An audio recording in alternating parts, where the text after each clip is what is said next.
Good morning. The Hearing Board of the South Coast Air Quality Management District is in session. Today is Tuesday, January 14th, 2020. The time is just after 9:00 a.m., and we are meeting in the Hearing Board room in Diamond Bar. We have two matters on the calendar for today, and the first is New-Indy, Ontario, LLC, case number 6162-1 for a regular variance. And who is here representing New-Indy, Ontario today? Greg Wolf with York Engineering. Thank you. And who is representing the executive officer today? Good morning, Ms. Barrera. Well, I was going to ask how long we think it would take, and I think we will take it in order, but I wanted to get an idea of how long we think that the affirmative case may take. We have a presentation, probably be about 45 minutes, 30 to 45 minutes. And is that going to be all of your affirmative testimony? Correct. Okay. And Ms. Barrera, are you planning to call any witnesses today? I will probably have one witness, which should be fairly short on the 504 matter, 504 issue. We'll be hearing the evidence for the first time this morning, so it's we had a brief summary before the hearing, so I don't really know the extent of cross at this point. Okay. Okay. So I'm going to imagine it will take at least 2 hours to hear this matter, perhaps longer. Do you know, Ms. Barrera, how long the other matter might take? Are you familiar with it? Or I do not. I believe Ms. Reichert is Ms. here. Reichert is here. Okay. I do believe it's going to be straightforward, so I don't think it should take very long. And we can hear. One of our witnesses actually has to leave for a doctor's appointment at lunchtime, so that would be after. Okay. However, I would like to take them in order unless that other matter will take very short amount of time. Do we? We're willing to go as quickly as we can. I'm not anticipating, I don't plan on calling any witnesses. Okay. Mr. Wolf, the other matter is a bit more straightforward, and I'm wondering if it would be, I think I might, just for the sake of, we might lose a witness on the other matter, but also I think we could move that along quicker and relieve those people of waiting for a number of hours. So I think I'll call the other matter first, unless you have some also pressing matter where you will also lose your witnesses. That's acceptable to us. Thank you. Okay, thank you. Then I'm going to switch. Let's take a moment to switch who is sitting where. And let's get a time estimate on that, the other matter, and let me just call it. The other matter is Southern California Edison, case number 1262-112, and that one is for a short variance. And we'll also have to shuffle our papers.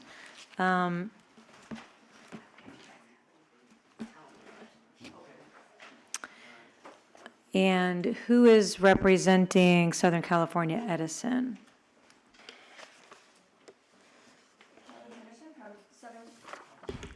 Kelly Henderson, senior attorney from Southern California Edison, for the petitioner. And who is representing the executive officer today? Mary Reichert on behalf of the executive officer. Thank you. So the question, beginning with Ms. Henderson, so that we can let the parties for New-Indy, Ontario know, is if you have an estimate of how long you think your affirmative case will take today. I can get through everything in under 15 minutes myself. Okay. So it's just if other people have questions. I have Okay. 3 witnesses, but And your affirmative questions for your witnesses will take no more, you think, than about 15 minutes?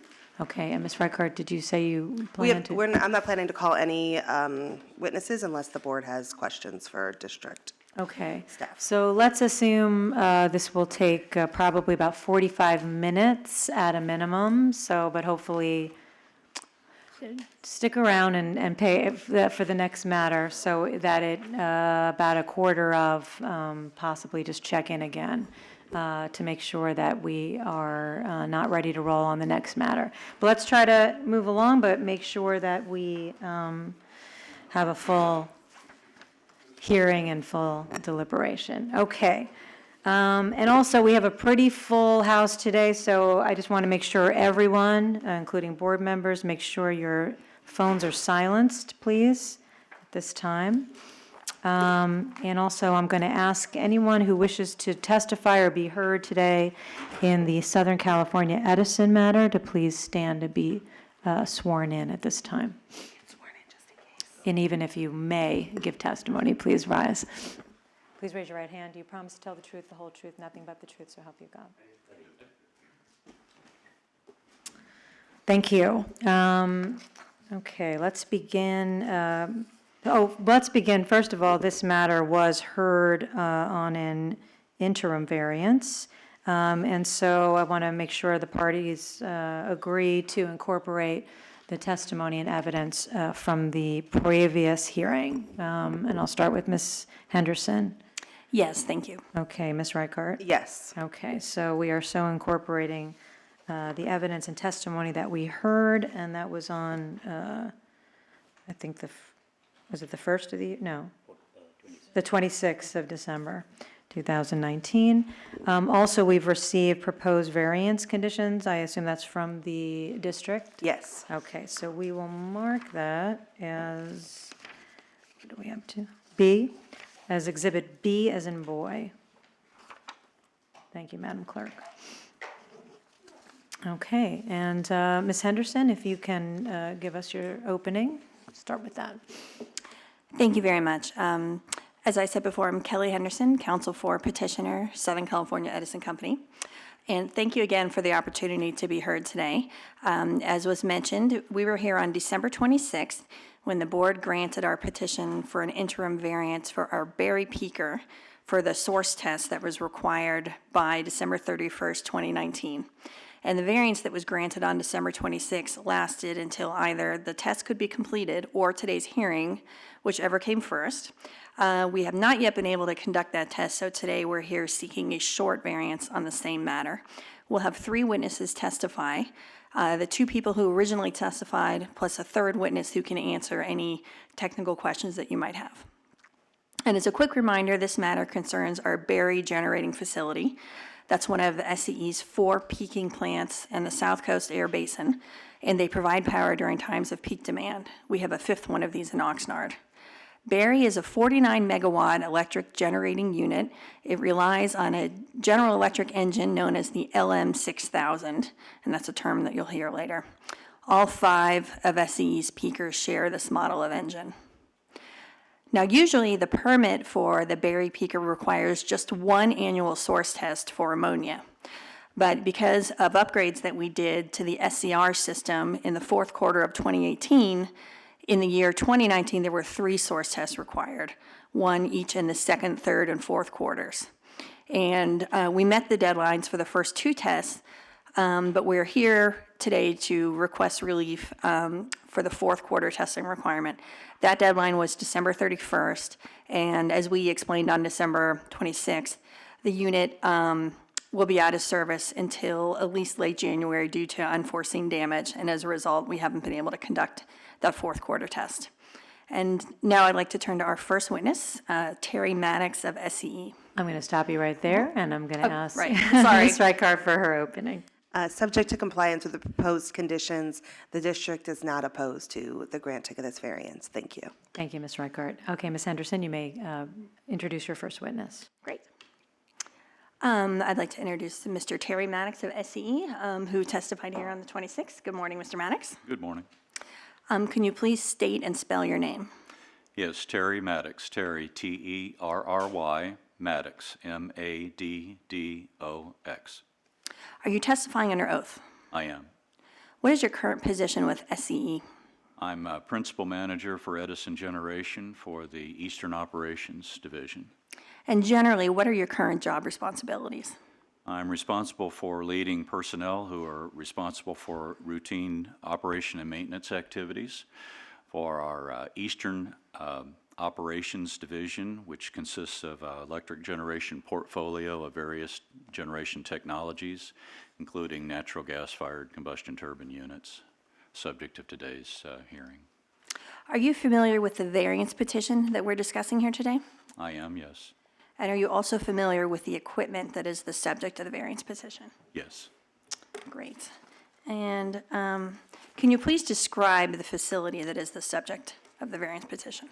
Yes, the facility, as mentioned previously, is the Barry Peaker site. It is a legacy, what we call in Edison, a legacy combustion turbine peaking plant with two essential missions.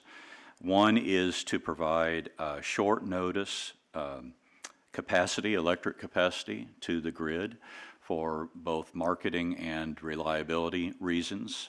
This unit's able to be started remotely and ramped from 0 to full load capability in 10 minutes, so it's crucial to the reliability of the grid. It also has as a second purpose, perhaps a primary purpose actually, is black start capability. So in the event of a regional blackout affecting the grid in the region, this unit has the ability, because of embedded generation on site, to start up without external electrical supply and restore the grid through black start capability. So two mission critical purposes of the facility. Great, thank you very much. I'd like to show the witness 5 photographs, and I've brought copies for everyone. So may I mark these or present these to be marked as exhibits? Yes, if you can present them to the clerk, and please make sure that Ms. Reichart also has a copy.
Oh, okay, sure. Sure.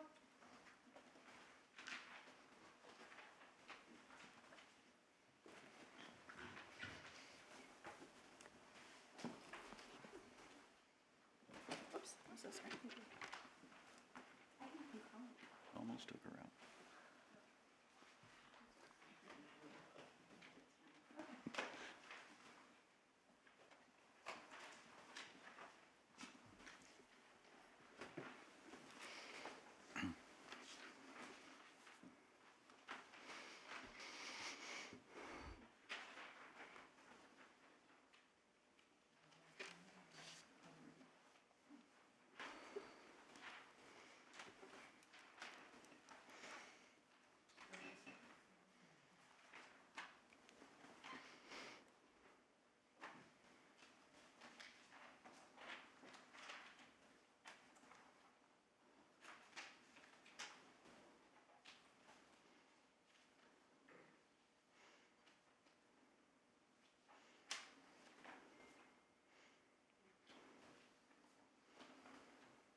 And just as a brief note of introduction, the first two, oh, sure, sorry.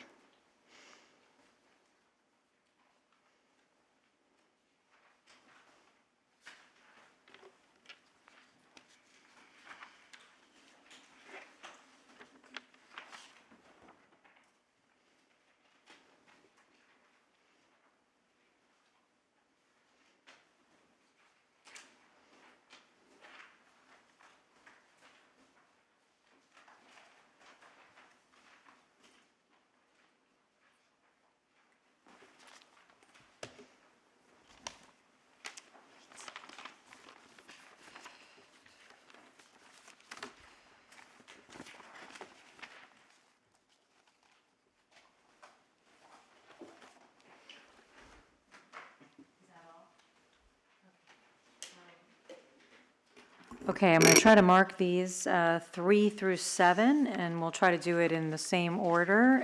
We have one long photograph, and we'll mark that as exhibit number 3. We have a shorter photograph, more close-up of part of the peaker, I assume, and that is exhibit number 4. That is, has the blue sky in the background and looks like something in the foreground, part of the peaker. We also have a photograph with a number of personnel airlifting in a big piece of equipment, and we're going to, or craning in, and we're going to mark that one as Exhibit 5. Okay, and then we have a close-up of what looks like damage to, I guess, I don't know, blade or some part of the equipment. This will be Exhibit 6, okay? And then the last, okay, and you got Exhibit 5? Okay. And then the last remaining one, which I really can't tell what that is, will be Exhibit 7, but it will all be explained, I assume.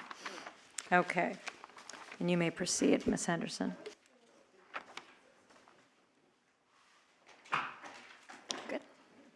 Great, thank you very much. And just a brief note of explanation. The first 2 pictures are new. Exhibits, and that's Exhibits 3 and 4. Exhibits 5, 6, and 7 are the same as what we presented during the interim variance hearing on December 26th. Okay, that's helpful. Thank you. Great. And could you please describe Exhibit 3 and explain for the hearing board what they're looking at here, including the various labels? Yes, so Exhibit 3, the large photograph, is one side of the unit, the Berry peaker unit. And at the right-hand side of the photograph, indicated by the term generator enclosure, is the generator where electric energy is manufactured. It is coupled to the turbine, which is the next over to the left and is labeled turbine enclosure. General Electric refers to that as an engine because it has both stationary and rotating components. So sometimes you'll hear rotor with reference to the rotating components, but the entire engine is in that enclosure, coupled to the turbine.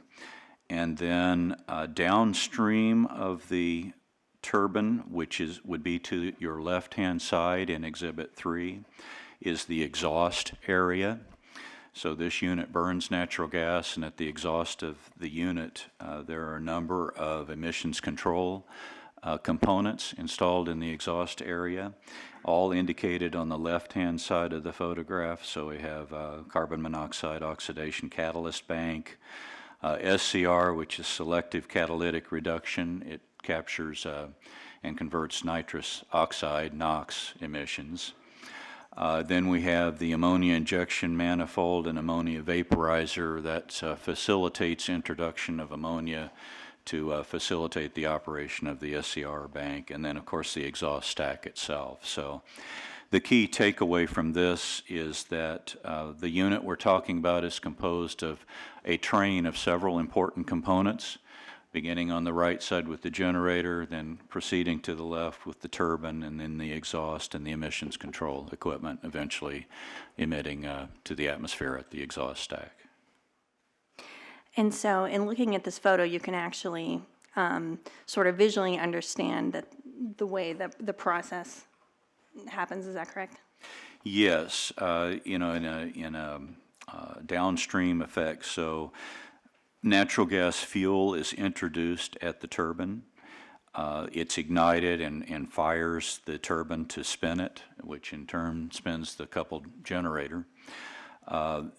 At the exhaust side, the left side of the turbine, once the natural gas is combusted, then the exhaust goes through the remainder of the unit to the left-hand side and goes through a series of emissions reduction equipment. So the carbon monoxide and the SCR, the selective catalytic reduction bank, treat the exhaust on its way out to the stack.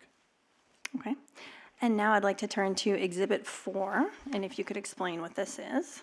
That's the next picture. Yes, so Exhibit 4 is the other side, the opposite side of the unit that was depicted in Exhibit 3. So this is the other side. And the key takeaways from Exhibit 4, this building, this small building that's front and center in the photograph, that's the Continuous Emissions Monitoring System, so CEMS, C-E-M-S. And there's equipment in there that analyzes the constituents of the exhaust gas to verify compliant operation. You'll see on the right-hand side of the photograph, there's reference to heat trace sample lines that that have ports in the exhaust stack that sample the exhaust gases and then move it to the CEMS building for analysis and verification of compliant operation. Great. And can you identify on Exhibits 3 and 4 the equipment that is the subject of the variance petition? Yes, the equipment that's directly subject to the variance petition is the SCR bank and the ammonia injection manifold and ammonia vaporizer components.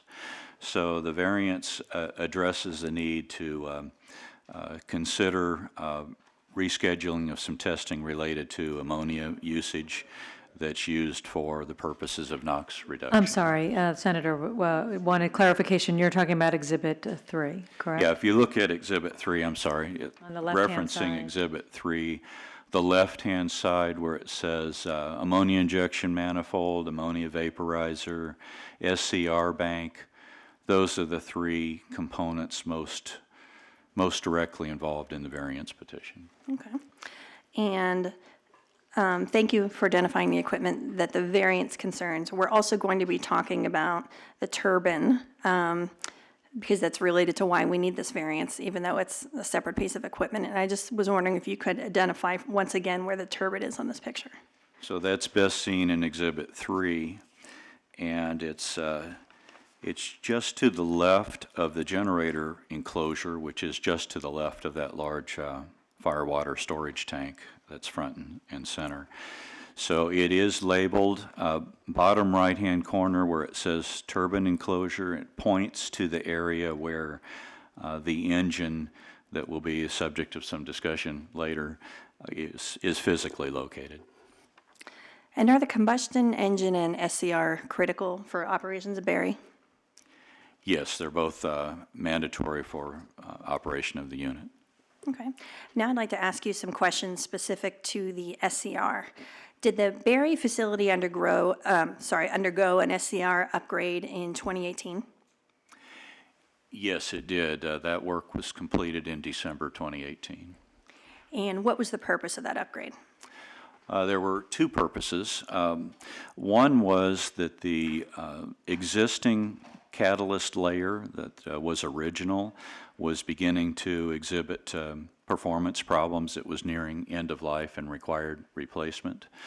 The other purpose was we were considering the opportunity to upgrade the capability of the catalyst bank, and so not only did we replace the catalyst bank itself, but we upgraded it to capture a future potential opportunity for improved emissions performance.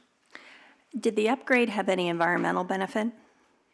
Yes, it gave us the ability to maintain compliance and actually enhance our ability to comply in the future. After the upgrade, did SCE notice any performance issues with the SCR system? Yes, following the upgrade and throughout 2019, on an intermittent basis, we would have difficulty complying with NOx emissions limits and would sometimes have to take the system out of automatic control and rely on control operators manually adjusting ammonia injection rates and such to maintain compliance. And what effect did those problems have on the unit's operation? It complicated the ability to confidently operate the unit in full automatic mode in full compliance with our emissions permit. What steps did SCE take to fix these problems? There were a number of countermeasures that were implemented throughout 2019, having to do with measurement, data correction, retuning the controls system.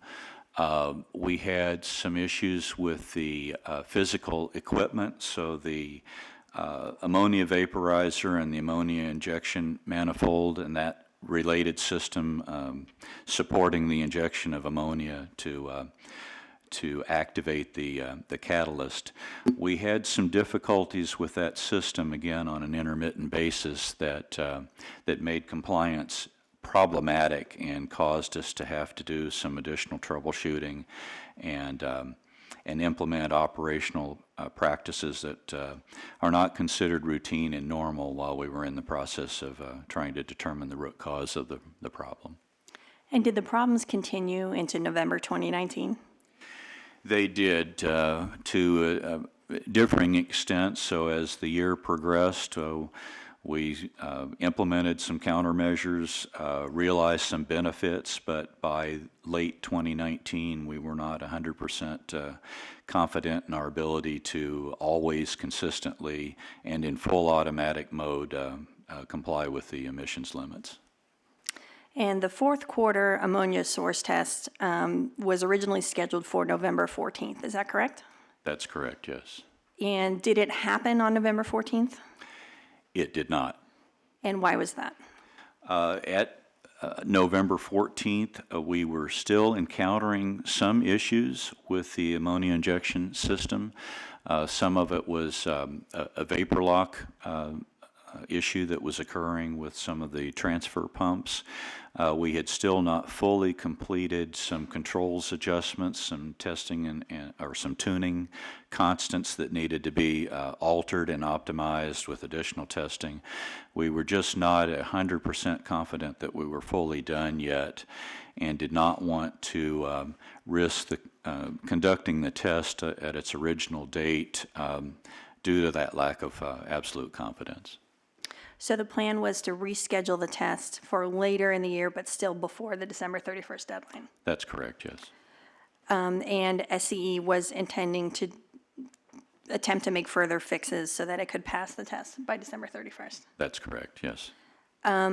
Did you continue to make tuning improvements after the original test date was canceled? Yes, we continued to make adjustments from the standpoint of collecting data. We had engaged our subject matter experts, our Edison subject matter experts, to continue the process of making controls adjustments, tuning adjustments, and the like, complicated by the fact that we were simultaneously troubleshooting the issues with the ammonia transfer pumps. And was the test rescheduled for December 18th?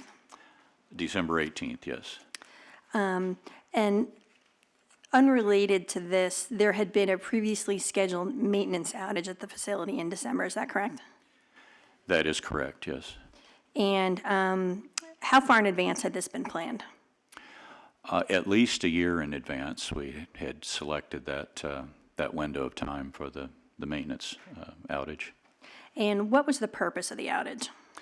The outage has two main purposes. One is to conduct condition assessments, visual inspection of the components of the power plant, the unit, to determine if there are any repair needs. Also to implement any known repair issues that might exist in our maintenance backlog. And then primarily the outage is intended to verify the integrity and the successful operation of the emissions reduction equipment at the exhaust end of the unit. During the outage, is the unit completely offline? It is, yes. And why is that necessary? In order to access the various components that require visual inspection, the unit has to remain out of service to allow for safe operation and any maintenance evolution that might result from it. Can you describe the bore scope test that was performed on December 4th? Yes, a borescope is a tiny camera that's installed at the end of a wire that can be inserted into areas to perform a visual inspection with this camera that would otherwise be impossible to access without major disassembly. So it speeds up the inspection effort and allows quick visual inspection at the front end of the outage.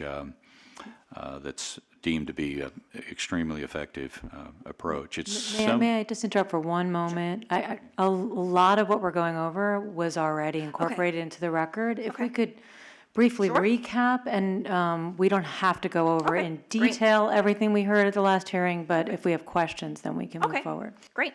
Because mostly what I was going to do was just to go through again everything that we talked about.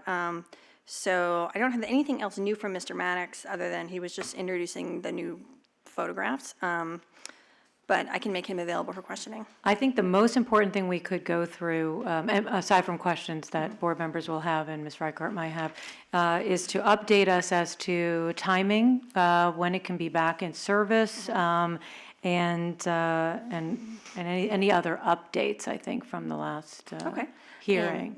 And I have Ms. DeMola here who can provide that information. She's my next witness. And so. we can wait for that first, just to see if anyone had any questions to play catch up with Mr. Maddox. And we appreciate your testimony. Just don't want to make you go on with something we already heard. Is there anything else you wanted to ask of Mr. Maddox before I pass it over to Ms. Reichart? No. Okay. Ms. Reichart, did you have any questions? I have no questions. Board members, did you have any questions remaining from the last hearing on Ms. Verdugo Peralta? Did you have questions? Thank you, Madam Chair. In exhibit number 3, Mr. Maddox, I'm looking at that center structure that has horizontal lines in it, more or less. It has horizontal partitions. Is that the cooling tower? Yeah, that's what is called an evaporative cooler, and it helps to, kind of the center of Exhibit 3 is what I'm referencing here. It helps to control the inlet air temperature, which optimizes the combustion process and actually enhances compliance with emissions requirements. And you've had no issues or problems with that structure? The structure itself, no. We have had some issues with the operation of the evaporative cooler that are related to the issues at hand. So I guess this is a good opportunity to mention that in addition to some issues with the ammonia injection, we have had some minor problems in the past with evaporative cooler operation, but they've been straightforward, and that's been easy to fix. The more complicated matter has to do with the ammonia injection controls. So anything regarding the cooling tower was completed? You have no present issues, is that correct? Is that true still? Yeah, what we are having some issues with the evaporative coolers and have essentially taken them out of service for the time being until we can resolve the remaining issues. And at least this time of year, that allows us to maintain compliant operation. We've got additional work to do with the evaporative cooler is the point. Can you describe the actual problem? I'll defer that description to further testimony. I think Ashley might have more detail on that. Okay, Yeah. that's fine, thank you. And I just had a few questions, just so we can summarize where we stand and all of your good testimony. The unit, the peaker, it remains shut down, correct, right now? It is out of service currently. Okay. And so the only thing that you're asking for today is a short variance until we're going to hear for how long you're requesting, simply to delay the source test for ammonia. Is that correct? That's correct. Yes. Okay. And as of today, you do not anticipate any excess emissions based upon the fact that the peaker is offline. Is that correct? That is correct. Yeah, there are no emissions with it being out of service. Okay. And then we'll hear, unless there's other questions, we'll hear from the next witness. Okay. Thank you so much. We'll take your next witness now. Okay. Could you please state and spell your name? Ashley Demola, ASHLEY, DIMOLA. Are you testifying under oath? I am. What is your current position with SCE? Production manager for Los Angeles area power plants for Southern California Edison. And are you familiar with the variance petition equipment that we're discussing today? I am. Are you familiar with the damage that was discovered in the turbine that was shown in some of the photos that we introduced and discussed on the December 26th hearing? I am. And are you also familiar with General Electric's conclusions about what caused that damage? Yeah, General Electric believes thermal cycling caused the damage to the turbine. And have they recommended any particular steps to prevent the damage in our other facilities? They have. There's a service bulletin that General Electric has put out to the industry in case this sort of damage is found. We are taking steps to address that service bulletin on the damaged engine for Barry, and we have scheduled inspections of the other peaker facilities that SCE owns and operates. So returning to this particular unit, what is the current plan for returning Barry to service? The engine is scheduled to come back to the site this Friday, so that's January 17th. The engine should return to Barry. We plan to install the engine over the weekend, perform testing and final installation activities next week. And has the slip test been scheduled? It has. For January 25th, we have an ammonia slip test scheduled. And there's a backup date scheduled on the 28th, is that correct? That's correct. Given the length of time this equipment's been out of service, we've scheduled a backup test to ensure we comply with our commitment to complete this test in a timely manner. Are you familiar with the NOVs that were attached to SCE's variance petition? I'm sorry, can I just interrupt? Sure. I missed the date. Did you have a date for the backup test? 28th. 28th, thank you. I was writing so fast. Thank you. Sorry. Are you familiar with the NOVs attached to SCE's variance petition? I am. And what's your opinion about whether or not those are related to the tuning issues that led to the original rescheduling of the source test? Yeah, the NOVs that are attached to the deposition, they have to do with carbon monoxide emissions issues. This particular test deals with NOx, so NOx emissions, different systems, different issues. So no, they're not related. Okay, thank you. And those are all the questions that I have, so I'll make the witness available.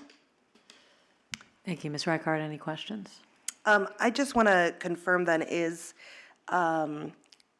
are you just asking for relief through like the 28th as the end, like the last possible date? My understanding is we have 21 days after the return to service of the engine to complete the tests. Internally, we're striving to complete that by the 28th. Okay, so what is the end date that you're actually through the 21 days after the return of the unit? Yeah, my understanding of the conditions of the variance was we do have 21 days after the unit's return to service to complete the test. But we're looking for an end date. What is your outside date that you're looking for this variance to end? What's the date that you expect it to return to service, I guess, and then we'll just count 21 days from that on the calendar. Sure, so we expect it to return to service late next week, either Thursday or Friday, so. So the 20, so say the 24th.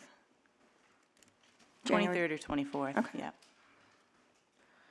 yeah. And so that date is just to allow for any potential issues that you encounter in terms of returning the unit to service and then actually executing the test? Which date are you referring to? That is February 24th, I believe, is that what you said, or? So we expect not. the unit to be returned to service January 24th. Oh, January 24th, sorry. We've And planned then our 21 first ammonia days from slip that. test the next day, yep. Right. So, but in terms of having the variance through, I guess that would be February 14th. Is that just to allow for if the test is unable to be completed? Correct. Okay. And then, do you have any other dates set if by chance you can't do the test by the 28th, on the 28th? No, we have the 25th and the 28th scheduled. We can schedule further testing if needed. And how long does it take to schedule a test? It takes coordination between our office, about a day or Okay. two. Yeah. All right, no further questions. Thank you. Thank you. Anyone else have questions? Mr. Balagopalan? Mr. Mola, what was the repair that was done? Did you replace all the blades or just the one that was shown in the picture that was damaged? So the stage 2 nozzle assembly was completely replaced. We were following the service bulletin by GE. The new assembly, it's essentially a bunch of vanes that are going around a circle. The new assembly has holes in the end of the vanes so that it cools easier. So we've replaced all of the stage 2 nozzle assembly. We've also replaced the stage 2 HP turbine section. So the rotating piece of equipment. And then this Friday, you said it'll come back and then you'll do test runs and so forth before you do the testing. And have you resolved you're not sure about the ammonia issue, right? Whether there might still be problems? That's correct. Because it was ongoing, the activities to resolve that issue? That's correct. That's why next week we'll have various subject matter experts on site to finalize that tuning effort. And then, okay, and then you do the test on 25th. If it doesn't pass, then you still have a backup date. Correct. And you're the one involved in the discussion. I know it's kind of moot now that since the unit is brought in back into service about the issue with the replacement and whether it was required a permit and so forth. I was involved in those discussions. I was involved in trying to determine whether our spare engine could be used or not. Yep. Were there any further discussions since the last hearing on that? I defer to the next witness on that. Okay, thank you. Thank you. Anyone else have any questions? Ms. Verdugo Peralta. Thank you, Madam Chair. I want to go back to the cooling tower only because of the fact that we're dealing with chemicals and emissions. And Mr. Maddox did state that there was a problem with the cooling towers. If you can tell us specifically what the problem was and if that was repaired? Yeah, absolutely.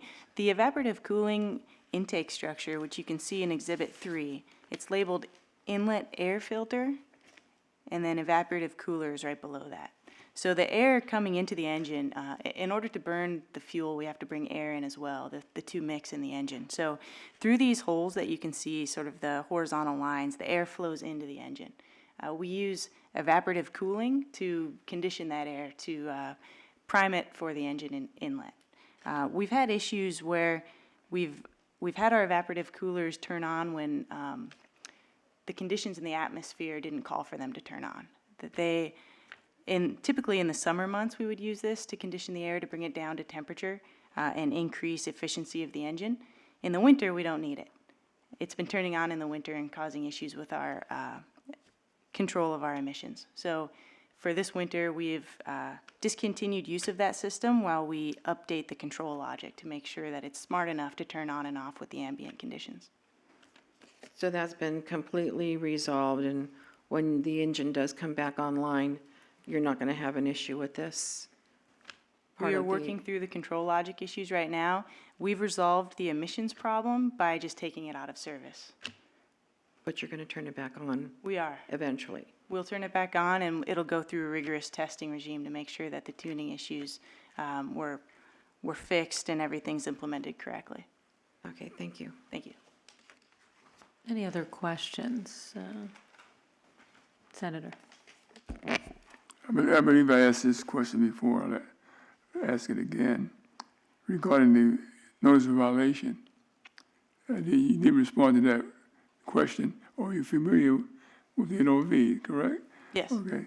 And once again, the respondent was not served until November 3rd, 2019, even though it was discovered November 19th, 2018. What was the delay there? Almost a year before you notified the respondents. The communications with AQMD around our NOV, I believe our next witness would be the subject matter expert around those communications. To my knowledge, we didn't receive the NOV until recently, and as soon as we received the NOV, we responded to the district. Okay. Just wondering why it took so long. Yeah, I think I'd defer to the next witness on that. That's fine. If you don't know, you can defer. Okay, any other questions for this witness? Okay, Thank you so much for your testimony. If you want to introduce your last witness, I believe. Our third and final witness is Mr. Casey Scott.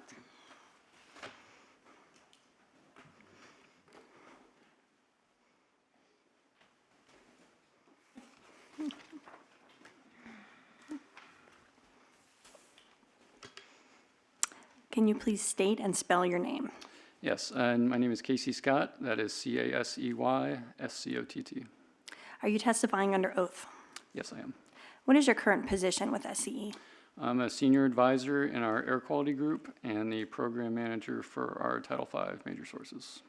Are you familiar with the variance petition and the equipment that we're discussing today? Yes, I am. The questions that I had for Mr. Scott were just retreads of December 26th, so I will omit that and just make him available. Ms. Reckard, would you have any questions? I for have Mr. no Scott? questions. Okay. And this is the witness. First, let's go to, the senator had question. Senator, did you want to ask Mr. Scott the question that you had with regard to the NOV? We heard the question. Can you respond? Sure. So that NOV was the result of our annual audit, and those take place in the year following the year being audited. So for 2018, we got audited in the middle of 2019, and that NOV was issued as a result of that audit, and that's determined based on when AQMD does their inspection. So we don't determine that schedule. So that date is relevant to when the audit was performed, is that correct? It was relevant to when the AQMD performed their inspection and reviewed all of our records. But they didn't notify you right away what they discovered during the inspection. They take a little bit of time to go over and review everything, yes, so it takes a little bit of time. It's a long time. Is this usual for your facility, and is it usual, to your knowledge, for larger facilities? I think the timing of this was a little later this year than normal, but the turnaround time to issue the NOV wasn't out of the ordinary. That was standard. That was what? I think that was standard, their review time. I think the inspection was probably a little later than it normally occurs, but the turnaround time to issue the NOV was probably about normal. All right. And I defer to them if you have questions for the timing. And we have heard about, we've heard about those kinds of yearly audits we've heard it in the context of refineries, et cetera. Anyone else have any questions? Mr. Balagopalan and then Ms. Verdugo-Peralta. Mr. Scott, a follow-up, since the last hearing, have you had further discussions with AQMD staff on the exemption or for replacing the turbine without getting a permit? Right. Regarding the turbine swap, we have not had any more detailed discussions on that due to the holiday period and the last discussion I had with the permitting manager seemed like it was going to take time to formulate a policy on that. So we were going to wait a little bit before we reached back out. Is that something you're still planning to follow up? Yes. I mean, we do have more inspections scheduled, and we want to get this issue resolved before the next round of inspections. And I cannot recall, I know we did discuss 219, and because it was subject to Court K, the exemption didn't apply for the replacement.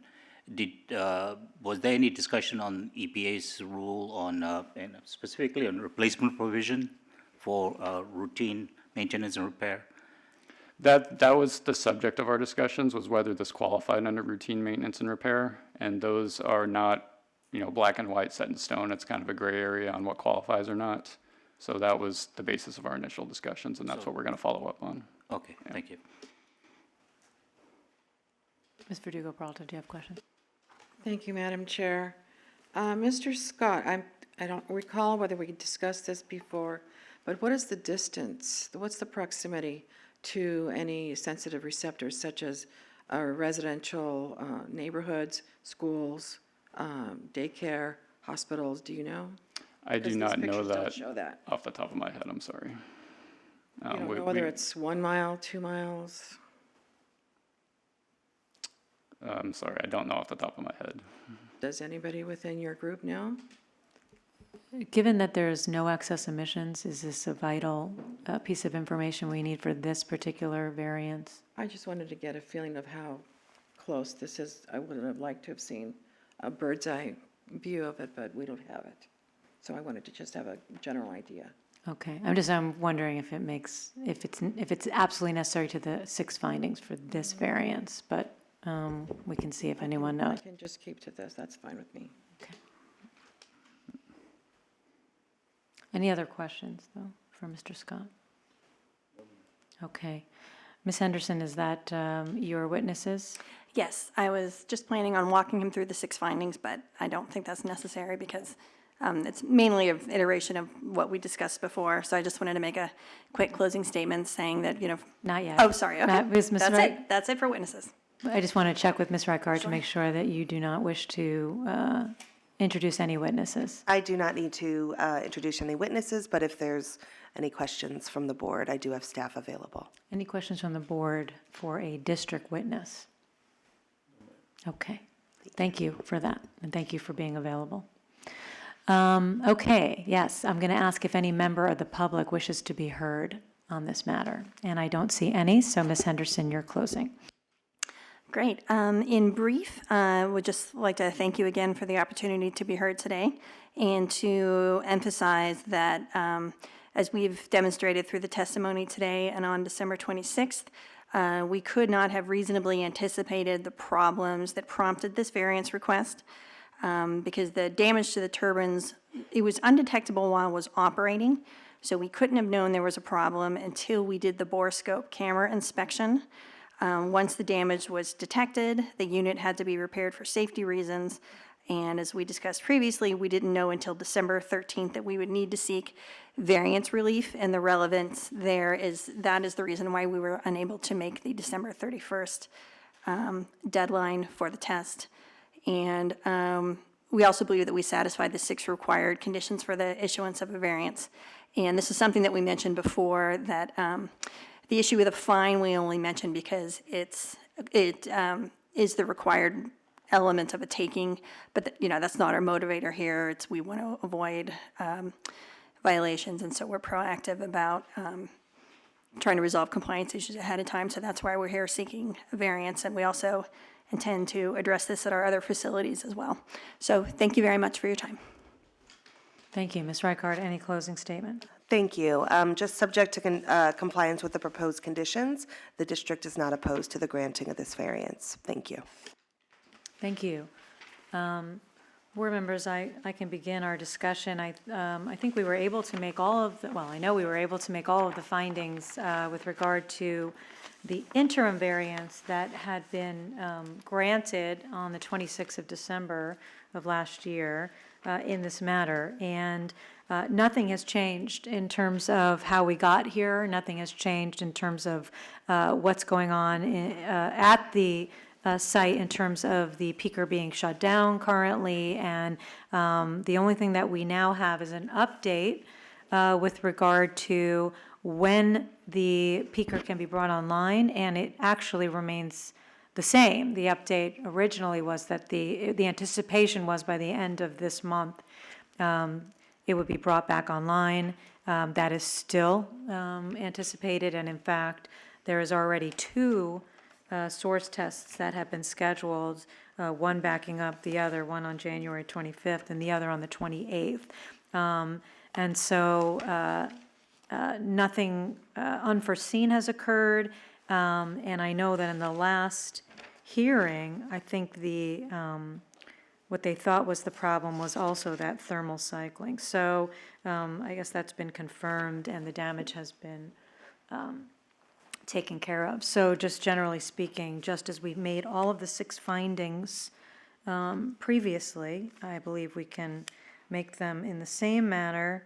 The only thing, again, I just want to make sure we are all on the same page, that the only thing that's being requested is a variance from the requirement to have a source test by the end of December of last year. And the reason why that source test cannot occur is simply because the peaker is not able to be in service because of unforeseen damage and the maintenance that needs to occur. And we are now on a short schedule to get that done.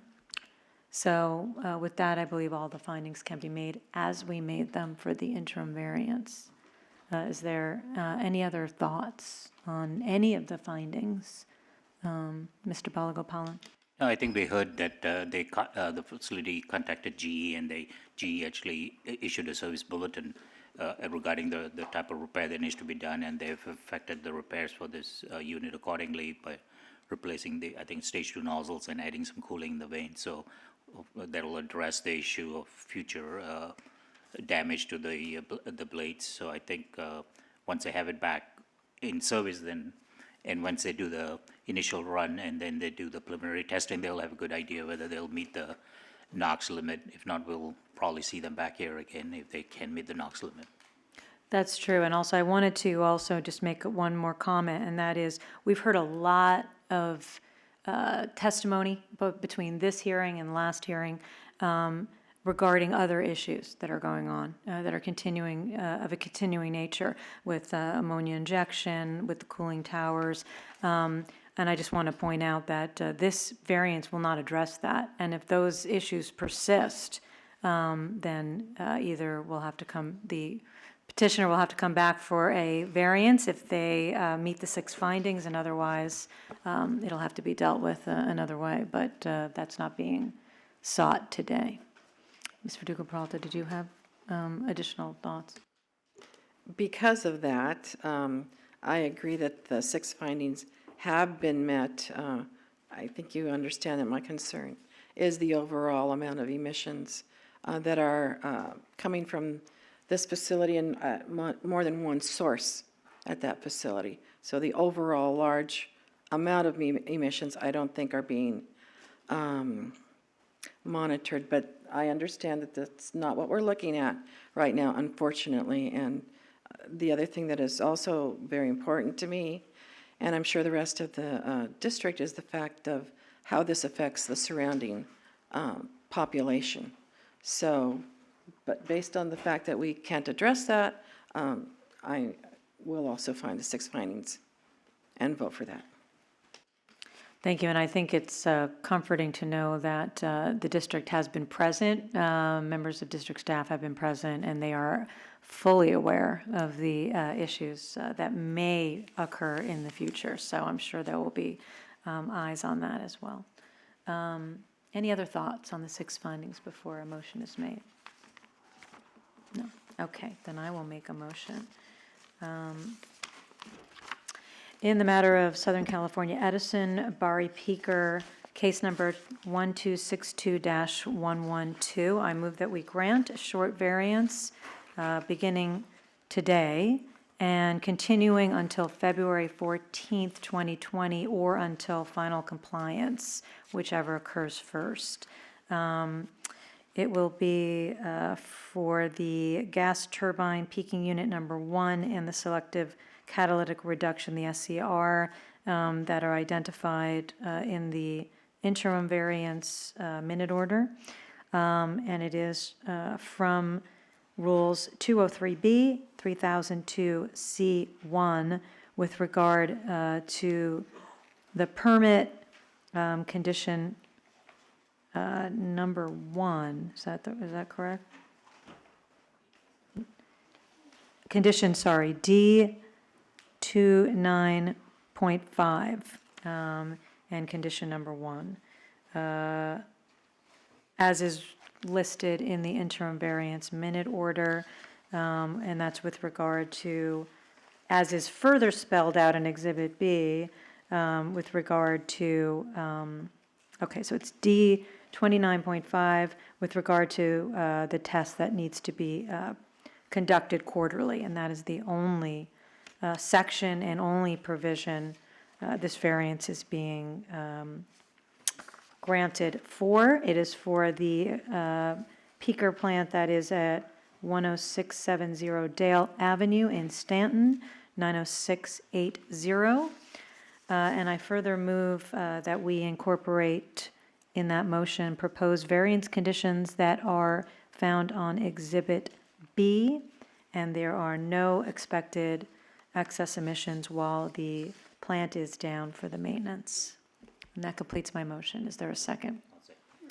Mr. Balagopalan seconds the motion.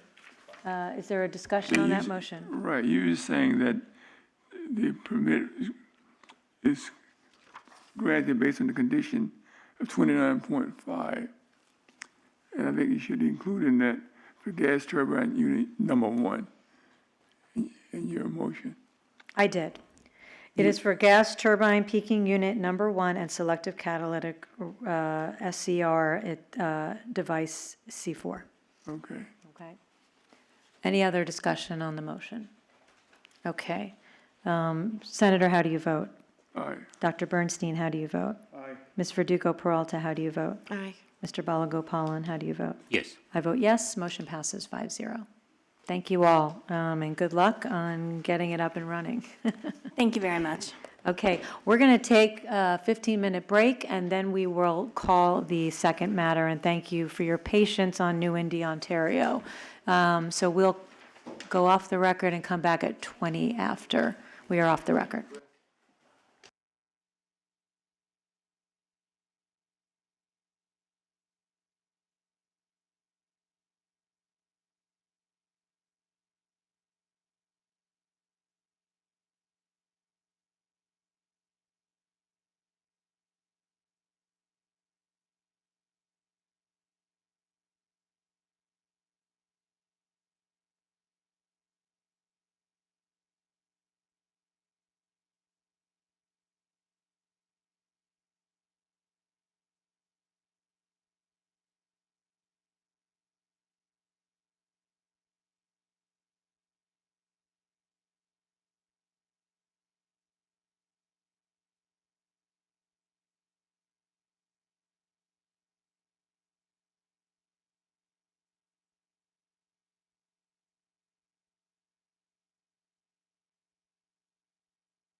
Okay, we're back on the record, and I'm going to call the second matter for today, which is New-Indy, Ontario LLC, case number 6162-1 for a regular variance. And who is representing New-Indy today?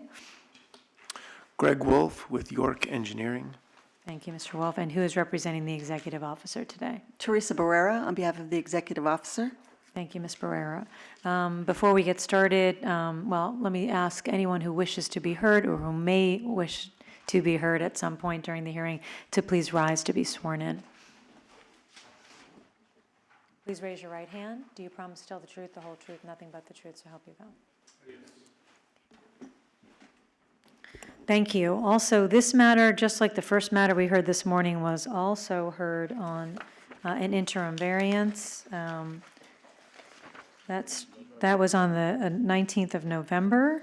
And I want to ask both parties, starting with Mr. Wolf, if you wish to incorporate the evidence and testimony we heard at that hearing. We do. Okay, thank you. And Ms. Barrera, is that okay with you? Yes, that's fine. Okay.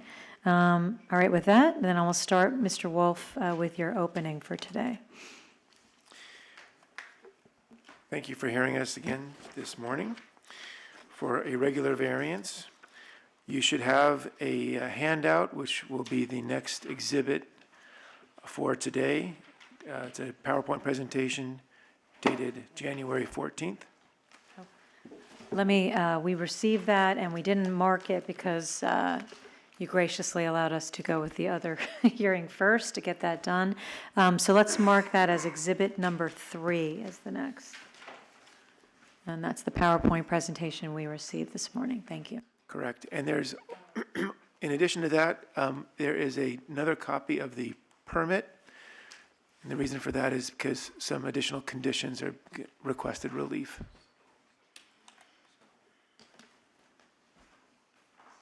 I'm sorry, can you repeat that? Because I was passing out an additional. In addition to the PowerPoint presentation, there did I should not be a get new that? copy of the permit, Oh, yes. section Okay. H of the permit. Okay, so we have facility permit to operate, section H, and we'll mark that as exhibit number 4. Also, what I was passing out, which is why I didn't hear that, we received a proposed additional variance condition. I assume that's from the executive officer, is that correct? Correct. Okay, so we will mark that as, what are we up to? We up to B? Yes, we will mark that as exhibit B as in boy. Okay, and you may proceed, Mr. Wall. Thank you. So I'll just be going through this PowerPoint presentation directly, and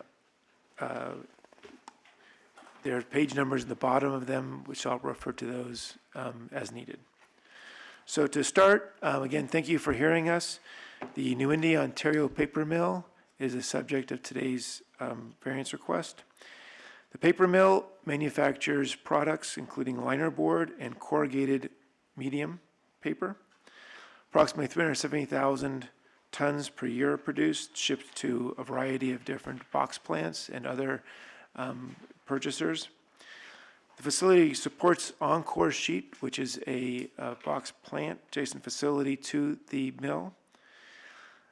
One of the signature products of the New-Indy plant is the larger roll size. That is a product of the mill. And those are used for the major end users include Amazon, Walmart, and other agricultural packing facilities. So next slide, we're on slide 3 now. The critical component to the New-Indy mill is the heat and power system. Heat is used throughout the process as a drying agent. Steam is the form of heat that's used primarily for that purpose. And because of the intensive power requirements that the mill needs, on-site power generation is a very common part of a paper mill. So a combined heat and power system is oftentimes associated with mills for the purpose of achieving those two primary mill requirements. In this case, Encore also uses steam as part of their product. Okay, next slide is slide 4. There was an initiative several years ago to repower the mill. The project was named Joule, Project Joule, and that would achieve multiple things, among which would be a significant emissions reduction, because when you, through the repowering process, they would need to meet best available control technology requirements or BACT, and that would be a significant reduction in emissions. Also, it would allow them to right-size the equipment so that it, as the design for the older equipment was larger than needed and had additional capacity to what was needed. They wanted to optimize and be more efficient with their system. So it was Mr. Wolf, I'm sorry, are you planning to go through the entire presentation, or is this your brief opening? Because I just want to also hear from the district before you get into the full presentation. I was going to go with the full presentation, sorry. Did you wish to have any brief statement before we do that, or should I just go to Ms. Barrera for her opening? You can go to the council, district council. Okay, thank you so much, and then we'll come back to you. Ms. Barrera, do you have an opening statement? Yes, thank you. As I mentioned earlier, a lot of the update of what has happened since the interim variance hearing. We've kind of just, their report and their consultant report came out very recently, so we're going to be hearing a lot of this information for the first time today also. One of the issues that the hearing board asked us to follow up on last time was Rule 504, which prohibits the issuance of a variance for more than 90 days where there's an offset threshold exceeded. And in this case, we don't think there's a 504 issue because what they're operating at is so far below, but just out of an abundance of caution, the district has proposed an additional condition to make clear that that threshold will not be exceeded during any variance period. And that's all I have. Thank you, and so that is Exhibit B. Correct. Thank you very much. Okay. Mr. Wolf, you did take the oath, correct? So you're testifying? Correct. Okay, and I'm sorry to have interrupted your flow, but you may continue. I apologize for speaking out of turn, but now we can resume. We're on slide 4. So again, so the New-Indy's, the mill, the design, one of the objectives was to shift the steam generation from the boiler, which they have, to a duct firing aspect of the heat recovery steam generating system that's part of the new proposed turbines. So it's going to improve the heat recovery, the combined heat and power system efficiency, and keep the boiler as just an auxiliary piece of equipment. The next slide, slide 5, is the current configuration of the train. Starts with natural gas coming into the plant, goes to a gas turbine, which generates electricity. The exhaust gas then goes to a supplemental duct burner that fires additional heat into the exhaust stream and then is recovered through this heat recovery steam generating, or HRSG, HRSG unit. That creates steam, and the exhaust goes out through emissions control equipment to meet BACT levels. This configuration exceeds the California Distributed Power Generation Standard, so it is able to operate as good or cleaner than utility grade power. And all combustion equipment is rented through the control device. Going to the next slide, slide 6. Currently on the permit, we have 3 pieces of equipment that are subject to this variance request. First is the new gas turbine, turbine number 1, with a heat rate of 174.9 million BTUs per hour, with the duct burner at 132.4 million BTUs per hour. It includes the heat recovery steam generator and an electrical generator that is 16.45 megawatts. That is for device number D67. Device number D75 is an identical piece of equipment with the same configuration. Both of those devices vent to NOx, CO, and VOC control equipment. And then the third item is the boiler. It's a Sharon steam manufactured heat boiler, 247.3 million BTU per hour with a low NOx burner, and it vents to NOx emission control. So there's no CO or VOC control device for the Sharon steam boiler. And just on top of that page, the permit to construct was issued October 18th, 2019, just for reference. The next slide, slide 7, is our normal operating equipment configuration.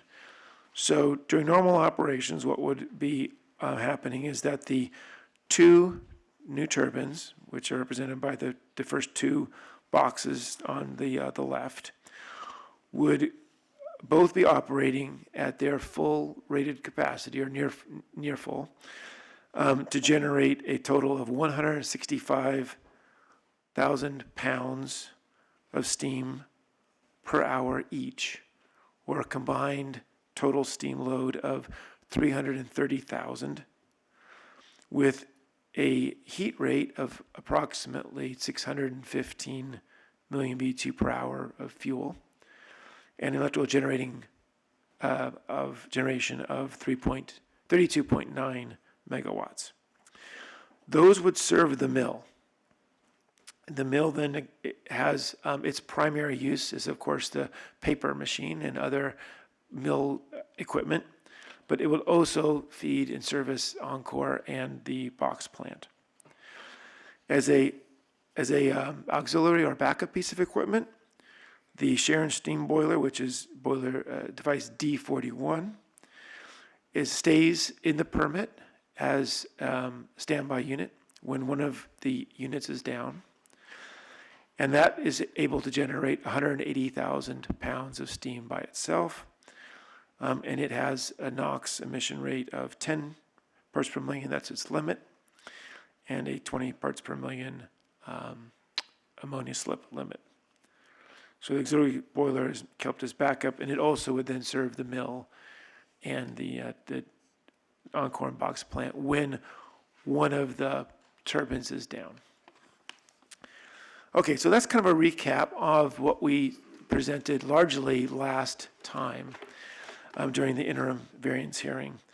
On slide 8 begins some of the updates of what's gone on. So New-Indy hired 2 firms that are heat recovery steam generator or boiler experts. The first is Sisu Consulting. They were mentioned in the interim variance hearing. And the second is Babcock Power Services. Sisu Consulting did a desktop review. They looked at drawings and as-built, and with some visual confirmation.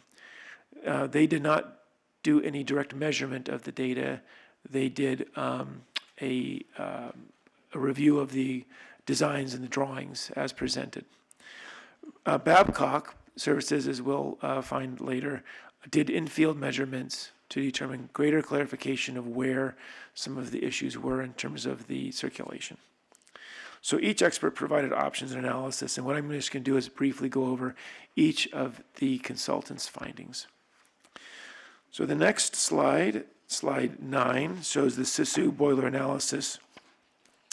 So as you may recall, Innova is a company that is now bankrupt, but they were the HRSG designer. So they're the firm that was responsible for developing the initial prints and drawings and calculations. So Sisu worked with Innova to develop, to obtain that information, the original drawings and calculations. They reviewed those along with the data sheets and compared the as-designed to as-built system with lots of assumptions because they didn't have any new information. All they did was go off of what was supposed to be installed. So with lots of assumptions, they conducted some thermal modeling to forecast what the steam load should have been. Next slide, slide 10. The design sheets did show that there was a staggered pitch, but however, the pitch was so great that it in fact turned out to essentially create bypass, and an inline configuration was inadvertently resulted from the way in which the pitch was constructed. So these large pass lanes created an offset in the way in which the exhaust could be transferred, the heat could be transferred from the exhaust stream to the tubes, which create steam through the heat recovery or heat transfer. What CISO identified was that the major issue was in the boiler 1, they call it. Boiler 1 is the first step of the train, if you will, for the exhaust. The exit temperatures through the boiler 1 were well in excess of the designed temperatures, and the result was the reduced steam and much higher than expected temperatures downstream of boiler 1. So the next slide, slide 11, shows a diagram of that system. So the focus from this point going forward looked to be as that boiler 1 was going to be the primary way in which recovery was going to be improved. The design relied on boiler 1 as a primary heat transfer system, and the higher inlet temperatures to the catalyst was not sustainable. So if you look at the diagram below, that is a train, or a line of equipment. Starts with the inlet duct, so that comes right off of that gas turbine, goes into boiler 1, so that's our primary device. That's our primary piece of equipment or component where the heat transfer occurs. Then there's a transition duct that goes to the CO stands for carbon monoxide or catalytic oxidation, and AIG, ammonia injection grid duct. Then that goes over to the SCR, the selective catalytic reduction, which is the NOx control system, and then to a secondary module for evaporative heat recovery, and then to the outlet stack. So this configuration, this front box, this boiler 1, is the subject then of our analysis based on the CISU report. They presented 3 options. The first option was to install baffles. Baffles are interruptions in gas flow that allows diversion around the field. They could be either through a plate form or through what's they call pillows, which would have been larger impediments to the flow. These would have interrupted and caused more distribution of the gas. However, they could not guarantee that those baffles alone would be sufficient to be able to exchange enough heat because of the way in which the baffles would be added to guarantee that they would meet the design criteria. The concerns with the retrofit system included the securing of the baffles, harmonics, which you can imagine the velocities through there are quite great. So any kind of interruption can create harmonics that could become high vibration and could damage the equipment. Longevity of the fins or the baffles, and they didn't really understand, or they couldn't predict what the back pressure would be because those new interruptions would be physical deterrents from the gas passing through. Also, the pillowing could cause some plugging in the oxidation catalyst downstream. So the next slide 13. The second option they had was to add an evaporator coil before the SCR. That would have been likely to achieve a near design condition in terms of the steam generation, but the space was extremely limited. If you look back at that drawing, the diagram, the boiler unit is about 2 to 2.5 times bigger than the area that they were looking to add this evaporative coil. So that would be a confined space, and it would have caused, or could cause, potential problems as a retrofit. Just like in any case with a retrofit, there could have been unforeseen consequences, or there still could be if that option was employed. The third option, which is the one that I think would have been the last resort, would be to replace the boiler one module in total. And this boiler one module is a fairly big system. It's about the size of this, this area right inside of our hearing here. It's a fairly big unit, and it has a lot of integral pieces to it. So to fabricate that would be a very big redesign of the system itself. So the conclusions on to slide 14. The baffles presented some major concerns with the uncertainty associated with them and the fact that they couldn't guarantee the performance. The evaporative coil in option 2 also had concerns. Although it could potentially meet the design criteria, they would forever be in a confined space with limited access and would also still have very high temperatures coming out of the boiler one. In other words, it wouldn't have recovered heat in the place along the train where it was supposed to. And the boiler one replacement option was really the only way to, in their estimation, in their review, guarantee there was going to be adequate design of the steam load met. Going on to slide 15, the implementation timeline for the evaporative coil. So option 1, the baffles were taken off because of the uncertainty. Option 2 would have been about a 7-month time frame for engineering, fabrication, installation. Boiler 1 replacement is at least 9 months. That would have been because of the engineering involved with that as well as fabrication. Significantly more time, and the costs, frankly, were very high to retrofit because they also have to fit it within the same space. They're space constrained in terms of they have to make the design for the replacement boiler the same exact size as the existing boiler because it's between other pieces of equipment. So at that point, New-Indy contracted with Babcock Power for a second opinion and to get more site-specific data. So to the next slide, slide 16, the Babcock Power analysis started with temperature mapping of the flow through the exhaust piece of equipment. On November 25th, New-Indy hired Babcock Power. Field engineers were out the week following to conduct inspections and then collect data. Real data was collected in mid-December, just before the holiday, by installing thermocouples throughout the boiler one area. So they mapped the temperature data, and this is just a field note sheet. The next slide, slide 17,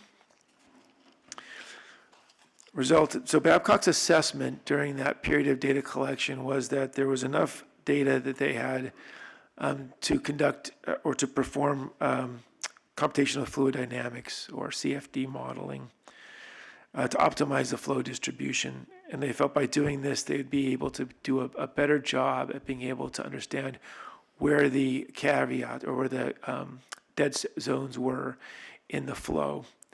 The data did indicate that the center of the boiler was approximately 200 degrees colder than the outer walls. So they conducted the modeling at the end of last month and had the preliminary results in the beginning of this month. The results show that the flue gas, there was an imbalance in how the circulation was moving through the boiler one tube area. The next slide, slide 18, is a picture of the CFD modeling. It shows the velocity mapping. As you can see, the picture that's to the left shows the air coming in and it going immediately to the higher areas within the boiler one section. And then that next diagram off to the right is just that same picture in a 3D. So those velocity measurements indicated that there was a much slower area down below and much faster moving area above. So after it came out of the inlet duct, the exhaust was not being evenly distributed. Next slide, slide 19. The January 10th report, which was last Friday, showed that without controls, there was significant recirculation and reversed flow.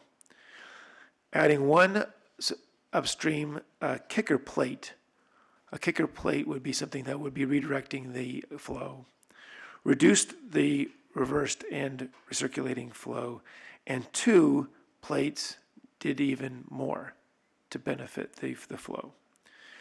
Downstream controls were also looked at to help diffuse the flow, but weren't identified as being a critical component to being able to achieve the intended balancing out of the airflow. So controls before and after the direct burners eliminate or improve the recirculation. On to the next slide, slide 11. This shows 20. Thank you.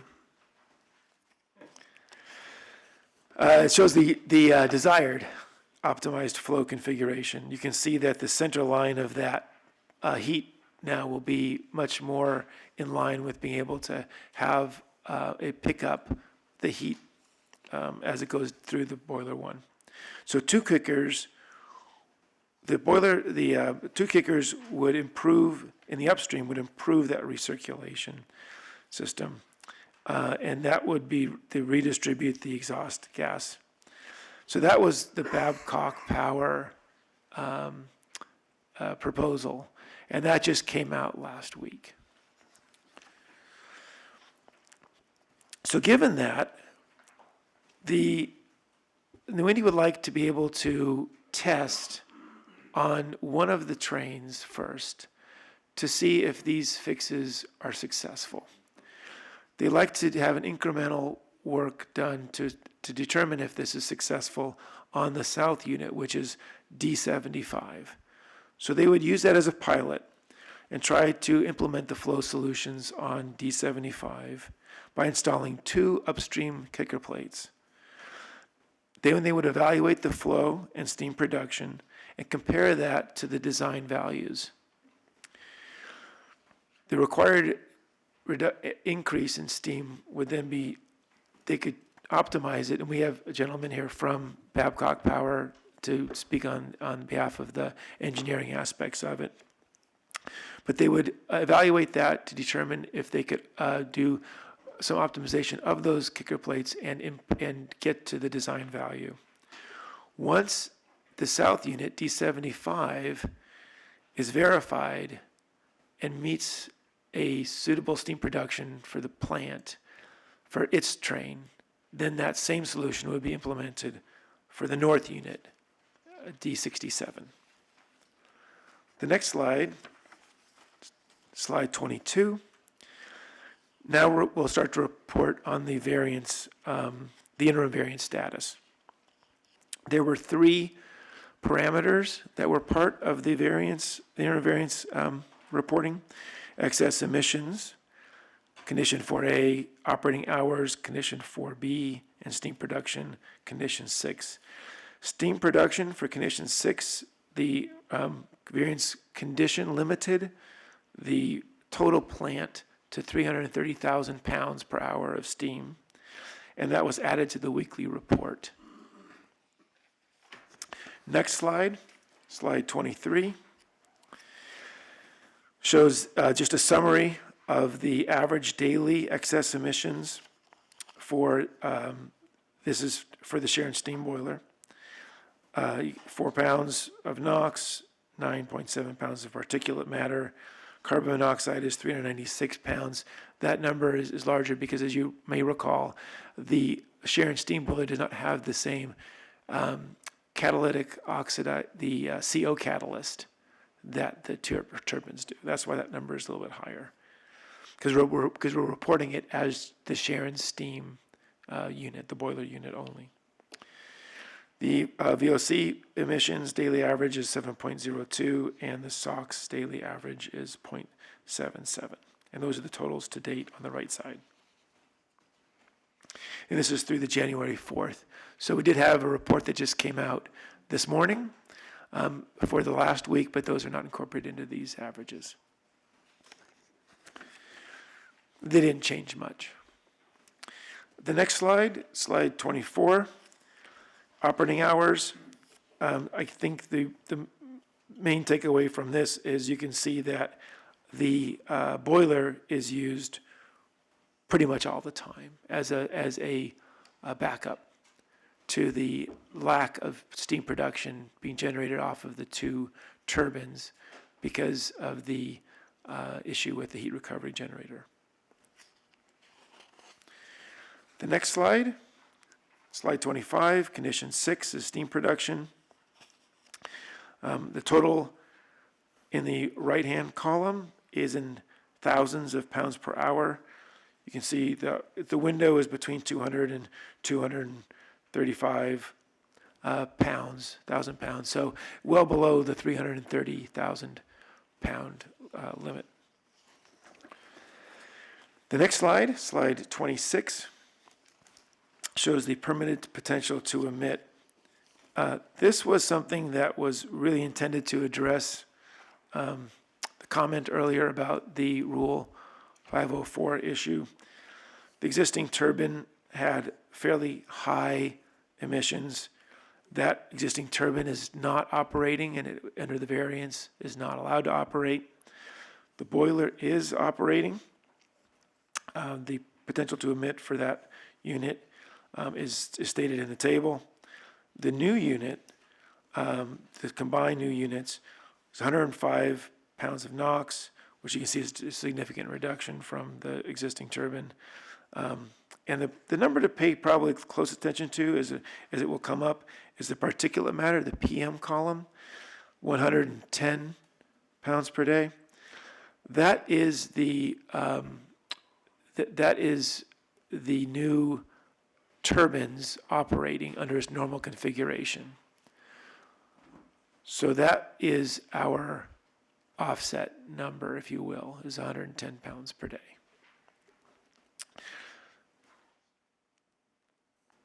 And then combining the new turbines and the boiler, we have, again, the PM column of 153 pounds per day. So that number is higher than the 110 for the two new turbines. On to the next slide, is page 27. These are actual averages. So the previous slide was the potential to emit, which is used for permitting and addresses offsets because offsets are based on a potential to emit. This is just an actual averaged emission calculation or presentation to show just what the equipment is really doing during the interim variance period. So the emissions are all laid out by device, as well as the total for the new turbines plus the boiler.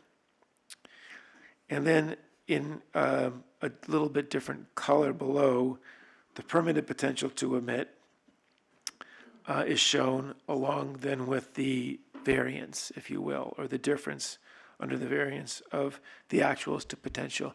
This is really just really intended to show that although we are under variance and paying the excess emission fees, we are going to the minimum, we're paying the minimum daily fee for that privilege because we do not have actual excess emissions that are very significant. In fact, they're well below the permitted values. Okay, we're getting toward the end now. Slide 28. This is the requested compliance relief for the regular variance. The first will be from condition E, 193.3. This will be a continued relief, continued from the interim variance. This will allow the concurrent operation of the boiler and the two turbines. Permit condition D82.4, this is also a continued relief request from the interim variance. That's to complete the RADA testing at a greater than 90 days from startup. The next relief is requested from permit condition D29.1. This is newly requested for this regular variance. It will allow source testing at greater than 180 days after startup. The next condition is A195.1 and A195.2. This is also a new request for the regular variance period. It will allow the gas turbines to exceed 2.0 parts per million for NOx and CO, and I'll describe each of these in a little more detail in subsequent slides. And the last one is D12.5, which is also a new requested relief during the regular variance period. It will allow higher temperatures through the SCR. Next slide, slide 29. This is to operate the boiler in the new turbine. We would have significant penalties if we weren't able to do it. We could operate, the plant does have the ability to operate the existing turbine. However, there are repercussions to that in terms of emissions. So if they curtailed steam, they would have the two turbines operating with no boiler. They would be at a loss of approximately $100,000 a day in mill production. If they curtailed electricity, then they would be at a loss of electricity. They have to purchase electricity, plus there's sale, and they would not be able to operate the second turbine. And then in the use for the existing equipment as permitted, they would have significant NOx emissions of approximately 1,000 pounds a day. This is not different than what was presented in the interim variance hearing. So this would be our request for relief from condition E193.3 to allow the concurrent use of the boiler and the new turbines. The next slide, slide 30, is to complete the RADA testing outside of the 90 days from startup. It's required through the Rule 2012. The AQMD already approved the SIMS application for the equipment on September 26, 2019. The condition requires that the RADA be conducted within 90 days. That would be November 20th of 2019 for the north and December 26th of 2019 for the south. This is a continuing request because we were granted this since those dates fall within the interim period. But we would like to continue to have this request granted because our solution has not been implemented yet. On to the next slide, slide number 31, initial performance testing. There is a condition on the permit that testing be conducted at 3 operating loads, which includes a max fire rate. The equipment currently is not able to meet a max fire rate. So the request is that we are able to test outside of the 180 days specified in the condition. Under normal circumstances, from the state of the startup date, the north unit would be required to test February 20th of this year, and the south unit would be required to test by March 19th of this year. The next slide, slide 32, is detail on the request for the backed limit. This will be specifically during just the ammonia injection curve calibration. So it's called tuning. What happens is as the once the unit gets, the solution gets implemented, there will be a period where the unit will have to be retuned so that it can, so the injection flow will match the SCR reactivity. And so could be a period during that window where the backed limit for NOx and CO would be exceeded. So we're asking for relief from that condition during that window of ammonia injection calibration or ammonia injection grid tuning. The next slide, slide 33, is exhaust temperatures are currently required to be kept in this very specific range, as the inlet to the SCR is between 537.7 and 755.1 degrees Fahrenheit. That's a condition, or that is a statement in condition D12.5. Right now, we have that temperature needs to be higher because we are getting higher temperatures outside of that that's going to the catalyst. Our intention is to file permit applications for a change of condition to increase the outside window of that temperature range. The next slide, slide 34, brings us to our forecast. We would like to implement the engineering solution proposed by Babcock Power. We propose to do that on the south unit first, D75, and then implement the solution to the north unit, D67. The timeline shown below in the table would put us, the start date would have been the day of that report from Babcock Power. That was last Friday, the 10th. And we feel comfortable that we can install the two kicker plates upstream by the end of next month. So that would be February 28th, 2020. Once that's installed, we can evaluate the flow and the steam loading for that equipment. Be approximately a 3-week period, and that we would be able to know if the solution works by March 20th of 2020.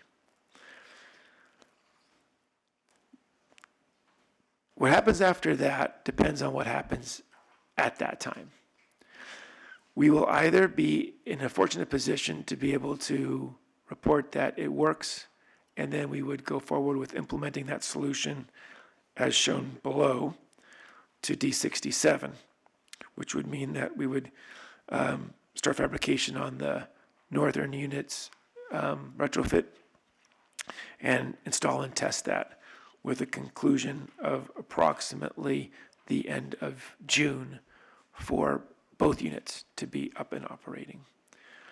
If that doesn't happen, we may have to redress what is available to them for additional benefits in terms of improving the steam production.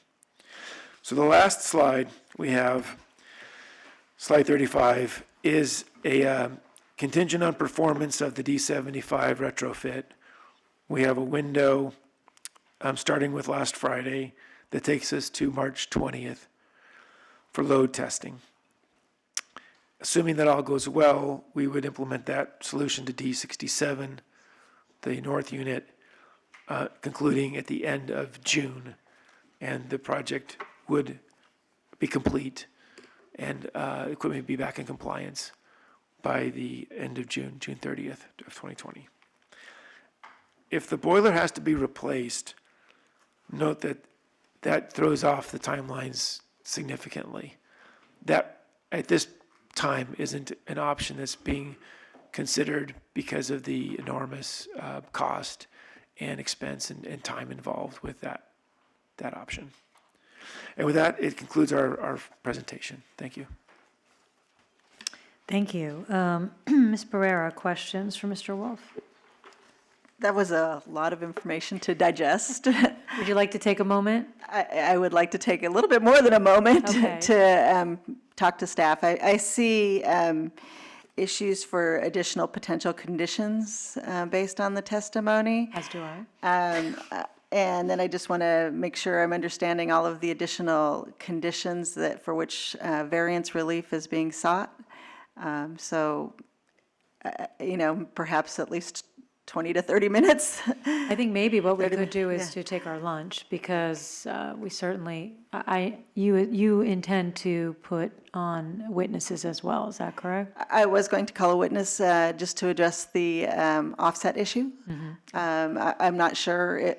I think that will be it. I don't think that this information is going to necessitate additional staff testimony, but I do want to make sure that we understand the information and that the record is clear on many issues. Some of it was very conclusory, and I guess some of my questions would go to sort of filling out the record to make sure that we understand what things are or why things are happening. But again, I think I need a little bit of time. Would you, are there any questions you'd like to ask in advance of having your discussion with staff, and we can move forward on that and then take an appropriate break? At the moment, no, but I will let New-Indy know as we go through, and ask some of those questions so that hopefully I can even frame better questions as we go forward.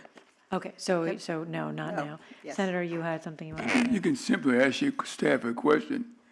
Do they understand what's been presented to us today? Simple question. They read it and they understand it, yes or no, and if they do, they can explain it to you during the break.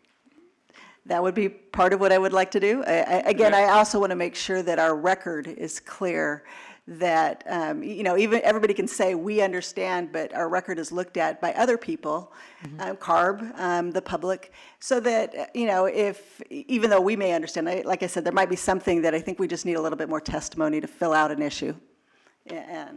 But for me, I just need to spend a little bit of time thinking on it. Understand It's that. understandable, because in your opening, you did note that you just you're just hearing all of this now. So I think it's time to digest it is appropriate. We need time to digest it as well. I know I do. Well, Uh. this whole process to go up and down based on page 12. You work or it won't work.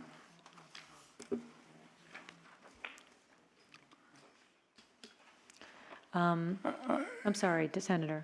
This, after page 12, you're going forward. If you can't comply with page 12, it won't work. I think, overall, I will say that That's what I'm saying. It won't. Yeah, I do not anticipate that the district would oppose this variance because, it is our belief that even as they are operating currently, and there may be a violation of certain permit conditions, the excess emissions, the emissions are lower than what they were under the previous configuration, and so, that harm to the environment isn't there. But again, having said that, it doesn't mean that with respect to the relief sought and the plan going forward, that there may not be just some details to fill out. If you want to pass on the questions, maybe I can just have a couple questions that you can add to, which Yeah, if I want to do this in the best manner possible, so while the district is taking their time to really understand this and ask the questions, I'd like to be taking our break. But if there's any pressing questions that cannot wait until after, why doesn't the board ask that, and then we'll take our lunch break for the... Right, I got a question right now while you fresh in your mind. On page 12,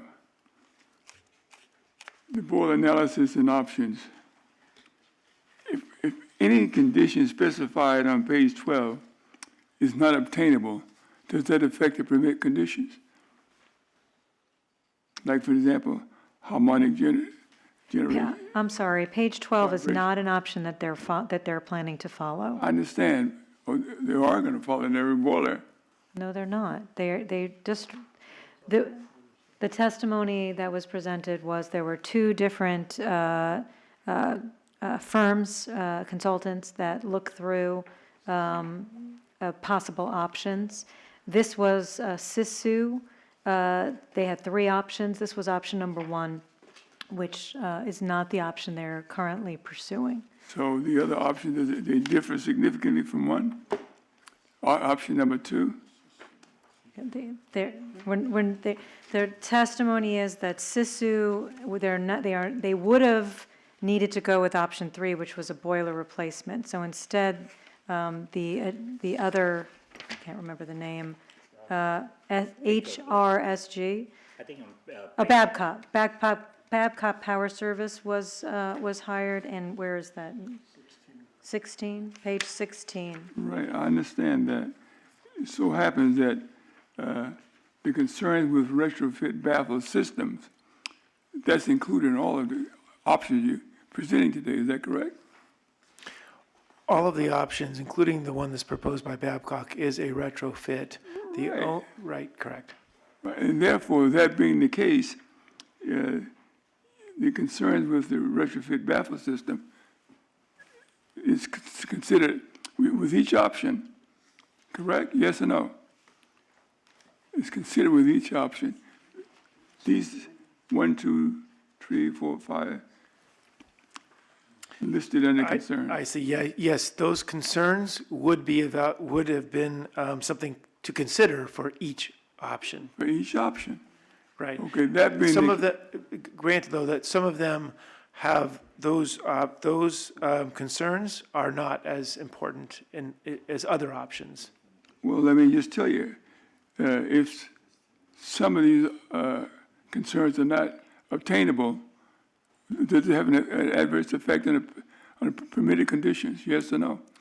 No, at this point, the permitting conditions or the permitting descriptions and permitting efforts are not impacted by the retrofits that is being looked at now. The only thing that we identified as a permitting issue is the temperatures that go to the catalyst. Well, these concerns affect the temperature in any case. These concerns Yes. are listed there in retrofit baffle system. Will they affect the temperature, yes or no? Yes. Okay, then it's be affected. Number one. Number two, you talk about harmonic generation due to vibration. Simple harmonic or whatever kind of motion you were talking about. How can you, it's not predictable that it's going to be constant. If your vibration and harmonic is not constant, you can't control the system. Is that correct, yes or no? Correct. That's one of the concerns. Of course, so. Okay, I want to understand. During the testimony, it was identified that the thing you were going to do was to add 2 upstream kicker plates and something else. Okay, so does this option, the baffle issue, is that also included in that? I want to understand, because that's what the senator is saying, and I want to understand your answers, because you're saying that these are still issues. Is that baffle option, is that also incorporated into the option you're pursuing with the kicker plates? No, I was addressing the senator's question about that option, those concerns being criteria that all of the other options or any other option would be looked at. And so, for example, harmonic generation, the kicker plate will not cause the same harmonic generation. Okay. However, if it were to, it would certainly have been a criteria for evaluation. Okay, so I want to understand the question and the answer, because I didn't. Well, that could be a problem. See, the vibration is simple harmonic or otherwise. It's not predictable. Is it predictable? Yes or no? Is it simple harmonic?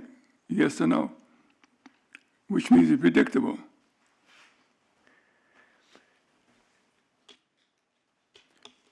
So if we want to discuss more about the baffle configuration, we will need to have testimony from some of the technical people from that. Is that necessary? That is not what they're asking to pursue. What they're saying is that they're setting some conditions in the final analysis where you meet the condition of the permit.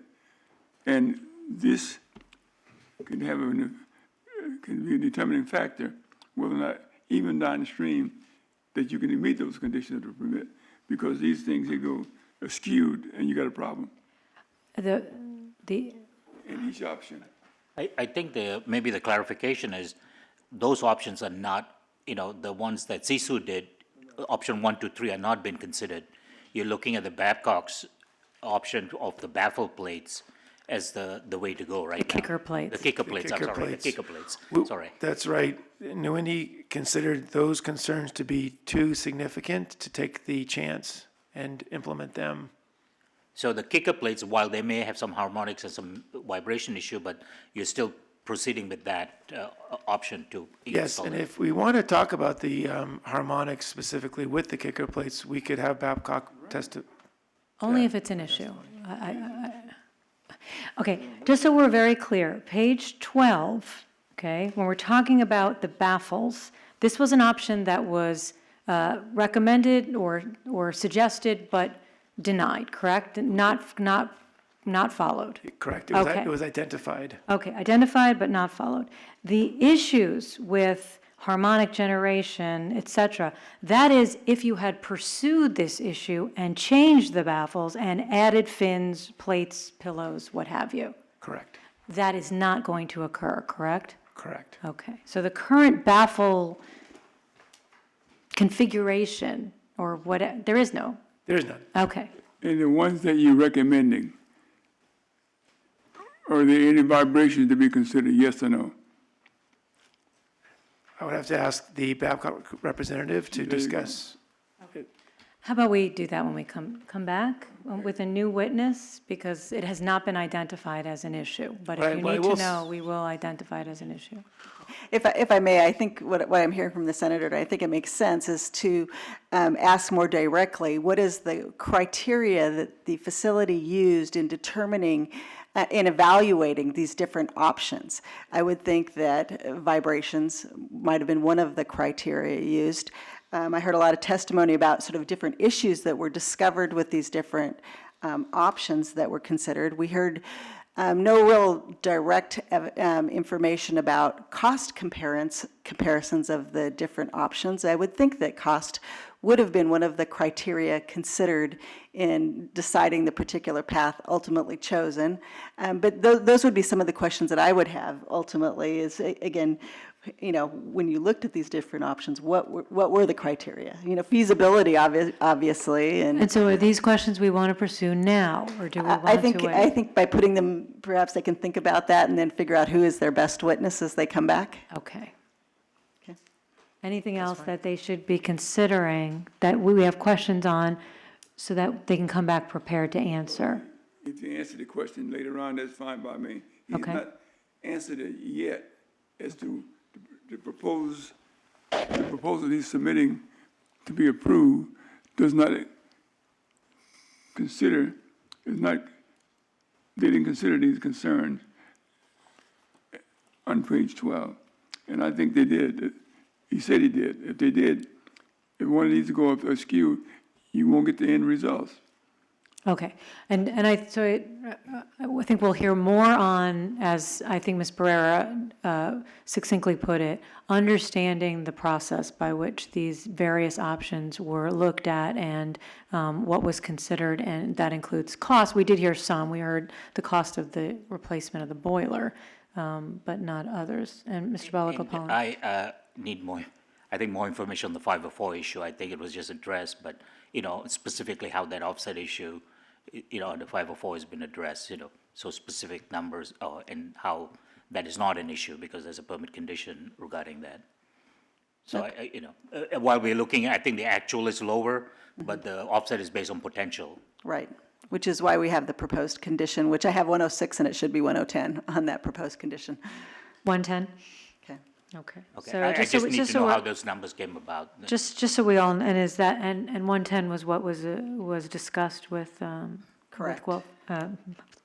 with New-Indy. Okay.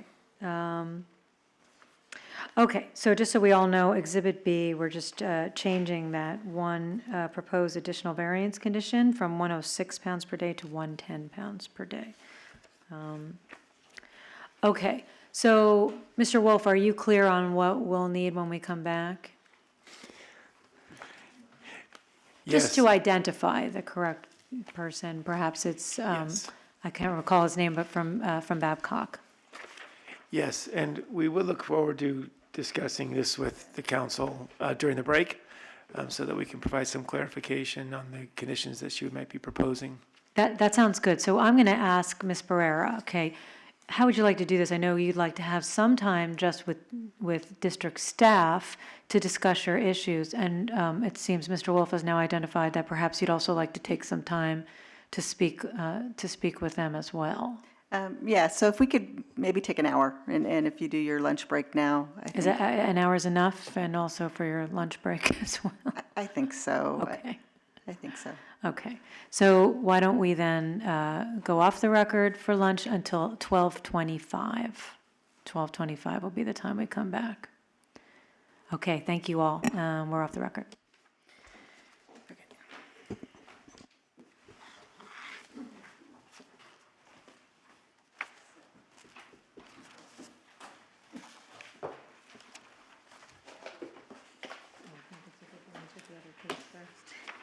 Yeah. And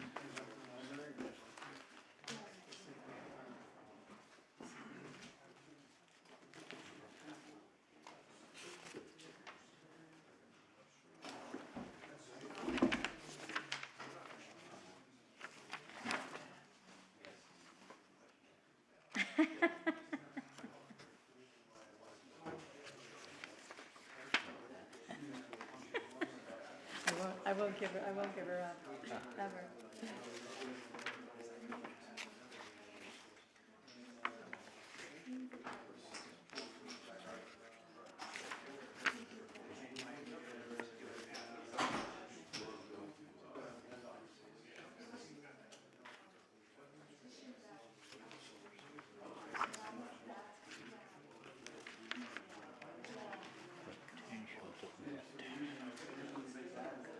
I need, oh yeah.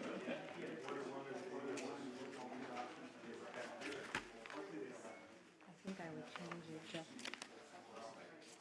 to say, continue to connect and support each other in this incredible group.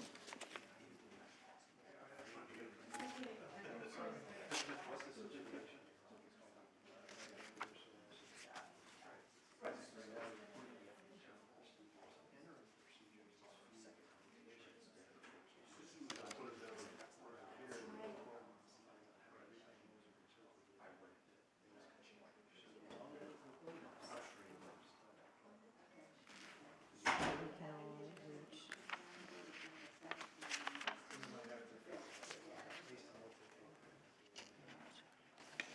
our goals together. That or something like that.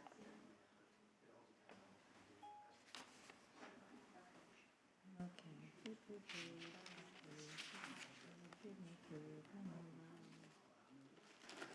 Give me tea.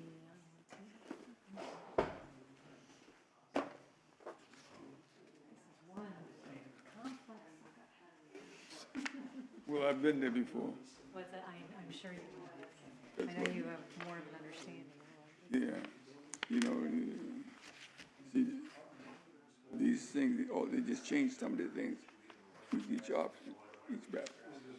We'll see. They're doing pretty much the same as they did in option one, except they're making just some minor change as they go forward.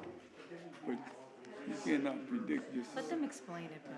That was, as I was taking notes, I was thinking to myself, oh my God, this is so much and can't- coming so quickly. I know, but it really, after all that discussion, one thing that matters is these conditions. Right? It's a uniform system. The system, all will have to consider these. Let's not discuss it here, but let them come back. Let's not talk, guys. Yeah, If there's a vibration problem, somebody all, yeah, Let us not talk about it, in every case, okay? you Okay, can't, guys, let's not talk about the pain. I'm on it. Come back on, actual. please. Please. Please. We'll text each other.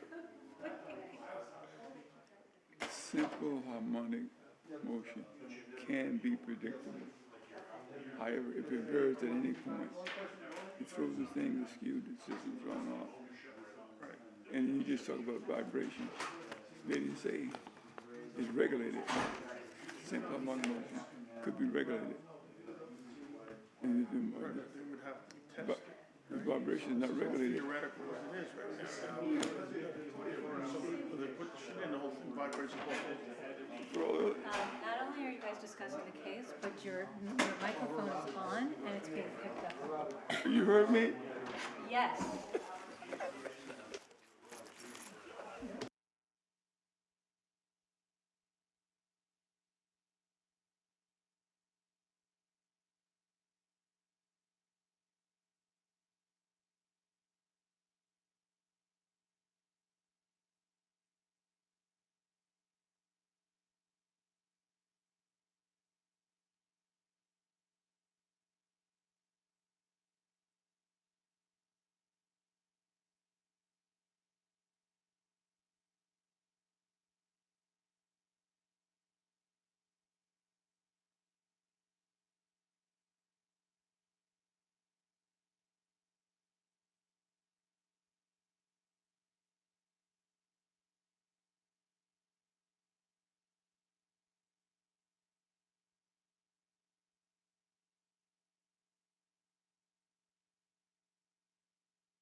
Okay, we are back on the record. Oh, no, we're not. Okay, we're back on the record. And last we left off, Mr. Wolf had just given his presentation, and I know there was a lot of discussion between the parties, and I assume with AQMD staff, so I'm not sure where we should pick up and who wants to let us know. I think I'll start. Mr. Wolf, first of all, with respect to, as I understand it, the facility hired 2 consultants to look at various options. And with respect to the evaluation of those different options, can you just generally tell me sort of what the criteria what criteria was considered in evaluating the different options? Sisu Consulting was contracted initially as a review for their the design drawings. So their focus was to take existing information and try to determine why the issue at hand arose. Yes, Senator? There were existing information. Existing information. With that, or carry on.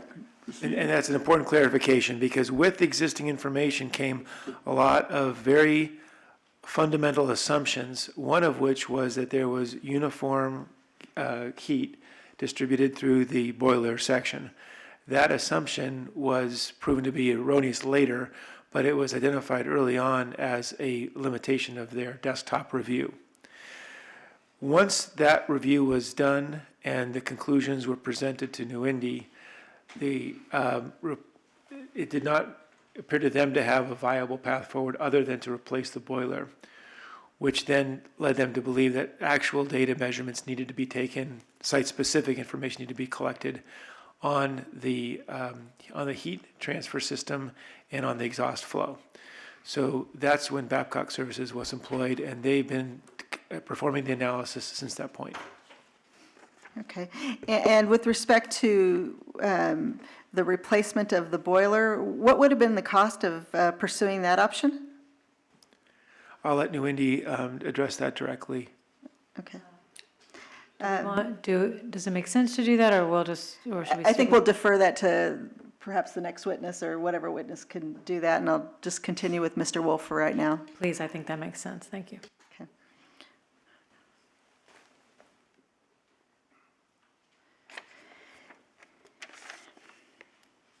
And so with respect to the Babcock recommendation to install kickers, first of all, can you explain to me what a kicker is? A kicker is a plate. It's a plate that provides directional flow to an exhaust stream. So a stream is going at a certain velocity in a certain direction. It's a vector. That kicker provides an additional plane for the flow to follow. So what the kicker will allow is for there to be directional flow where previously there would have been perhaps mixing. And that is specifically, in this case, in the inlet section of the tube. I'll call your attention to slide 20, maybe? 11, actually. So what we're talking about now is that the Babcock solution is looking at the inlet duct section of that train. So it's the very, very initial part of it. What their analysis showed is that there was a lack of mixing in that duct section. So when it entered the boiler, it was already predisposed to having an irregular heat transfer across the rest of that boiler 1 system. And then, as you pointed out, slide 20, which is the flow that would be shown with the kicker in place. Slide 20 shows those lines that you see going up from the inlet. So that diagonal duct is the inlet duct. Those plates are planes that the exhaust will essentially ride on and create more uniform flow and heat into the duct area. Those 3 little dots are the duct burners themselves. So that's where you see those little heat islands coming off of that is the additional heat being added by the duct burners. And do you have information about the approximate cost of pursuing the kicker option for the facility, or is that also for another witness? It's for another witness, please. Okay.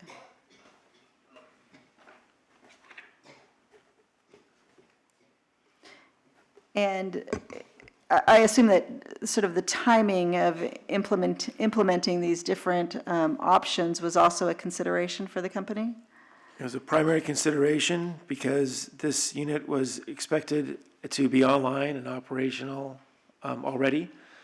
The equipment was, and this as was presented in the interim variance hearing, this was only discovered when they went to fire the duct burners and realized that they could not recover the steam as they expected to serve the entire plant load. So timing was an essential component of the determination of which path to take. Okay. And in terms of how these kickers are expected to be able to increase the steam production, can you explain that again? So I will do my best to do that. We do have Babcock Power Systems here to be able to explain that further. But simply put, if you look at slide 20, what that will do is when you even out the flow into the boiler 1 chamber, that's going to reduce the recirculation that happens and allow the heat transfer to be more uniform across the surface area. So compare slide 20 with slide 18. Slide 18, you see the diagram off to the left. It's coming in at a very high temperature across the bottom. That is not coming in at a very velocity. That's not coming in at a very smooth velocity. What that's doing is it's creating a turbulence that's backfilling on the bottom of the boiler chamber. It's probably best represented in the diagram that's, or the picture rendering off to the right, where you see that recirculation on the bottom of the boiler chamber. That is what will be, what is proposed to be alleviated by the kicker. Okay. So it's expected to make the flow more uniform, and then will it also increase, I guess, the surface area of the tubes impacted by that flow? The surface area itself is a physical constraint. It won't be increased by this, no. But I guess in terms of the hotter portion of the gases flow? Correct, yes. Okay. So the temperature won't be running by it, it'll be lingering through it. Okay. Okay. Page 23 of the PowerPoint is an excess emissions calculation. Some of these numbers did not make sense to me in terms of an average daily on particulate of 9.7 and then total 19,000 and carbon, likewise for CO. Is there a correction to be made on those numbers? There is a correction. I appreciate council bringing that to our attention. I will make those corrections here verbally. The particulate matter, so the average daily column, pounds per day, is correct. The total to date, though, those numbers of the pollutants are to be changed. So there's 3 pollutants affected by this change. Particulate matter, the total to date is 475, previously shown or incorrectly shown under the SOx total. The carbon monoxide is 19,425, and the SOx is 38. Those were correctly reported in the weekly report that these numbers came from, but they were incorrectly transcribed from that report. Okay. Just so we got that. So particulate matter is the 475, and the CO is the 19,425, and the SOx is the 38. Correct. Okay, thank you.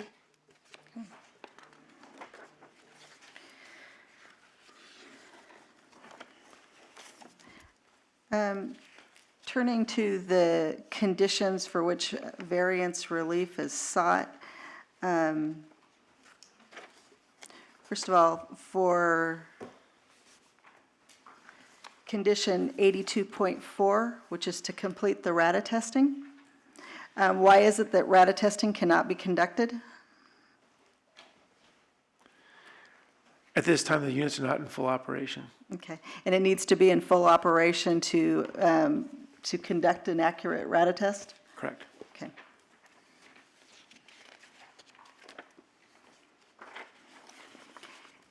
And for condition 29.1, for the source test, why can't that source test be conducted now?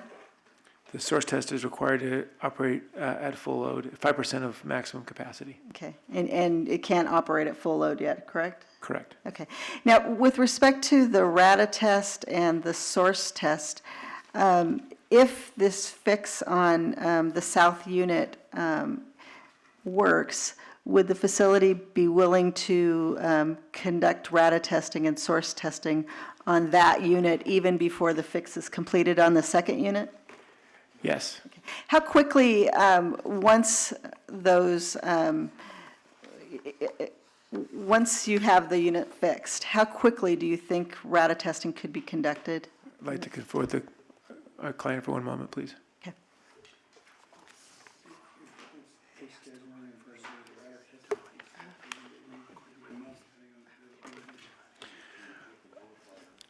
So once,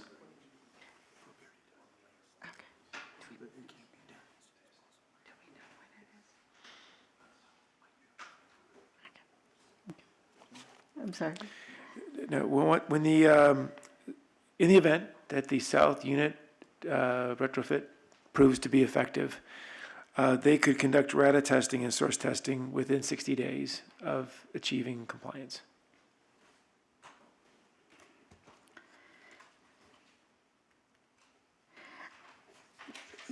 Now, you're saying that the facility will know by March 20th, they're estimating that they will know by March 20th whether or not the proposed fix with the kicker plates will work? Is that correct? Correct. Okay, would the facility be willing to return to the hearing board the following week to provide us with a status update? Yes, we would. Okay, and would you be willing to, at that status hearing, provide evidence to the hearing board and the district as to why sort of continued variance relief is necessary? And let us look at the scope of necessary variance relief, I guess, at that time? Yes. Okay. I mean, and it may be that in terms of setting a date for source testing and RADA testing, that if we're going to have a status hearing, I would propose that we just set those dates at that time. And as part of this, we would have to determine during this hearing initially how long this variance goes, and is it much past the status hearing? Is it right after the status hearing and we'll set new dates? So that's a question we need to have answered. Okay.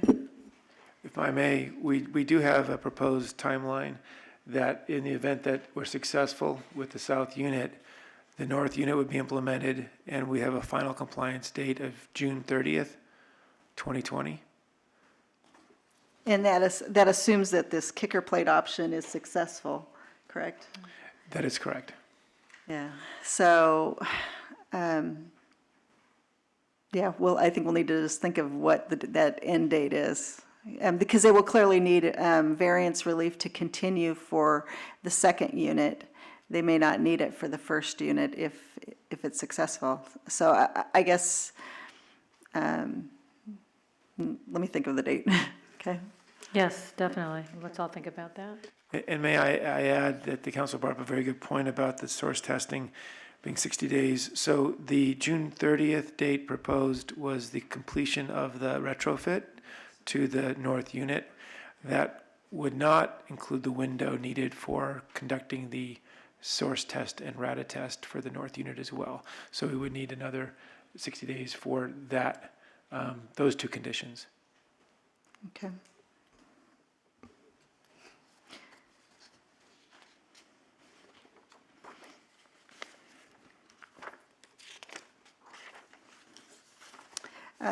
With respect to the request for relief from permit conditions A 195.1 and A 195.2,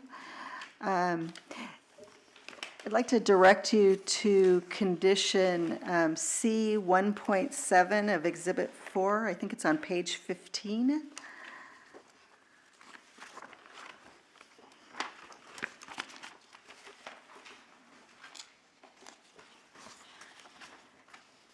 So condition C 1.7 provides the facility with a fuel usage limit for use during commissioning. Is that correct? Correct. Okay. And has the facility exhausted its fuel usage for commissioning at this point? So that condition was actually requested additional gas already from the district permit engineer to increase that fuel during commissioning. So it has not exhausted the second allotment, but it's near exhausted. Okay. And if the district were to approve an additional amount of fuel usage for commissioning purposes, would you still need relief from condition A195.1 and A195.2?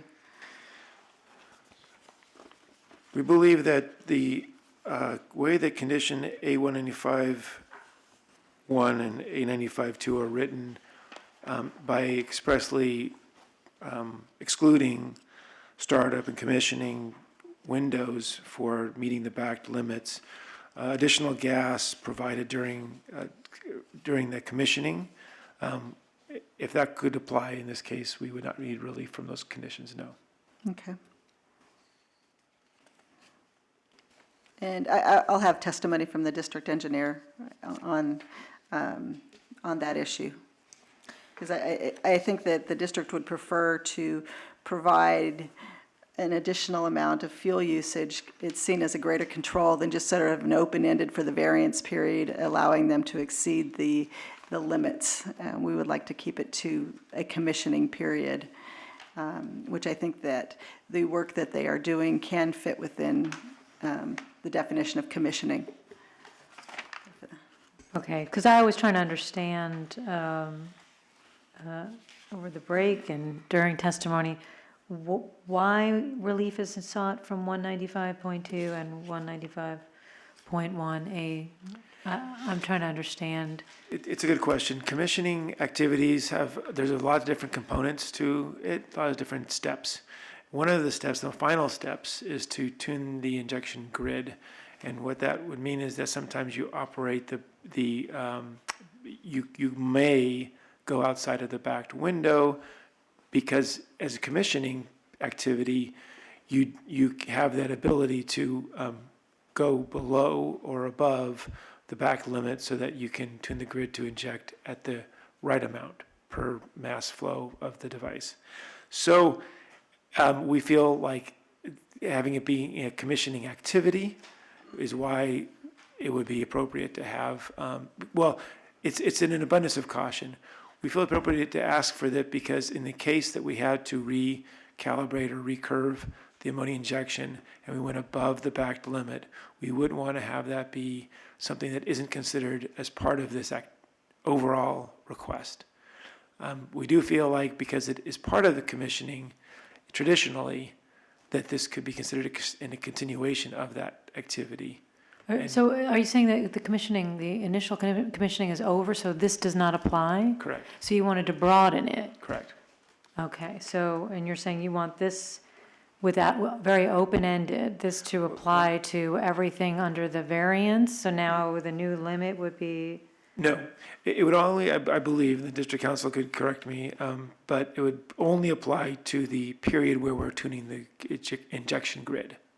Okay, so you're requesting a variant from these two, but only for particular tuning activities. Yeah, if you look at the presentation, it is narrow in its scope.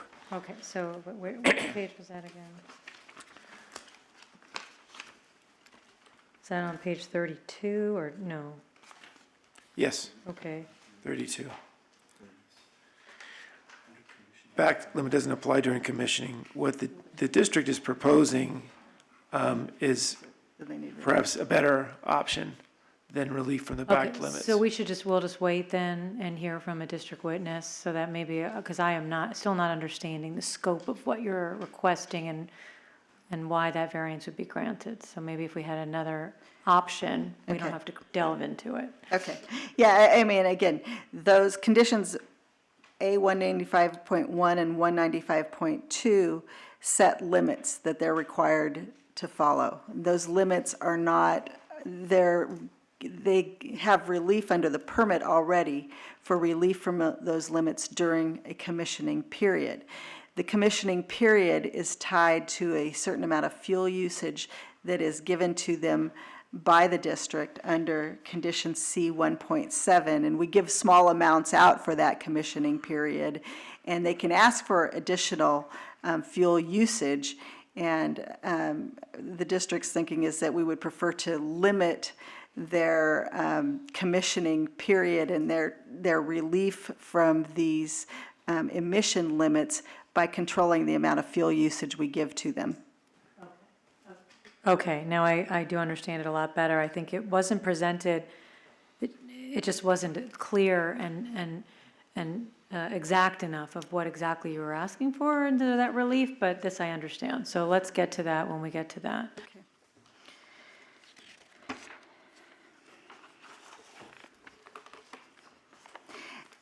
With respect to the request for relief from permit condition 12.5, why is it that can you explain why that relief is necessary?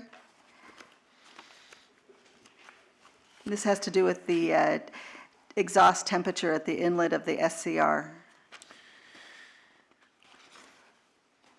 So currently, the way in which the exhaust gas is recovered for heat recovery isn't sufficient to reduce the temperature to within the range specified in the permit. So what we would like to do is to be able to increase the temperature range on the upper end to allow that hotter gas, which is measured through thermocouples, to be able to operate at the higher temperatures. Okay. Now, during the last hearing, the hearing on the interim variance, there was some testimony that higher temperatures could lead to degrading of the catalyst. Is there a temperature limit that you, what would you like to increase the 755.1 to? And how does that number tie to the testimony about concern of the catalyst? So catalyst does get worn out and can be damaged at high temperatures unless it's designed for high temperatures, and this is not a high temperature catalyst. However, it can operate effectively at temperatures above the 755.1 that's in the permit today. The request is for an 800 degree high end to that permit condition. Okay. And the catalyst manufacturer, that is within their design range. Okay, so 800 degrees is within the design range? Correct. Okay. And how does the facility keep track of the temperature at the inlet of the SCR? The thermocouples. Okay. So how often does it measure that temperature? How does that work? Do you know? Constant measurement. Okay. Okay. And would the facility be willing to accept a condition that states the exhaust temperature at the inlet of the SCR shall be maintained between 537.7, the current minimum, and 800 degrees Fahrenheit, except during startup and shutdowns? Yes. Okay. And would you also be willing to accept a condition that within 30 days of the date of this hearing that the facility would file a permit application seeking a change of condition to D 12.5? Yes. Okay. And can we restate that just a little more slowly so we could? Yes. Thank you. And I could do it at the end if that's better. Is that? No, I was thinking along these Okay. lines, so I would love it now. Okay. So the first part would be the exhaust temperature And for this language, I'm actually mimicking the language, the last sentence of condition 12.5, and I just changed the numbers. So for the exhaust temperature, at the inlet of the SCR shall be maintained between 537.7 to 800 degrees Fahrenheit, except during startup and shutdowns.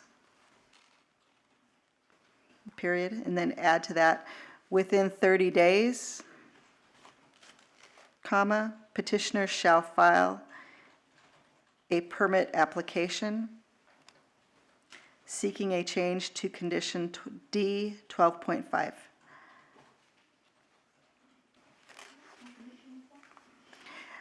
We'll need to figure out where to insert it. Meaning the condition of the permit. Oh, the permit condition is D 12.5? Okay.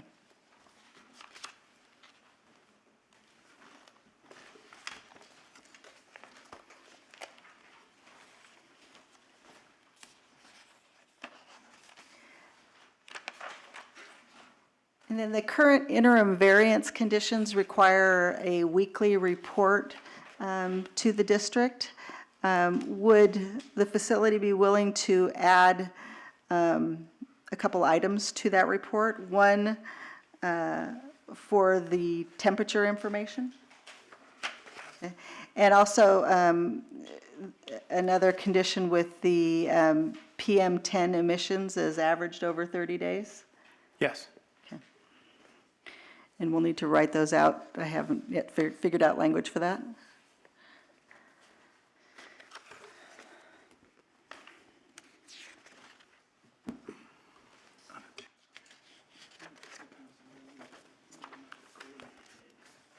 I have no further questions. Thank you, board members. Questions for Mr. Wolf before we move on? So Questions for Mr.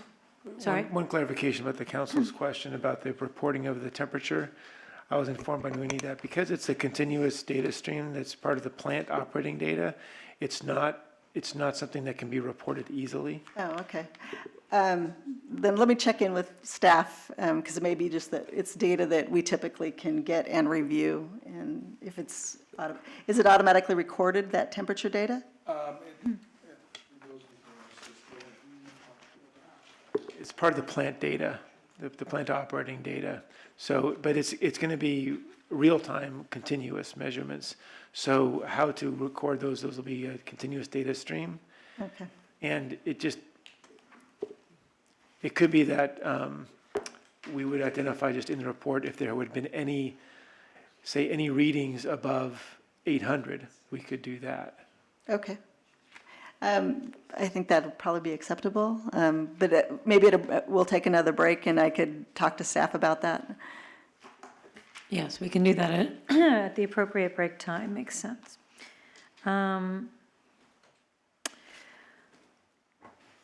Sorry, I had questions.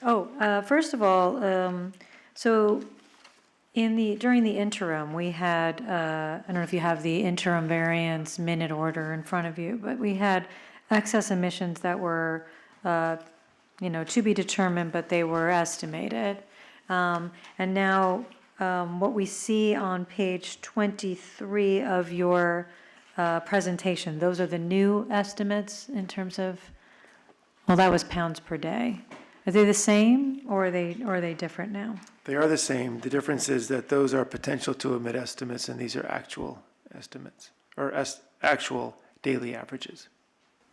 Okay, so this is, these are pounds per day. So this is based on actual. So if we are going to estimate excess emissions, we're going to use the potential to emit, or we're going to continue, or are we going to use the average daily? This is what you now have readings on? Right, so we would use the potential to emit, or continue to use those estimates as were presented in the interim variance. Okay. These are only to show that the daily average emissions were below those numbers. Okay, thank you. And then, just so we understand, or I understand, just the overall context. So you had 2 turbines that that were much higher emitting, and now you've replaced them with lower emitting turbines. But with the original turbines, the boiler was a backup, correct? And it was not running at the same time Actually, it was one unit. altogether? It was one unit. The old existing unit was one unit, Okay. D15. Okay. So the boiler that's running now is, It's the old boiler too. okay. So the way that it worked back when the existing turbine was there was that the boiler provided the makeup continuously. So it was a regular part of the operating of the plant. Okay, so I just want to, in context, understand you are now realistically, in reality, you are emitting much less, even while you are running the boiler at the same time as you're running the two turbines, as you were previously, correct? Correct. Okay, so that is, so for example, the new turbines, the difference between the new turbines and the old were 35 pounds per day less particulate matter, is that correct? Which are you reading from? I'm looking at 27, page 27.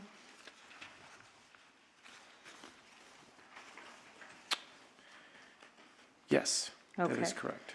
And then, but you're also, so then the increase, the excess PM, at least in reality, is like about 9 pounds per day of PM additional because you're running the boiler at the same time. Right, so we have a increase over that reduction. of Right, 35. but overall, I'm just trying to understand the scope of what we're talking about. Correct. We're seeing about a 35 pound per day reduction overall, but from what there was to what now is potential to emit. But we're seeing an increase above that of the 9 pounds per day essentially of PM with because you're running the boiler at the same time, but there's still an overall decrease. Right, and that's shown up above. North turbine is contributing approximately 31.83, so about 32. South turbine is about 33. So each of those smaller units are currently contributing about 32 pounds each, plus the 10 pounds. So we're talking about 95 pounds as opposed to the old boiler, which had significantly more than that. Okay, Well, not significantly, but more than that. or more than that. Okay, so I wanted to understand that overall. And then I did have the question on those conditions of the permit, but we're gonna hold that question. I think that's all I have for now. And Mr. Balagopalan? Mr. Wolf, it's somewhat disingenuous to compare emission-based actual and PTE, isn't it? And say there's a reduction? It's apples and orange comparison, would you not say? In what context, though? Well, if you're looking at, when you're reporting excess emission during the variance, you're reporting the actual emissions, what was permitted and what was exceeding what was the permitted level. Right. Actual. So it should be actual to actual. PT is a different issue. So when you do in 27, you're doing an actual to potential and say, hey, there's a 35-pound reduction. Isn't that somewhat misleading? So it is not entirely misleading when you think about the fact that our variance petition is calculating excess emissions based on emission factors that we're using the potential to emit calculation. So we are just using less fuel, and that is resulting in a lower than expected excess emission. When we are going to look at how we pay the excess emission fees, we do have to go to the minimum daily fee because we don't have excess emissions above the reporting for any individual pollutant. Correct. And that's based on actual emissions Correct. during the variance That's was correct. compared to to actual emissions during normal operation. That's correct. Correct. So when you do a PTE to actual, so let me go back to the PTE issue, because the PTE, there was a condition put on the boiler not to operate more than, if you're operating the turbine, you can only operate the boiler, not both in combination with the boiler. Right. And the reason I think we determined the last time that was due to an offset issue, that condition was put to limit only one turbine operating with, in combination with the boiler? Correct, and we've addressed that, I think, and that's the 504 discussion that's going And to happen. that's how I'm trying to figure out how that Yes. was addressed, because when the initial, the older turbine had has a high PTE, correct? Correct. And then when you permitted the two new turbines, then what was the reason for the condition to limit the boiler with one turbine? If overall is showing the PTE is all reduced, then why did the district put that permit condition? So if you look at slide 26, the limiting of the concurrent use of the new turbines and the existing boiler was not an anticipated operating scenario. It is true that we wouldn't have been able to operate Sharon steam all the time with both of the new turbines, but we would have been able to operate it more than is on standby, which is it is today, or with only one turbine. So the condition was taken so that you didn't have an offsets issue, and that is one of the reasons why we're agreeing with a daily per PM calculation that will allow us to do a 30-day average and stay within the 110 pounds shown on line 3 of that, slide 26. And the 110 is the potential to emit with just the turbines and not the boiler? Correct. So, but the PTE, the PTE with the boiler is 153, right?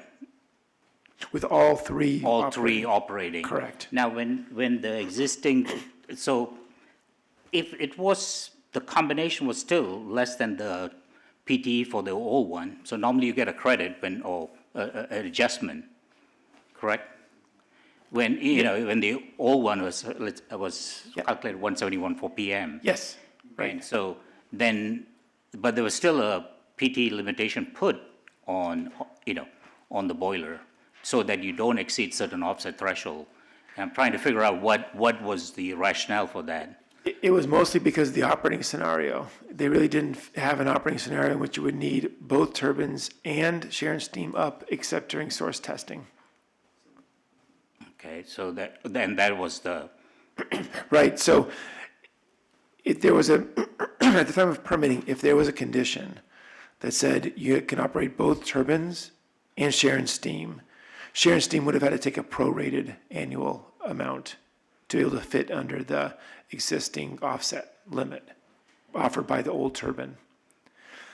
But that reduced amount from Sharon steam wasn't asked for because, in fact, it was not an operating scenario they envisioned. It was an alternative to having one of the turbines down. okay. Because the PTE for the boiler was 40, I'm trying to, For 43, correct. 43. Yes. So even if you added, it would still been below the PTE of the old boiler, right? Oh, at 171, yes. 171. So, But, so 171 was in the new source review balance sheets. there. But that actually was a number, even though it was in the new source review balance, it was based on a diesel, or an alternative fuel. It wasn't based on natural gas firing. Oh, okay. So when you look at natural gas fire, that's at 82. Okay. Which then also then shows that, and this new turbines is based on natural gas, Correct. 110, so that your PT is, if you, natural gas to natural gas is then higher than.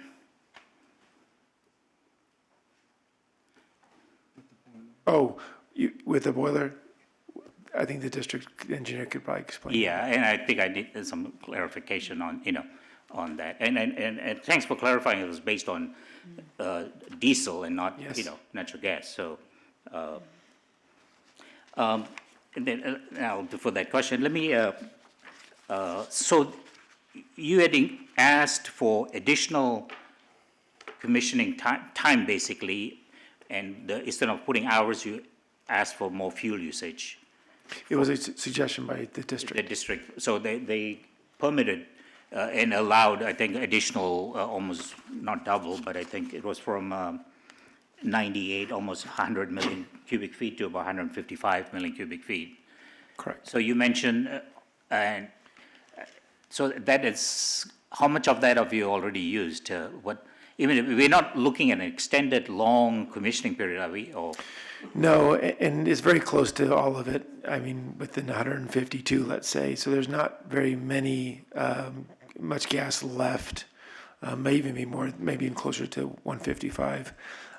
What we would be doing, though, if we were to go forward with modifying C1.7, would be to calculate what we would expect for approximately 2 days for each turbine of commissioning gas needed. And that would be requested from the district. Under that condition, it allows for a request to be made to the executive officer. maybe you can clarify what you mean by commissioning. So you have already essentially commissioned Correct. both the turbines and, and then you found the problem. Correct. Right, the commissioning has been done. You essentially have to recommission, though, the unit After you do the. once the fix. And that's why this gas would be an appropriate use. So you need so we're not talking about until, just an additional, just for the commissioning. That's right. So we're going to be in compliance with the backed limit and the conditions, A195, 1 and 2, all this time. And then when you start commissioning, you need some additional. Right. Once the solution is in place, there's going to be a small window where that we're asking for the relief from. And it just would be a matter of a couple of days for each unit. And that's when you're asking for the 2 ppm. Yeah, so it would be a future request, not at this point. Okay, so I think that helps too. Yeah. Which hopefully will be taken care of through a different condition. Yeah, because when I was first hearing, it seems like we are extending the commissioning period for, a very long time. Okay, SCR now, it's not a high temperature catalyst in there right now. Correct. And you're asking for the high end of the catalyst limit. Wouldn't that degrade very quickly? Are you looking at replacing the catalyst with a high temperature catalyst? No, there's no replacement of the catalyst being proposed Contemplated. at this So- time. This window, you can see how very specific it is, 75.1. That was obviously a design-based value. It's not the manufactured value. So what we were proposing to do is the manufacturer has a higher limit than that. We would simply want to increase it to being that higher limit. And they warranty it under that higher limit. My understanding is correct. that- It is. Okay. And you don't anticipate degradation of the catalyst operating at the maximum limit, because it looks like the temperature is still going to be, because your solution that you're asking for is, is putting the kicker units is to streamline the flow, have better heat transfer and so forth, but your temperature looks like it's still going to be quite high. And Correct. your solution is not looking at, hopefully that will reduce the temperature because you got a better heat transfer, so they'll take some of the heat away. Exactly. Okay. All right, thank you. We do not expect that there will be any fouling or significant catalyst damage as a result of increasing the temperature from 755 to 800. Okay, thanks. Ms. Verdugo-Peralta. Thank you, Madam Chair. I just want to be clear on this. So as you're changing out and you're going to the 2 turbines plus the boiler, are we reducing the particulate matter or not? Reducing it from, From what was existing we're going to stay the same on the So- particulate matter? on the particulate matter, correct? And so your benefit of doing this and going to the combined heat and power exactly as overall, just give me an overall. Oh, my mistake. So it's a reduction for the permitted use. Under the variance, it's going to be capped at the same.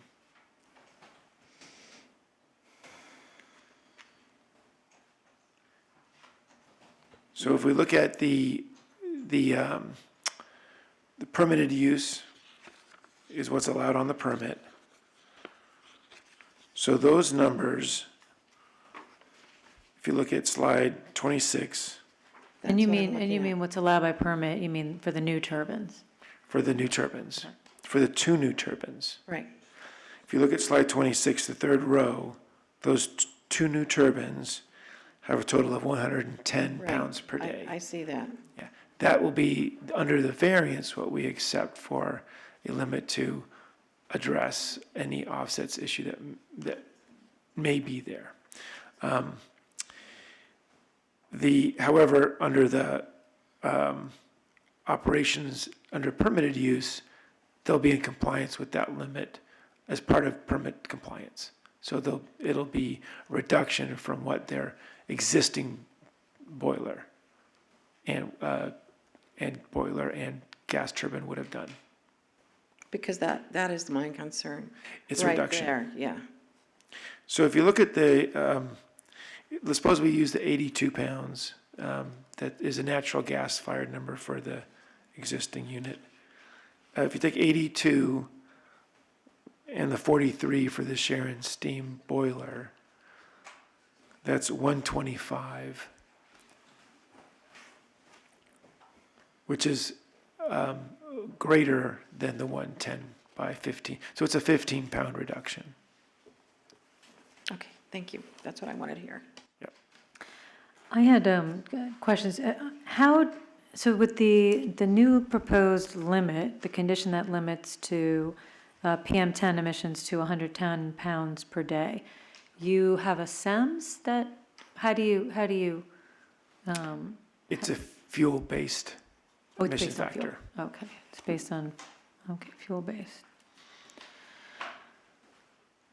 Okay, and then do you expect the other pollutants, CO, VOC, SOx, and NOx, to also be, by having that PM reduction, to also see a similar limit on the other pollutants? Well, there's control devices for NOx, VO, and CO, or Okay, VOCs and CO. So control devices would govern BACT. For SOx and PM, yes, they would, or the SOx would see a commensurate or a proportional decrease. Okay, I'm just wondering, because it seems you're limiting the usage of, but to get this 110 for the boiler and the 2 turbines, you're limiting the use. Correct. Okay, so that we'll also see a limitation in the other pollutants as well? No, the other pollutants will all be at BACT. So they're going to be, those are controlled pollutants, so they'll be the same. They'll be the same? Okay, so they're not dependent on, They're not dependent on gas flow. okay, gotcha. Okay, other questions? Senator?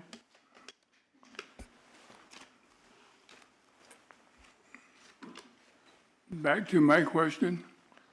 Let's go to page 11 again. That's the train, right? Correct. You talked about the gas at the train duct, that's those angle, that's where the gas comes and hit. I mean, you mentioned something about that duct. The inlet duct, correct. Does the gas impact that inlet? The exhaust The exhaust, Yes. right, yeah. Okay. And you put the kicker plates in to direct the flow, the orifice, you're creating an orifice where the gas make the impact, is that correct? You're creating a channel. Orifice, same thing. That's where the gas impact that duct, is that correct?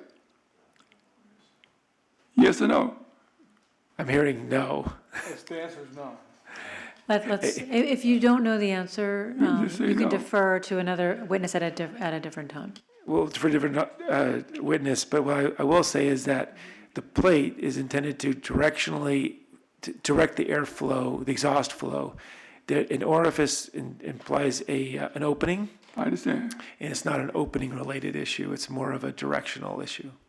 acts as an orifice. In effect, okay, call it as you wish. Okay, so at what point did the vibration occur? At the point of contact? At that plate? That duct? No, vibration wouldn't be occurring back there. Where does it occur? Up in the boiler 1 section. That's the vibration that occurs there. That's where right. And is it regulated? The frequency of the vibration, is it regulated It's irregular by nature because you can't, by nature? yeah, but what we'll do is, if you don't mind, I'd like to defer that question to an expert. Let's do that. These particular questions, because otherwise we have someone testifying through someone else. I want to know that you have someone to testify to it. Unless I ask the question and you tell me it got to be somebody else. No, it looks like he has two gentlemen who would be. I able to see, answer. how would I know that unless I pose the question first? Then let them tell me that. If Okay, someone I'm else- saying he's asking to do that. I'm glad you know you have someone else to answer the question.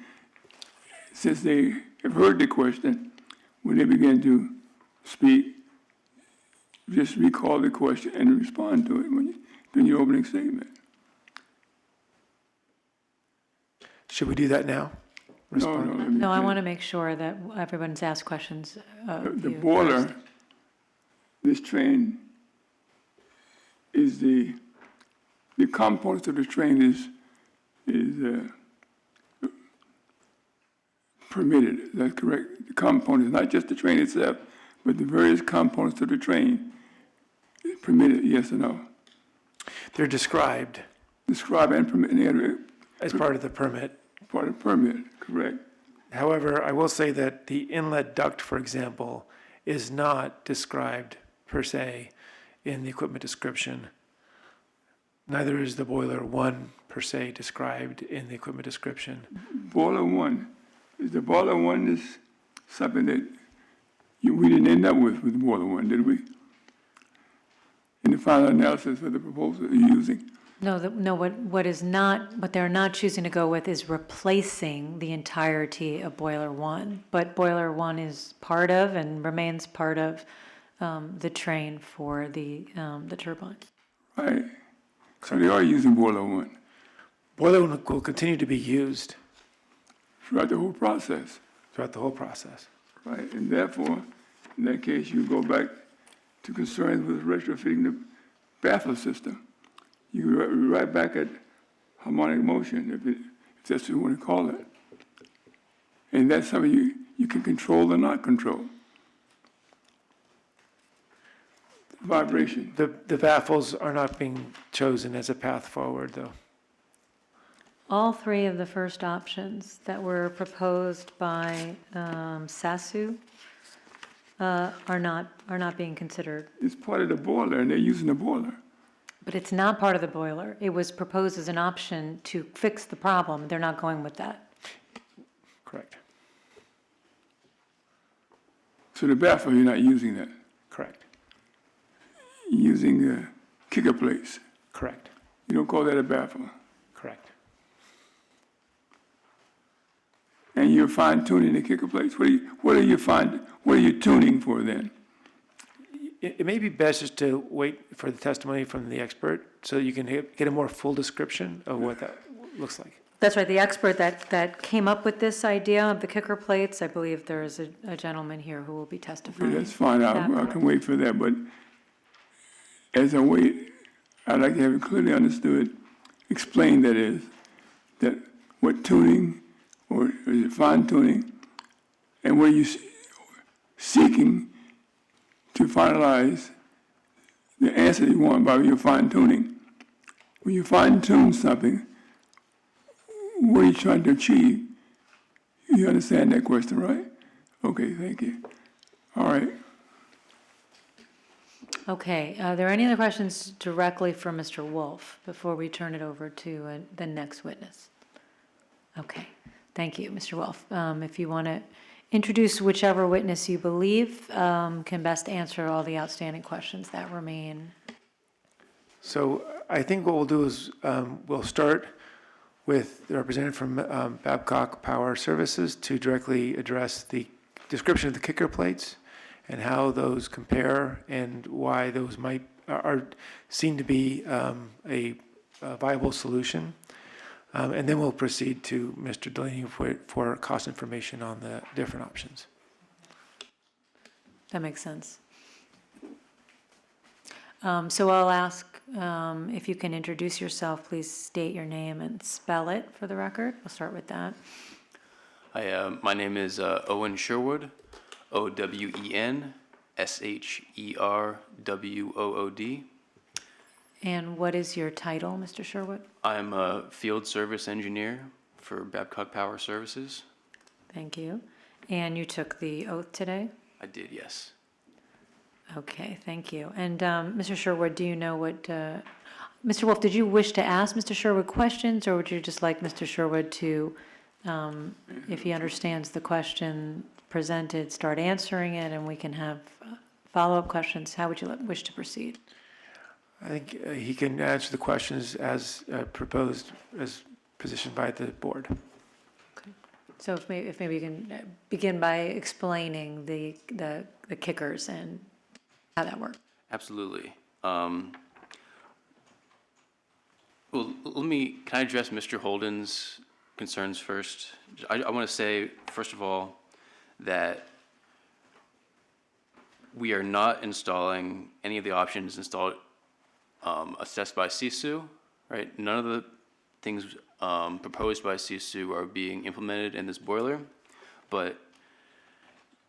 and the concerns you had on page 12, where you were asking specifically about the 5 bullet concerns we had with the CSU design.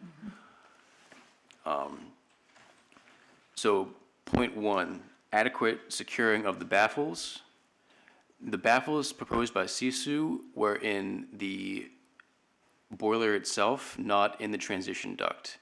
That makes securing the baffles difficult because the tubes are a very rigid thing and you cannot weld to them within the boiler. So it's a difficult, you have to basically wedge the baffles and the pillow in that space that they were wanting to put the baffle in.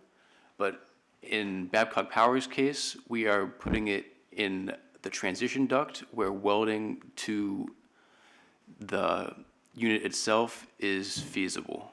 So the baffles in our case will be adequately secured. But not in the boiler. Or the kicker plates, excuse me. Say that again? But not in the boiler. They are not in the boiler. Carry on. The kicker plates are not in the boiler, yeah. The concern we had with the harmonic generation due to vibration, that was because we are further closing off the gas path in the generating bank where there is already a flow restriction caused by the tubes in boiler 1. And that reduced flow area would lead to higher velocities and an increased chance of vibrations occurring. But that's still in boiler 1, though. That's in boiler 1. We are not reducing the flow area in boiler 1 with the proposed Babcock Power solutions. Will vibration be caused at all? Not by that same mechanism, no. What causes the vibration? The increased velocity due to narrowing of the flow path. You did explain that. I said orifice, you said something else. I have not said orifice. I said orifice, and you said no, that was not that. You Okay, just so we're talking moved about, the direction of. I'm talking about CSU's proposed items in boiler 1. Now, the orifice, you were saying putting the 2 kicker plates in the inlet duct would be like an orifice, is that correct? Could be. Right. An orifice is a device used, in my understanding, is a device used to restrict flow and restrict flow. Unidirectional. Unidirectional. That's what you're achieving. Yes, a orifice does not make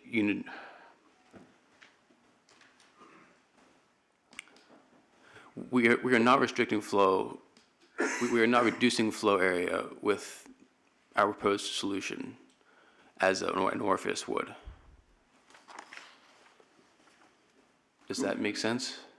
No, but carry on. Okay, I apologize. The third point, longevity. The longevity of the baffles proposed to be installed in the boiler by CSU was an issue because of the high temperatures inside boiler 1. With the kickers installed upstream of boiler 1, temperatures are lower there, and that longevity is not an issue. And the last point, or excuse me, the fourth point, the inability to predict back pressure, again, that has to do with the restriction in flow area, which we are not doing. And the final point is about the pillow disintegrating and causing issues downstream with other devices. No pillow would be implemented with the Babcock Power solution. So those were reasonable concerns that you had, but hopefully I have addressed them sufficiently. Okay. Okay. Thank you for that. I guess I'll move on. If we could allow him to address, right, and then you can ask questions. You can go on. Move on to describing the solution that Babcock Power would like to install in this unit. If you look at page 18 of the presentation, you see that before the 3 duct burners, the white dots on the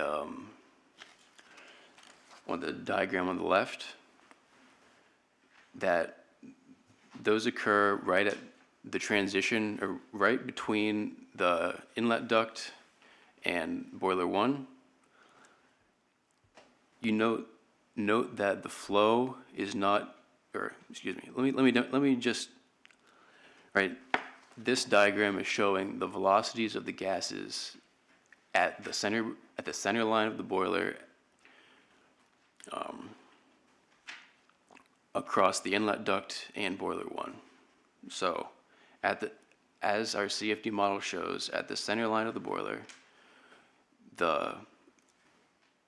most of the gas, as shown by the velocity, is bypassing the top burner, and then once it is into boiler 1, it is making its way to the top of the boiler and avoiding a large portion of the generating bank in boiler 1, causing the steam shortfall for this piece of equipment.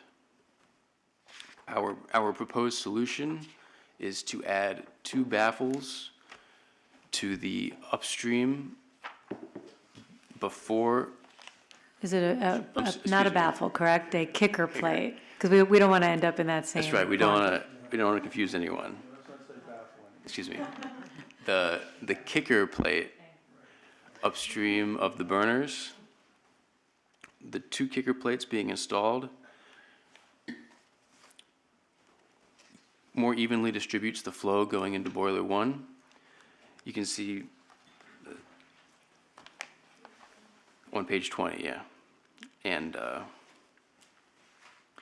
the more evenly distributed flow also it translates downstream as well into boiler 1, where much more of the generating bank will be used, and this should increase the steam output of the unit.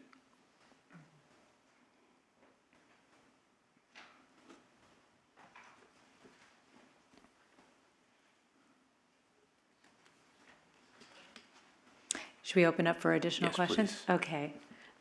Let's start first with Ms. Barrera, if you have any questions for Mr. Sherwood. No, I have no questions. Ms.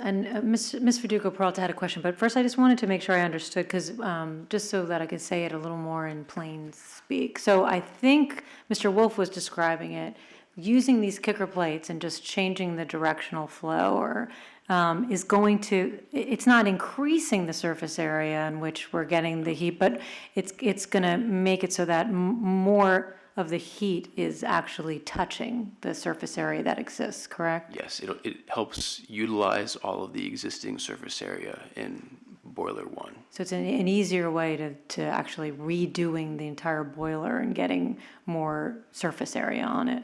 Absolutely. Okay. Ms. Verdugo Peralta, I'm sorry, you had a question. Thank you, Madam Chair. I'm looking at page 26 and page 27.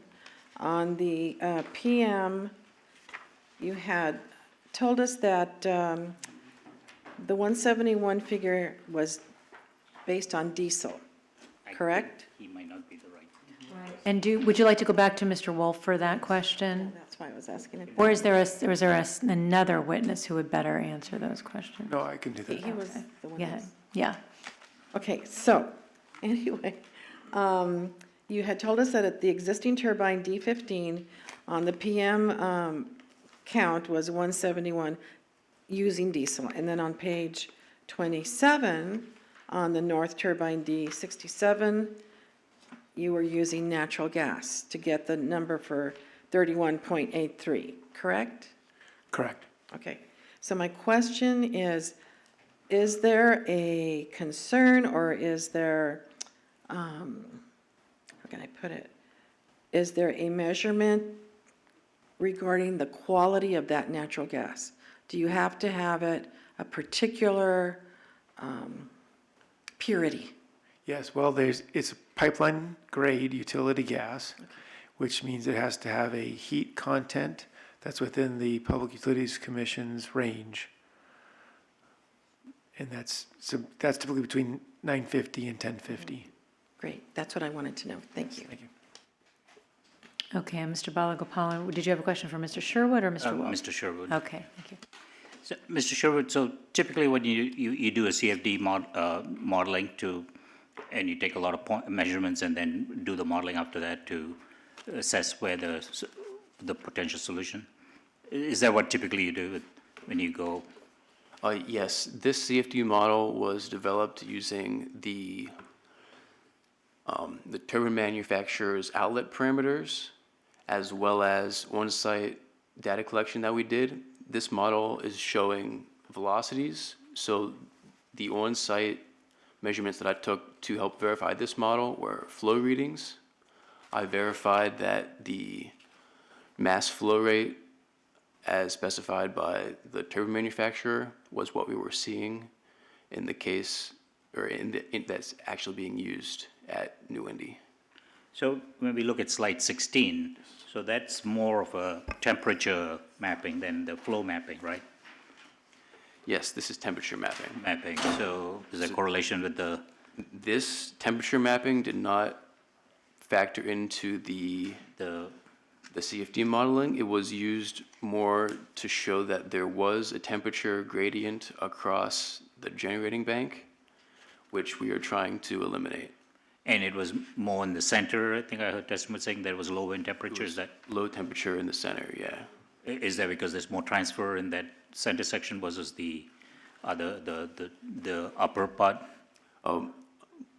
From the CFD modeling, we believe that the low temperatures were caused by the recirculation that is shown in the CFD models, where all of the oxygen would be consumed, and then there could be no more combustion in that section of the boiler because of the recirculation, and that would cause low temperatures in certain areas of the generating bank or of boiler 1.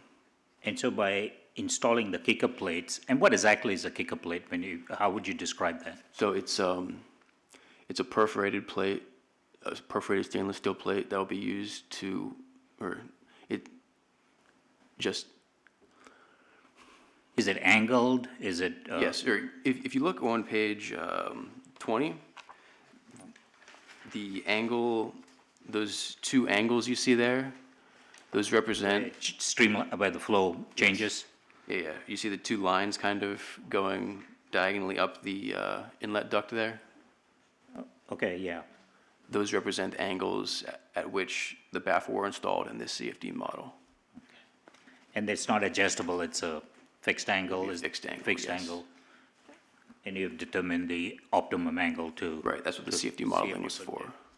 So with that, and it goes, and it says perforated and goes the full length of the inlet or Yeah, or the portion of the upper? it goes the full width of the inlet. the width, Yeah, And that will help change the velocity profile, basically, and streamline the flow. yes. And you hope to get better heat transfer from the other tubes that are not been utilized, in a sense, the heat, steam from there. Okay, that's good. Thank you. Senator, questions for Mr. Sherwood? Right, Babcock. And the boiler you've been talking about, is that boiler one? Yes, It's been, when you say that it's been modified or upgraded according to Babcock's suggestions and recommendations? it has not been yet. It is proposed to be upgraded according to the timeline shown later on in this document.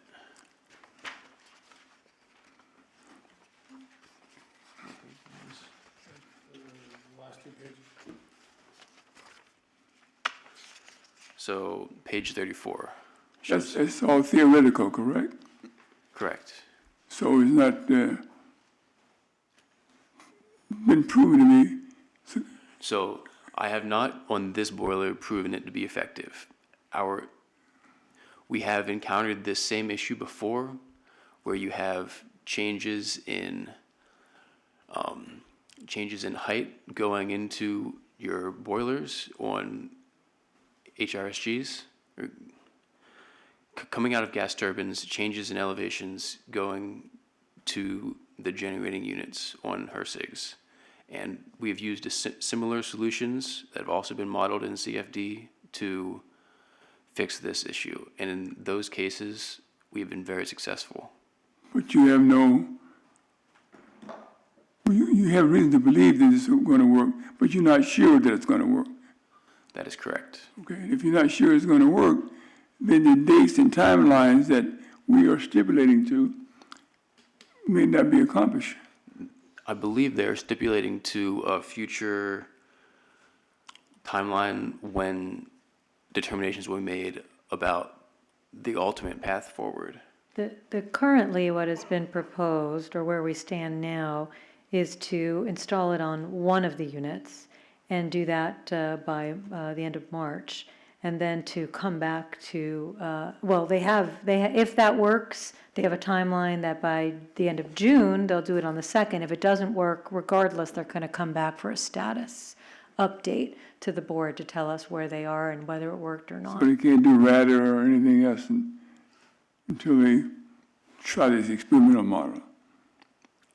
They can't do any tests, not really. Well, what do you mean by test? The proposal will be 60 days after they have installed it. If it's working and generating steam, then they'll do the emissions testing. And generating steam at certain levels, a certain temperature. And if you don't meet those levels or those temperatures, then you can't really start doing your testing. And that's why they say they're tuning the system. And what does tuning mean in your mind, this system? Are you talking about once they've installed, before they? Now let him answer the question, please. He looks maybe What confused. does tuning mean in your mind? I am not involved in the tuning efforts of this boiler. I'm involved in testing. We have a representative from or another engineering firm who's been doing the commissioning and tuning of this boiler. If you'd like to hear from him, we can defer to him. Well, he heard the question also. What tuning really, in my mind, that's what you explained to me, make sure I'm on the right track. Tuning for the purpose of accomplishing your goal and objective, which you agreed to. And if you don't reach that goal and objective in a certain amount of time, which we already specified, timeline, then you got to go back and do something else. You may have to do some more modification, and they call that fine tuning. Okay, so therefore, all these dates for testing and acceptances and numbers it's not a good idea, but that may not be accomplished in the time frame that we are agreeing to. Correct? Correct. Thank you. Okay. Do you have a follow-up question? Mr. Balagopalan has a follow-up question. Sure. Sure. I think in the slide 21, I mean, you're expecting to increase, I mean, you have to increase 32% almost to get the 132,000 pounds per hour, 125,000 pounds per hour. Now, if you don't get that, is that what you said, they optimize when you see downstream kickers? Is that, what are those downstream kickers? Kicking it down the road, I mean, I'm sorry. So downstream kickers are a non-optimal solution that we think could provide further improvement, but with drawbacks. So that's why they're not in our initial recommendations here. Right? We think we can make that 30+% increase with these upstream kickers.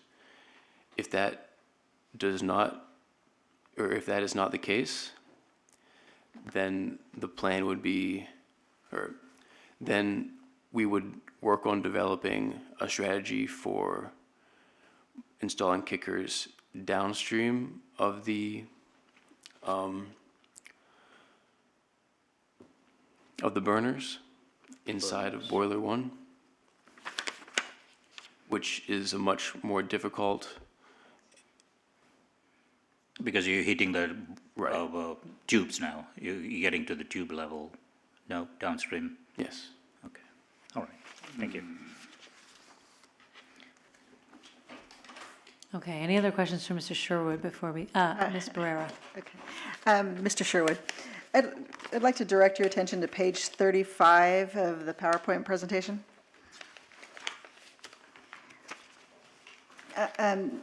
The proposed fix of installing the kicker plates, it's my understanding that I guess that if there's a deadline here or a date of February 14th, 2020 for completion of fabrication. Is that a date? Well, is that a date for fabrication of the kicker plates? Yes. Okay. And you believe that's a realistic deadline for completing that fabrication? Yes, I've been working with the contractor on site at New-Indy, Ontario, and that is a date we have developed jointly. And I believe you testified earlier that with respect to this solution for installing kicker plates upstream of the boiler, that is a solution that you have used to address similar problems at other facilities? That is correct. Okay. And so, based on that experience, that's part of why you believe this February 14th date is a date that can be met also? Yes. Okay. And then in terms of installation of the kicker plates, it's proposing February 28, 2020 to complete the installation.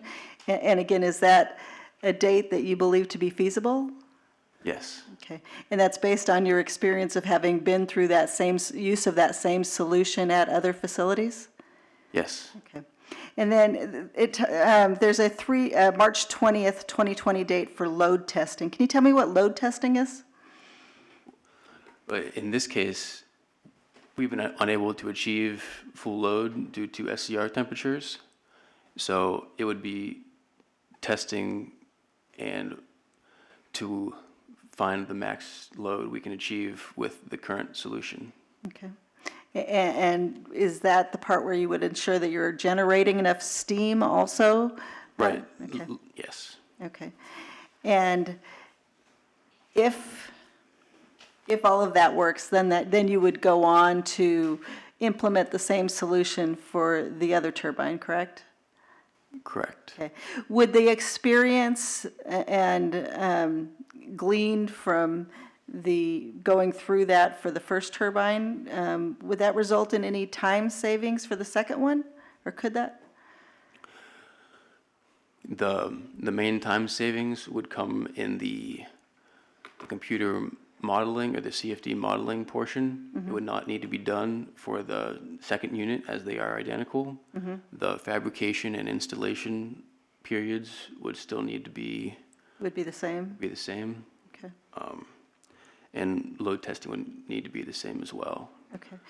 And by load testing, again, that's just to see if the unit is running at its capacity and is generating the steam necessary for the operations of the facility? Correct. Okay, you're not, in load testing, you're not referring to RADA testing, you're not referring to source testing, is that correct? No. Okay. I have no further questions. I have one question. Based on what we're looking at on page 35 and that load testing date of the 20th of March, based on that, when would you, by what date do you think there would be a decision made based on everything you've now gathered as to whether or not this solution worked and you can move on to the next unit?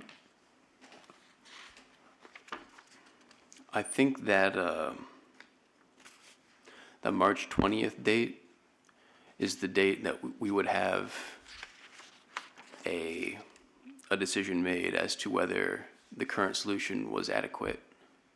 So if we were to have a return to the hearing board sometime thereafter, you would have a definite determination at that point? Yes. Okay. Mr. Balagopalan. Mr. Chair, so when you mentioned this plate, the stainless steel plates are perforated, right? So there's goes in the design, the size of the holes and number of holes, is that part of the factor in the design, or? I personally have not been conducting the CFD modeling. I believe in the testing, they're using solid plates or solid panels. The perforation is in the actual unit is for I believe for cooling considerations. So there's more surface area or more flow across the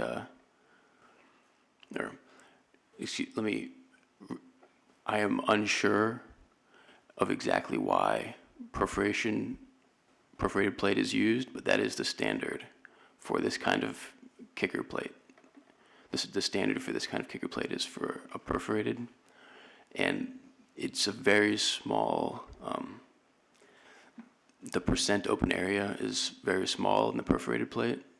So based on the viscosity of flue gas, a solid plate is a reasonable approximation as far as I'm aware.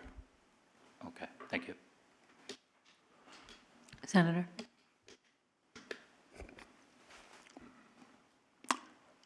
You mentioned earlier, we agreed that the theory is theoretical.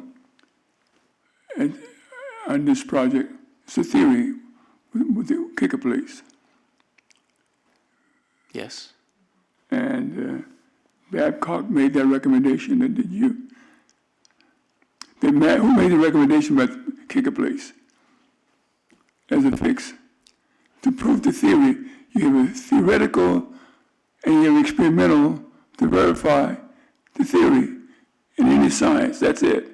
Now my question is, who proposed the theory on paper? Babcock Power proposed the theory. Okay, fine.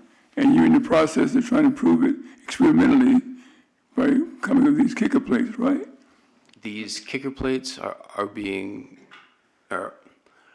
we have done CFD modeling to show that they will even more evenly distribute the gases going into boiler one. It's new to me. What do you mean by modeling? What do you do? That, on page 20, that's the modeling we've been doing. Okay. With those kicker plates in place, theoretically, that is. Say it again? Theoretically, that's a model in theory. I don't, Have you done this in the lab? Page 20? yes, that's what the model is. It was done, yeah. Okay, fine. My next question, you say in answer to the district attorney rep, you said you've had experience doing this before, this whole technique. How long have you worked for this company? Say that again? How long have you worked for this company? I have worked for Babcock Power for 1 year now. For 1 year. So whatever experience you have regarding this attempt to resolve the problem, to address the issue, you learned someplace else, is that correct? That is correct. Okay, it's good to know, but never here at this company. Is that relevant? You answer the question, yes or no. In this company, it is relevant because if you've done it before in this company, then you probably could do it again. That's relevant. I'm going to object. It just seems like the witness's testimony is being misstated or misunderstood. No. And, there's some of the questions I think are a bit difficult to understand. Remember my voice. So let's My try- question is simple. Have you done this this technique at this company before? What do you mean Yes. by this company? Do you mean What at do you work for? New-Indy in Yeah. this application, or do you mean Babcock as a? Babcock, at Babcock. Babcock Power has done this before. Oh, okay, that's good to know. Been nice to tell us in the very beginning. Nobody ever said Babcock did this before. Okay. Mr. Sherwood has testified that while it is theoretical in this exact situation with New-Indy's particular turbine and that's at issue, this idea of kicker plates has been used successfully in similar situations. Is that correct? That is correct. Okay. And you have experience with that, and so does Babcock. Yes. Okay. Is that? Nice to know. I thought that was clear. Okay. Any other questions for Mr. Sherwood before we move on to additional information? Okay. No other. Thank you, Mr. Sherwood, very much. We're going to take a break, but when we come back, we had one witness who was going to testify. I know Ms. Barrera had questions as to cost of various options, and I think there was another witness who was going to testify as to something else, but I did not write it. Oh, well, we are going to, but there was a gentleman in the row there. I didn't know if there was still an outstanding question. Oh, the senator's question on the tuning, what that is. Oh, and that was an outstanding question with regard to, Ms. Barrera, didn't you have a question on tuning? No, I had asked just to distinguish between RADA testing and source testing versus load testing, but I don't think I had a question on tuning. Okay. So what we'll do is we'll take a 15-minute break. We'll come back at 20 after, and we'll take up the question as to cost of the various alternatives, and then we'll move from there. Okay? We're off the record until 20 after.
Bless you.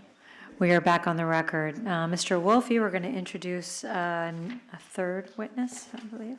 I'd like to introduce Steve Delaney of New-Indy. And Mr. Delaney, if you could state and spell your name for the record and tell us your title and that you took the oath today. Okay, my name's actually Stephen Delaney, so it's Stephen, last name Delaney, Delaney. I am the Power and Utilities Manager at New-Indy, Ontario, and I did take the oath. Power and Utilities Manager. New-Indy, Ontario. New-Indy, Ontario. The petitioner. Yeah. Okay.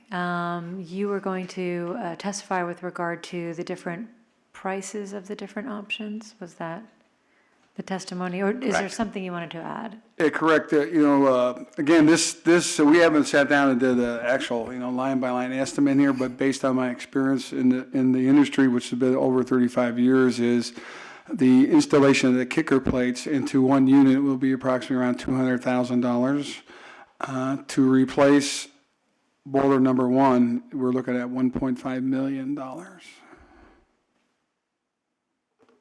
And the other two options, they were ruled out for other reasons other than cost, is that correct? That's correct. I think the big thing is reliability.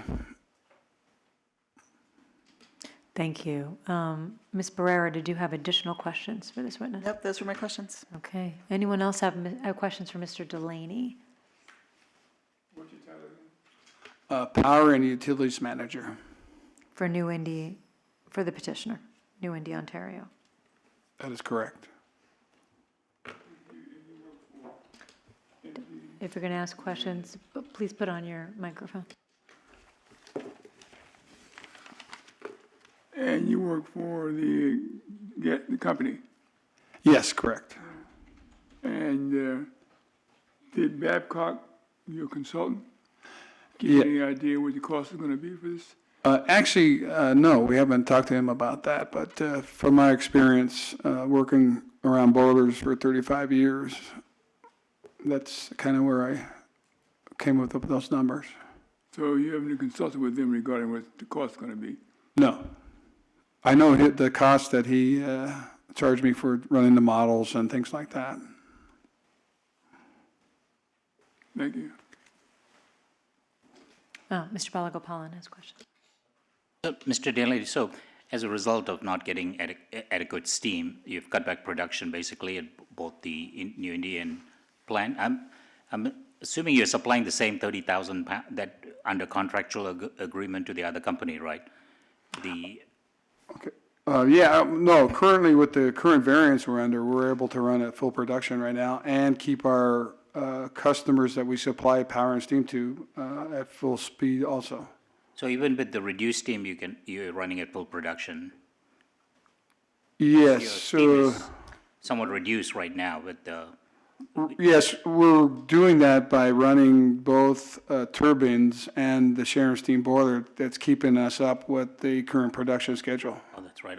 Your variance is to run both and this. Yes, correct. If we weren't, then we'd be in trouble. No, okay, all right, thank you. You got it.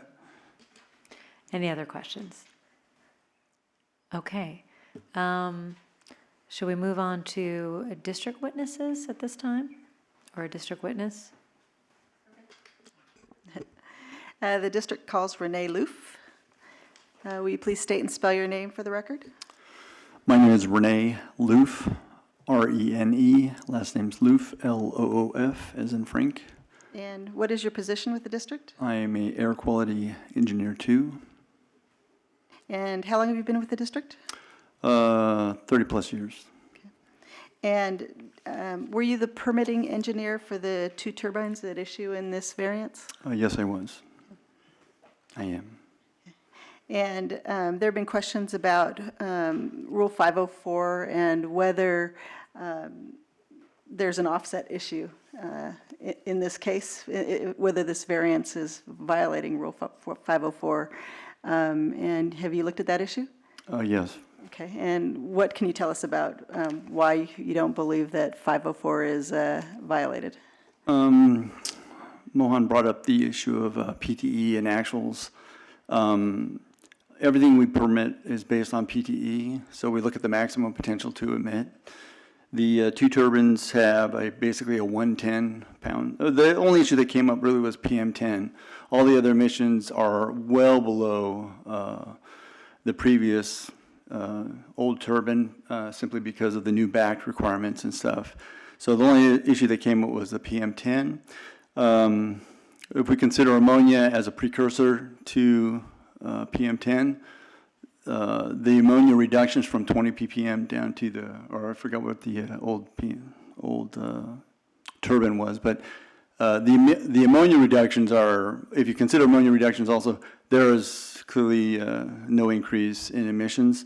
Plus, with the cap of the 110, that's both units that are in operation. There is, even if you're operating the new boiler, the 110, they're operating at a reduced load, so they're not operating at 100% capacity. So we don't see an increase in emissions if they keep it at 110. So I don't see the 504 as being an issue. There's no offset issues. They won't be exceeding anything. So if the emissions from the two turbines for PM had exceeded 110 pounds per day, that's the point at which offsets would have been required? No, the actual it's roughly for the existing turbine and the old boiler, the existing turbine and the existing boiler, the emissions were roughly 125 pounds per day for PM10. You're seeing roughly a 15-pound reduction from the reduced capacity on the boiler and the removal of the old turbine. With the addition of the boiler in the operation scenario, there would have been an emission increase if everything operated at 100% maximum potential to emit. But in that respect, that's why there was a limitation put on the equipment, because we look at everything as maximum potential to emit. We put the limitation that they could not fire the existing boiler with the two turbines. So, and that's where they came in for this variance. Now, because if you look at the usage records of what they're doing, they're operating at roughly a 20% on the boiler capacity. The turbines are not operating at a full 100% capacity, and so the net emission increase, the emission increase is still well below the 110. So I don't see them ever coming up to, they could, who knows? They may have a maximum potential to emit, but that's why we look at the worst case. And the worst case is the 110. The 110. But overall, what you expect to see is an emissions decrease from the prior operational situation, which was the old turbine and the boilers. That's correct. Okay. And the PM reductions, let me turn you to page 26. Okay. Of the PowerPoint. Okay. And you had some change, so on the PM emissions, the 171, you did not rely on that number, is that correct? No, because the original turbine was fired both on natural gas and fuel oil. There was a requirement long ago, I'm sure Mohan remembers, when they pulled fuel oil out of it. So it was by a rule reduction. The actual PM emissions were about 82 pounds for natural gas. Okay. And so that's where you got, and the boiler is 43 pounds. Yes. And that's where you got the 125 pounds total potential. That's correct. To emit for those three pieces of equipment. And then, but the two turbines combined are permitted for a maximum potential to emit of 110? Yes. And that's the number that and that when that maximum potential to emit was included in the permit that took into account the NSR, the new source review limits? That is what is entered into NSR. Okay, and that's why, to ensure that there is no Rule 504 limit, we're adding a condition to this variance saying that they cannot exceed the 110 pounds per day? That's correct. Okay. And may I just, just because I don't know if all members of the board understand what the 504 issue is, I'm just going to read. It's District Rule 504, which states in section E, subsection E, that no variance or series of variances, including emergency and interim variances, shall be granted, which would allow emissions to exceed an applicable regulation 13 offset threshold for a period in excess of 90 days from the initial granting of a variance. Okay. And what was the other issue? Decommissioning. Oh, okay. The facility is seeking variance relief from permit conditions 190, I forget the letter, hold on. From A 195.1 and A 195.2. Under permit condition C 1.7, does that permit condition give you authority to increase the commissioning time by providing additional fuel usage to the facility? If you don't mind me looking up C 1.7 real quick. Yeah. Yes, that's it. Okay. And would the district prefer to, right now, conditions A 195.1 and A 195.2, what do those conditions do? I believe it, from what I'm reading here, it looks like it limits the NOx and CO emissions to a certain concentration. Okay, so it's an emission limit, and that gives an exception, they don't apply, is it during commissioning periods, is that correct? That's correct. Okay, so to the extent you extend commissioning period, the commissioning period by providing them with additional fuel usage, would they need variance relief from permit conditions A 195.1 and A 195.2? No, because the C17 already does that for them. Okay. And would limiting fuel usage amounts for the facility be a better way to control or limit when they exceed or how long they have to exceed the emission limits of 195.1 and 195.2? I think it points to a more significant fact that you can look at, a parameter that you can look at that would limit how often they could exceed the 2 ppm and stuff. It's not necessarily that during that commissioning period that they would exceed the 2 ppm, but it's just that in the time that they're using that gas, it allows them to tune their ammonia injection system, stuff like that. So in this case, because there is a change to their system and they're having to upgrade things, that it's a fair thing to see that if there's a bubble or something that occurs, an upset, that we allow them a little bit of time to make adjustments to the system. So this additional gas for commissioning is not unreasonable. Okay, and in terms of the process by which you give them additional fuel usage for commissioning, do they apply to you for a certain amount? They originally allocated a certain amount, and if they needed more, which they previously did, we gave them additional. And again, if they would request some additional for this current situation, that shouldn't be a problem. Okay, but you would make them justify the amount that they are requesting from you? Yeah, it's not unlimited. We would look to, they give us a certain amount, and from that we'd email it, have it in writing, and that way it's a limited amount. Okay, I have no further questions. Mr. Wolf, did you have any questions on that testimony? So just to confirm, with this condition, limiting the PM10 emission to no more than 110 pounds per day, that would be based on what kind of an averaging period? That'd be a 30-day averaging. Okay, and how would that be calculated? Normally it's based on a 30-day average where we look at a normal operating schedule, but I think in light of you're reporting on a weekly basis, I would think that you'd still be able to determine a 30-day average from your weekly. So it should be, yeah, if you report on a weekly, I'm just trying to think, if we do, how would you want to do that? You can do it by you can then multiply it by the day, the number of days. You can divide it by the number of days, but to get the 30-day average, I think we'd have to probably have a discussion about that.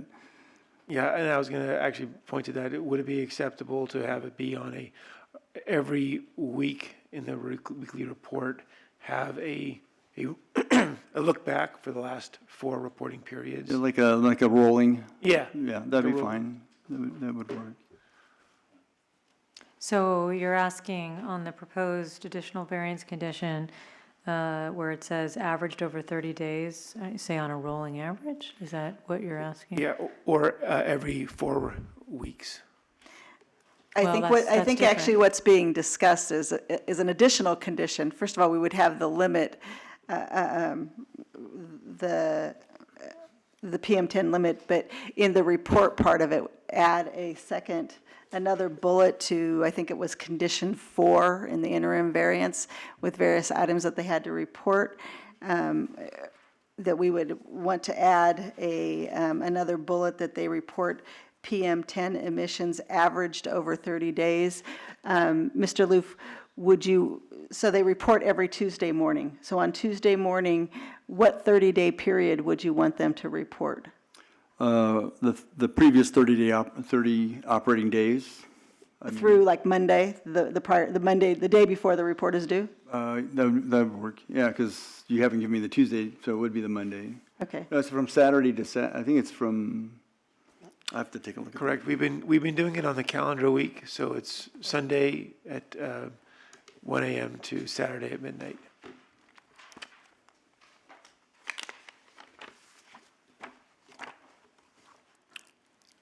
These in small print. Can we go off the record for a moment?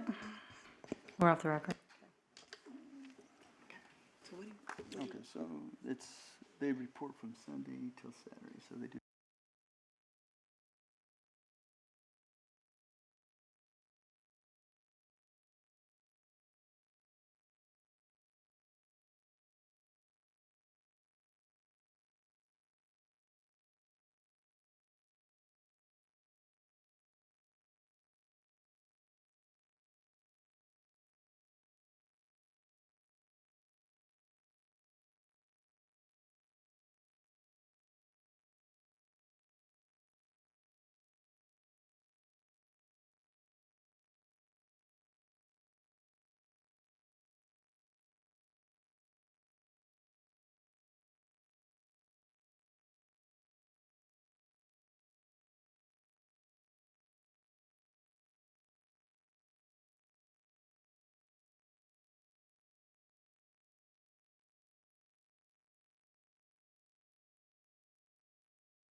Well, okay, we're back on the record, and if you can answer that, but Mr. Balagopalan had raised an issue, so.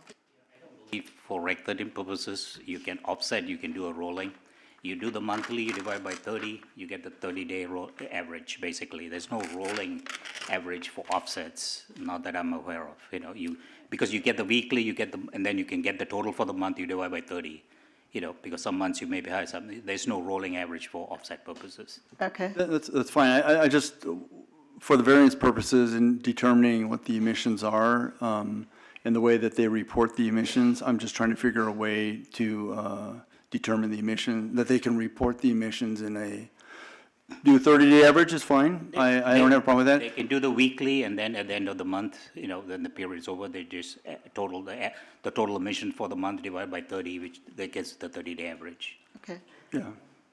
That's acceptable. If that's acceptable to the facility, that's fine. Yeah. Okay. Okay, any other questions, Mr. Wolf? No, thank you. Oh, you had yours answered. Oh, Mr. Balagopalan, you had. Okay, so you didn't, okay. Mr. Loof, I have a couple of questions on the new source review. Now, we agree, I think, and I wanted to separate the two, the potential to emit versus the actual. We know with the process, with the new project, that there's actually a reduction in actual emissions. So that's a given. We know that with the two turbines with the low NOx, with the SCR and so forth, low NOx and all the other pollutants, XMA, ppm. So that's, the actual is reduced, but the 504 actually talks about offsets, and that's what we want to see. If there's, during this period, there's any actual increase in offset. Are we giving an offset for more than 90 days? So that's the issue I wanted to sort of focus on. Not the actual. We stipulate it's a reduction. So when I do the permitting, I look at the actual, not the actual, but the potential to emit, which is based on a maximum potential to emit. And let me go through that then, just for my clarification. Okay. Let's look at table, the slide on 26. And we'll just focus on PM.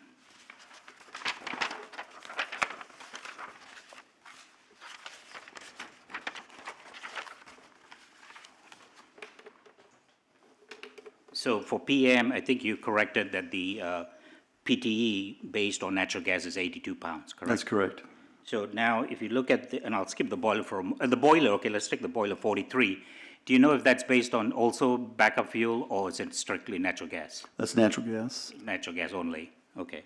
So now the boiler PTE didn't change in the application because nothing was submitted to change Nothing that changed PTE. it. That's So correct. now you have two turbines that have been installed, right? And the PTE is 110. Okay, that's correct. So now the PTE, when you, is now increased, That's correct. correct? So how did? If you're including both the boiler. Let me finish Okay. my question, if you don't mind. So there's an increase in PTE which you have to offset, correct? Anytime there's an increase in PTE. If you're asking if the boiler can be operated. No. Here's my question. This facility is above the 4-ton exemption criteria, correct? Yes, So any increase in emission from a new source has to be offset, correct? That's correct. Unless you can offset it some other way, that's correct. correct? So here they have an increase based on the PTE of 110 compared to 82, is that correct? That's not correct. Huh? That's not correct. Okay, then what? It's the difference between 125 and 110, because the boiler is not No, allowed to we're be not operated. including the boiler right now. But the way the Wait, permit let is him written. finish answering, please. The way the permit is written is they're not allowed to operate the boiler when the two turbines are in operation. So there's actually 125 pounds versus the 110. No, so, yeah, and let's go to that. So, so the two turbines had 110. The boilers were not been modified, but there was a permit condition, I agree with you, there was a permit condition limiting so that the total increase will not be above that. That's why there was a permit condition saying you can only operate one turbine and the boiler. That's correct. So that was the reason for the permit condition, correct? That's correct. To keep the PTE so that they don't have to buy offsets? That's correct. Okay, so then my question now comes to, is the PTE being increased if we give them the variance beyond the 90 days?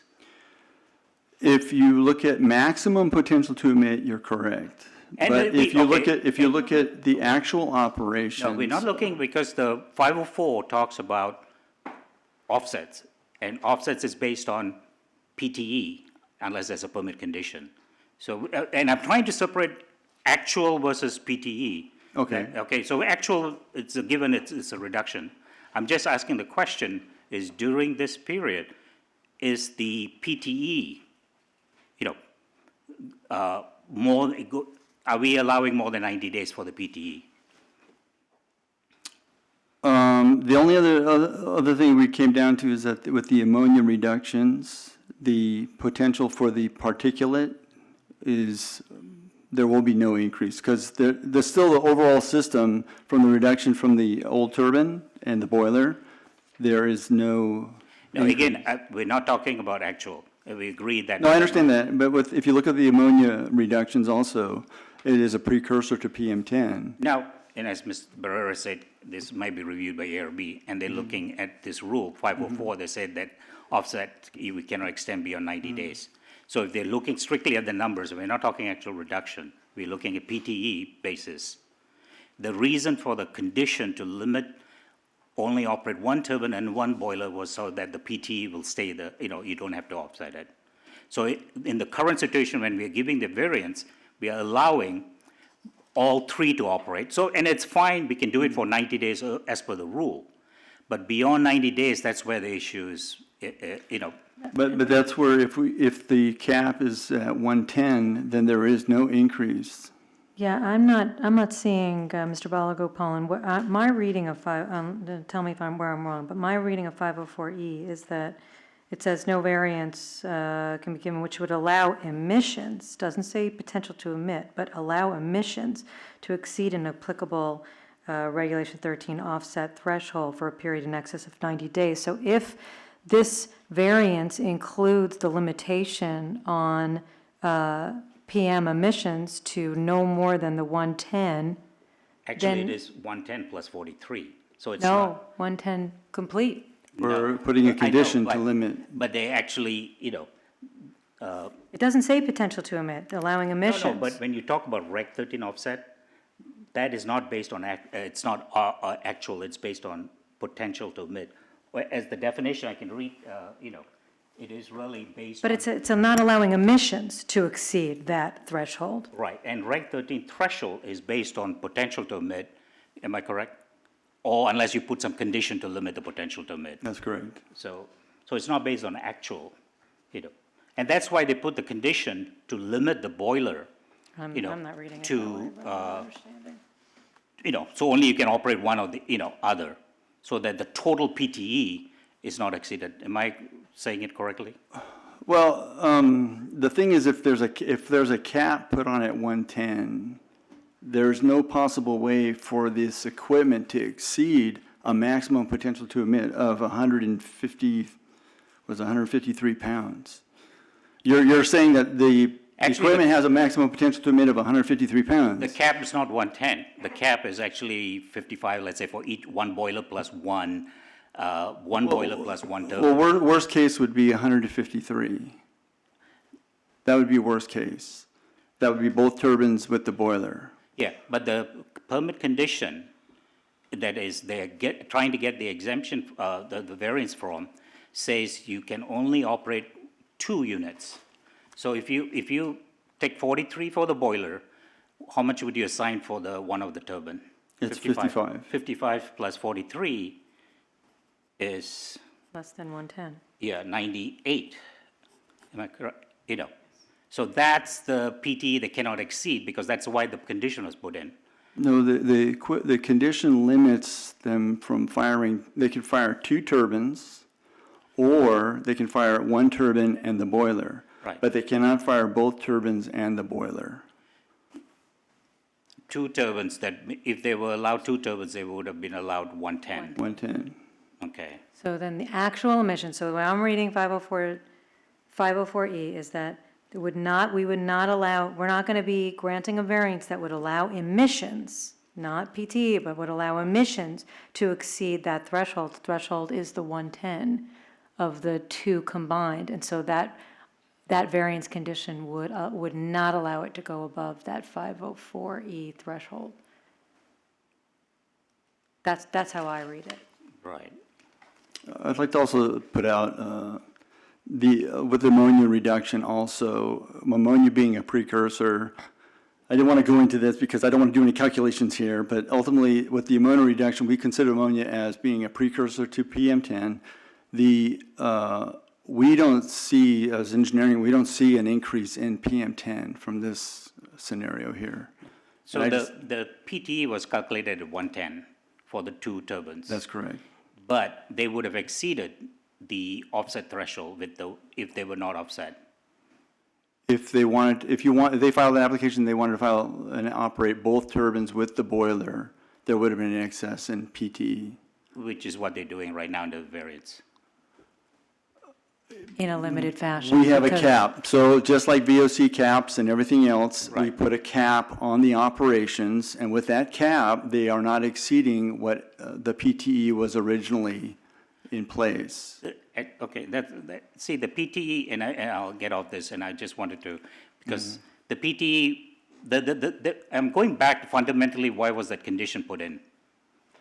Okay. Why was the condition to say only, you can only operate the boiler when one of the turbine is in operation? Two turbine, you could not. Operate. Yeah, okay, you're correct, yes, that's So right. they limited it to, you cannot operate all three. Yeah. Basically, because that would have exceeded the PTE. That's correct. Which is what they're doing right now, under the variance. Not with the limitation that is proposed in the condition. The limitation applies to all three pieces of equipment, is not just the two. So it is limiting total potential to emit for those three pieces of equipment.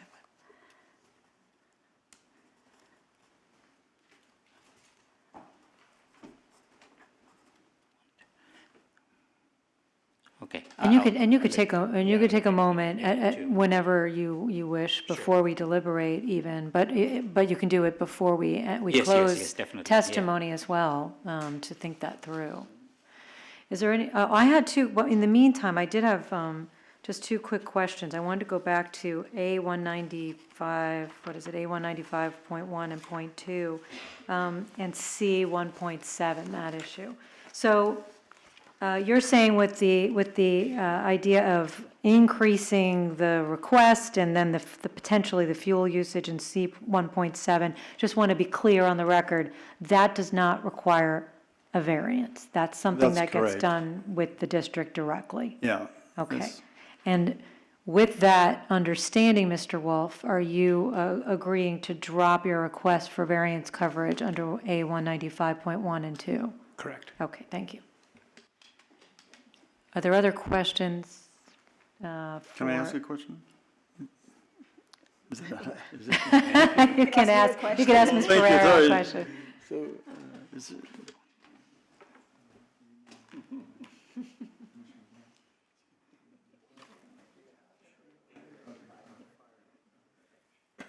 Thank you. Okay, are there any other questions for Mr. Loof? And Mr. Balagopalan, would you like us to go off the record for a few minutes before we close? Yeah. Okay, and were there any other witnesses? Oh, Senator, did you have questions for Mr. Loof? Did you want to go back to? Okay, what is the question you wanted to ask? Just let us know so that we know Did he contract to hire Mr. Sherwood? Since you're in charge, wait, I'm sorry, what? did you participate? Wait, are you asking? I just wanted to know what the question was so we can bring on the proper witness. Who do you want to ask a question of?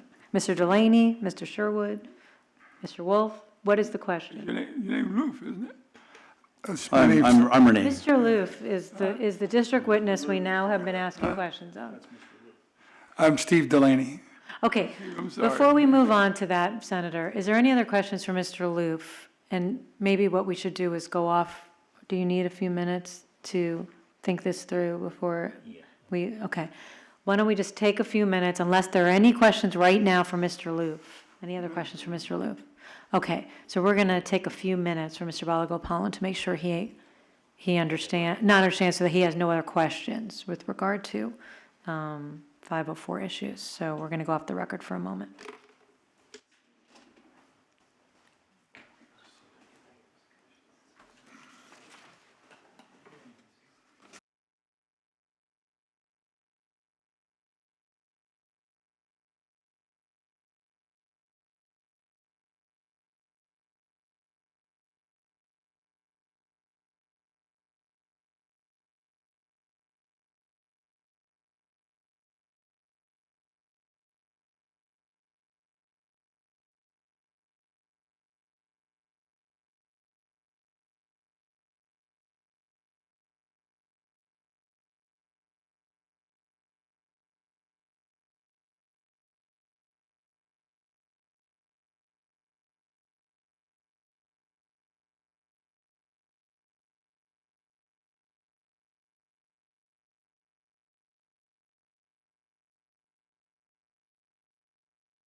Meowing over there.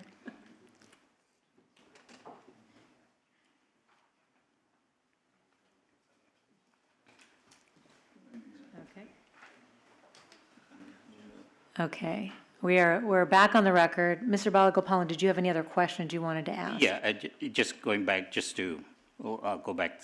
So when the PTE for the existing turbine was 182 for Yes, PM, right? 82. 82. The PTE for the two combined new turbine for PM is 110. That's correct. There's an increase in emission that has to be offset. Wait, under the original configuration, it was the turbine plus a boiler, correct? It was not just the No, turbine? no, the new applications were for just the two turbines. The boiler the- stayed the same. We're not talking about the variance. The boiler was a change of condition that limited its operation. So they did submit an application for two turbines. They submitted an application for a boiler as a change of condition to limit its operation, And the reason they did that. because they weren't allowed to fire the turbines with the boiler. And the reason why. They wanted to use it as a standby, if, in case. No, what happens if they fired, why did they have to put in standbys that were all three? Because according to their filing, that at times the electrical load was not required, but the steam load was still required. So they would be using one turbine and one boiler to supplement the steam, but still maintain the minimum electrical that they needed. So that was not for an offset issue? No. Putting the boiler on to operate only with one turbine was not because of offset? We look at it as an offset, but it's still below the total, so they were still fine. Their proposal was to use the steam boiler as added steam if the electrical load was not there. Okay, I'll leave it at that. But just so I understand, the original turbines, they were not combined. They were not turbines and steam generators, correct? There was a boiler that needed to be used. You mean the previous turbine? The previous turbine. I still believe they had a heat exchanging unit that Oh, it generated was. steam, so okay. it's just the boiler was added capacity. I see, okay, Yeah, it was using it as needed to make up, okay. so. If you may, I would like to comment to your point and to the testimony on slide 26, the same slide that we're talking about. We do state there that the limiting of the concurrent use, because it was filed as a concurrent facility modification, use of the new turbines and the existing boiler was not anticipated in an anticipated operating scenario. So it was only limited concurrent use during testing of the boiler and maintenance. So one of the reasons, for example, of bringing one of the turbine trains down was maintenance or other functions, but steam was still going to be required during that period. And here they had this existing boiler, which could be used to make up the steam. When the one turbine is down, of course, they would have to be purchasing power from the grid. So it's not done, it's done as infrequently as possible. But that was the main provision why it was proposed that way, because it wasn't an operating scenario that was envisioned as a regular, normal operating scenario. Since so when you submitted the application for the two turbines, Yeah, okay, all right, we're moving off, right? There was no other questions for Mr. Loof before we move on. From Mr. Loof. You agree there was, from the two new turbines, that the potential to emit was 110? Yes. And so there was an increase in PTE at the facility that has to be offset, because the previous turbine was 82. Not as a concurrent mod, because the limitation was placed on the Sharon steam boiler to not operate when one of those units, or when both of those units were operating. Because then they would have exceeded by taking that condition, that kept it all below, so you didn't have to provide any offsets. Well, no, as I said earlier, they could have taken a condition which had more than that use for the boiler, but it wasn't a proposed operating scenario. But the condition that we have in the permit, which says specifically. That's because that's how they envisioned operating it. Okay, all right. Okay, all right. Senator had questions for, what is your question so we know who can answer it? Mr. Wolf can answer. Mr. Loof from the district. Permit to emit. Wait, who, I'm sorry. Oh, Mr. Wolf, I'm sorry, I misheard you. Okay, Mr. Wolf can answer. On the permit to emit is based on whether or not the Hicker plates will perform as expected.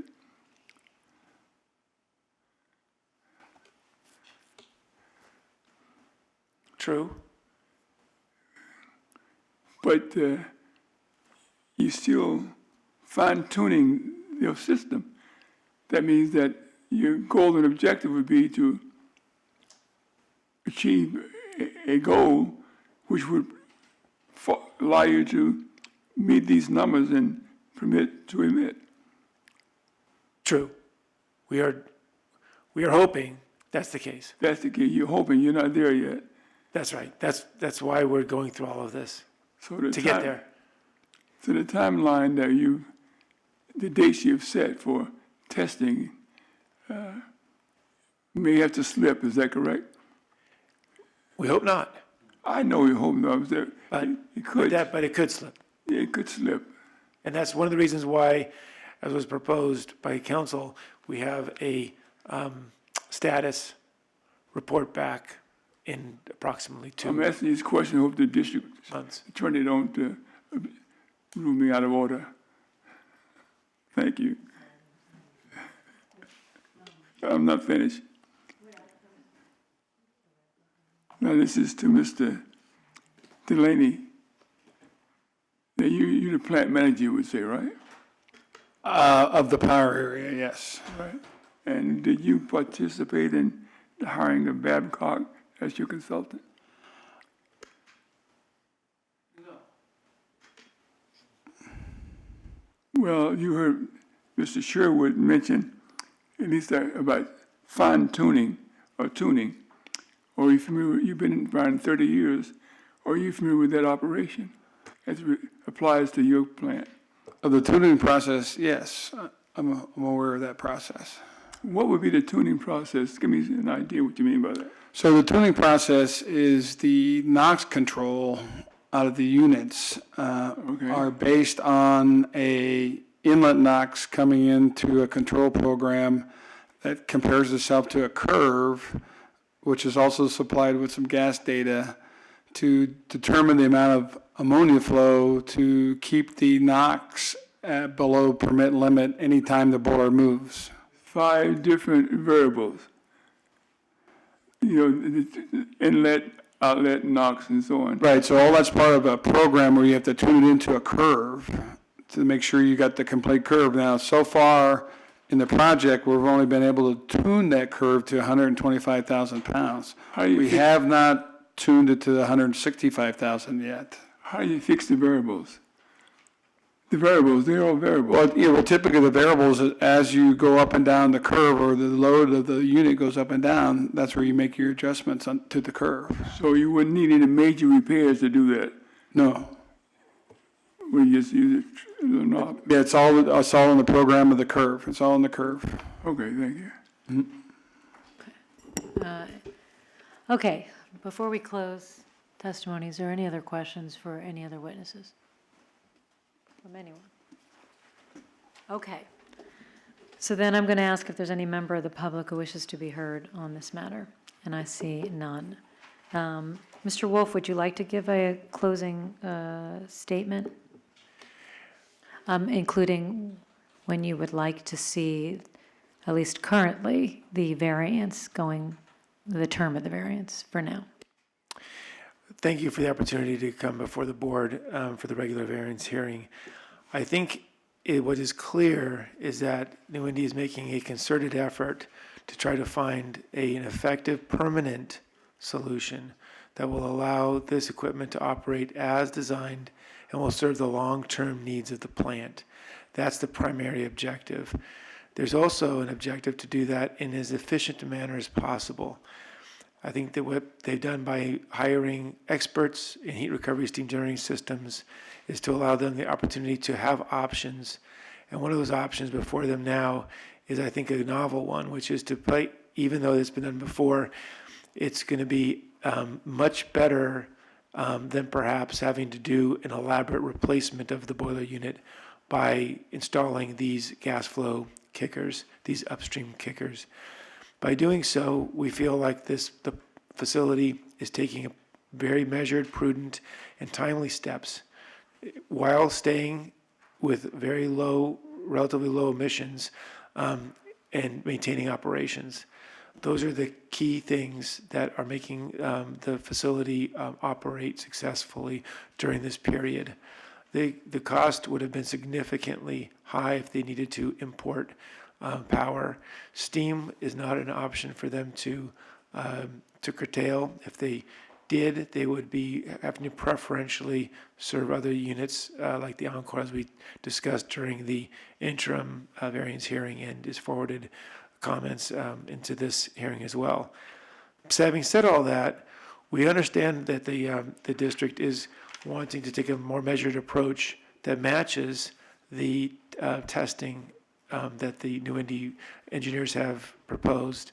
So in doing so, we feel comfortable with being able to take positions where we take an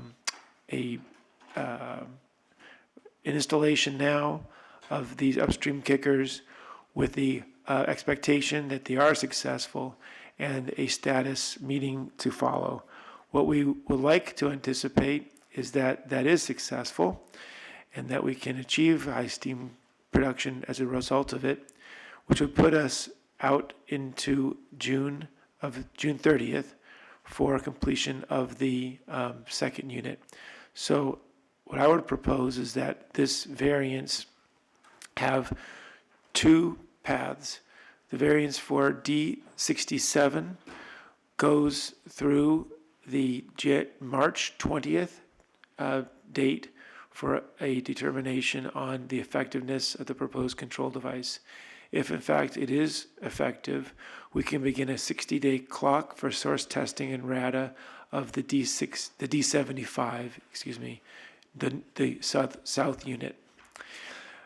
During that period, if it is successful at June 30th, March 20th, we will then, on a parallel path, begin installation, fabrication of the north unit, with that end date being June 30th, and then 60 days after that for RADA and testing. So that would be our requested timelines. Thank you very much. Thank you. Ms. Barrera, you're closing. Yes, I believe that the board can make the findings for the variance, and kind of the issues are going to be all in the details here. I agree on the two paths that Mr. Wolf has mentioned. So although the PowerPoint suggested that D75 was the unit that was going to be done by March 20th as opposed to D67, so I want to make sure we, give variance coverage for the lengths of time for the right units. D75 is the correct unit. Okay, so I would propose a variance for D75 that lasts through May 20th, 2020. That would give sufficient time to complete the source testing. I'm going to assume that once they get the load testing done by 3/20, that they can then proceed to do their RADA testing and source testing. But I think the variance, since they said they would need 60 days to do that, the variance would need to go through at least May 20th for those conditions that require source testing and RADA testing. I think that the conditions relating, other conditions may be able to end, the variance coverage may be able to end on May 20th. For example, 195, well, we don't need 195.1 and 2 anymore, but permit condition D 12.5 could probably end on March 20th. I'm not sure that's the case, because Yeah. that's the temperature and it needs a change to the permit. Oh, okay, no, you're right, okay. So then I would say through May 20th for D75, and then through August, at least for right now, we would set 2 months through August 30th for D67. But those dates would be in the future, and I would propose a status conference the week after May 20th, and I'm thinking Thursday, March 20th, Thursday, March 26th for a status conference. That would give us a couple days earlier in the week to find out, so that our staff could, meet with the facility, talk to the facility about what has happened, and try to figure out conditions going forward from there. And obviously at the status conference, dates could change based on the information learned from, what they're proposing to do. That's Thursday, March 26th. Thursday, right? March 26th, I'm proposing for the status. Okay. Okay. In terms of conditions, so we want to keep the existing interim variance conditions in place and then add some conditions. I would say a new condition 4 would be the Exhibit B that I submitted earlier today, which is petitioner shall limit PM10 emissions to less than 110 pounds per day, averaged over 30 days. Okay. I'm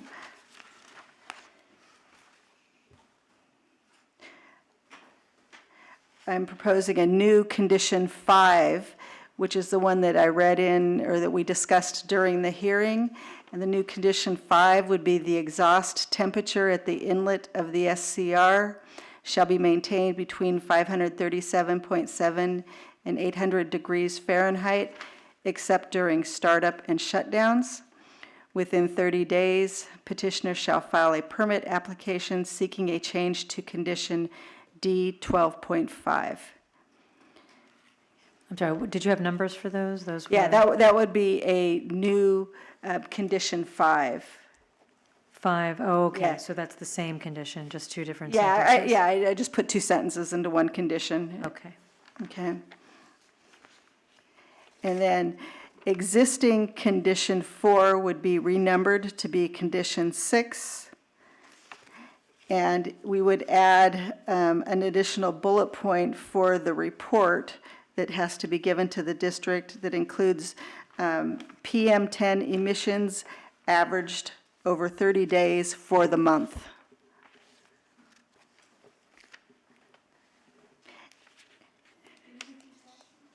PM10 emissions averaged over 30 days for the month. And it may be that this actually should be a separate condition. I think maybe. I think it because needs to be a the separate others are condition. weekly. Yeah, because it's not a weekly Right. one. Okay, so this, yeah. Should be 7, So maybe. that should be condition 7, yeah. So each, so we have to pick a date, each the first Tuesday of each month, or perhaps the first Tuesday of each month, they have to report exactly as it says in now condition 6, what was condition 4, to those same people, PM emissions averaged over the previous 30 days, or averaged Average over 30 the days. previous month or something? Yes, yeah.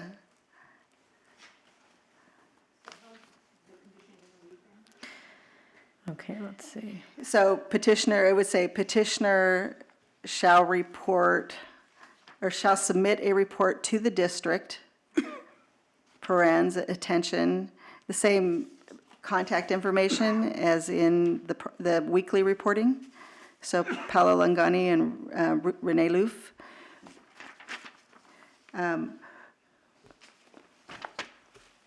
With PM10 emissions averaged over 30 days for the month, For the previous or for the month. previous month, for the previous calendar month. Right, thank you.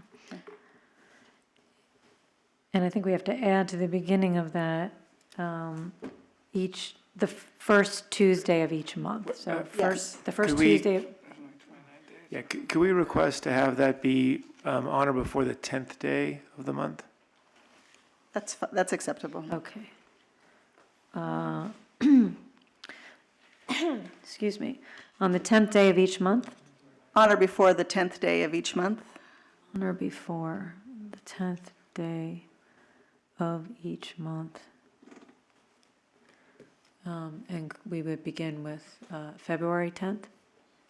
That's fine. Yes. I don't know if I can follow all this, but we'll try.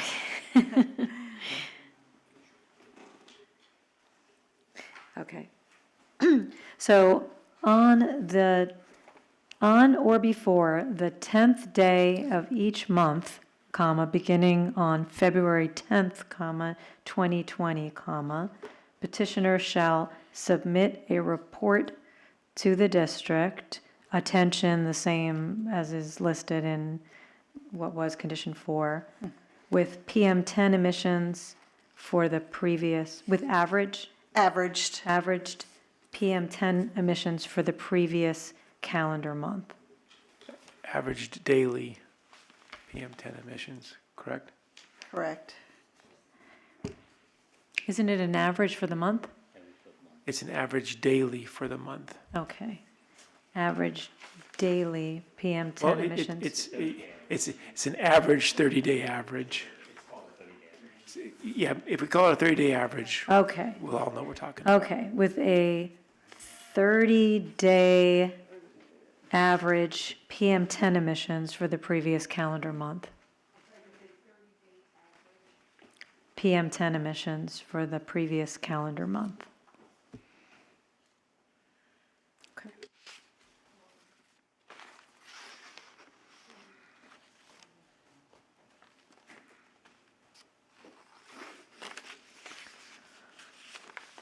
Okay, so that will be new number 7. Correct. So then existing 5 will become number 8. Existing 6 will become number 9. And then I'm going to propose a new condition. I don't know if it would be, is a condition, or if you want to make it where it would be, but I would suggest petitioner shall return to the hearing board on March 26, 2020 for a status hearing. Period. Petitioner shall present evidence justifying the continuation of the variance. Okay, wait. Petitioner shall, start that over again? Petitioner shall return to the hearing board on March 26, 2020 for a status hearing. Status and/or modification. Yes. Petitioner shall present evidence justifying the continuation of the variance.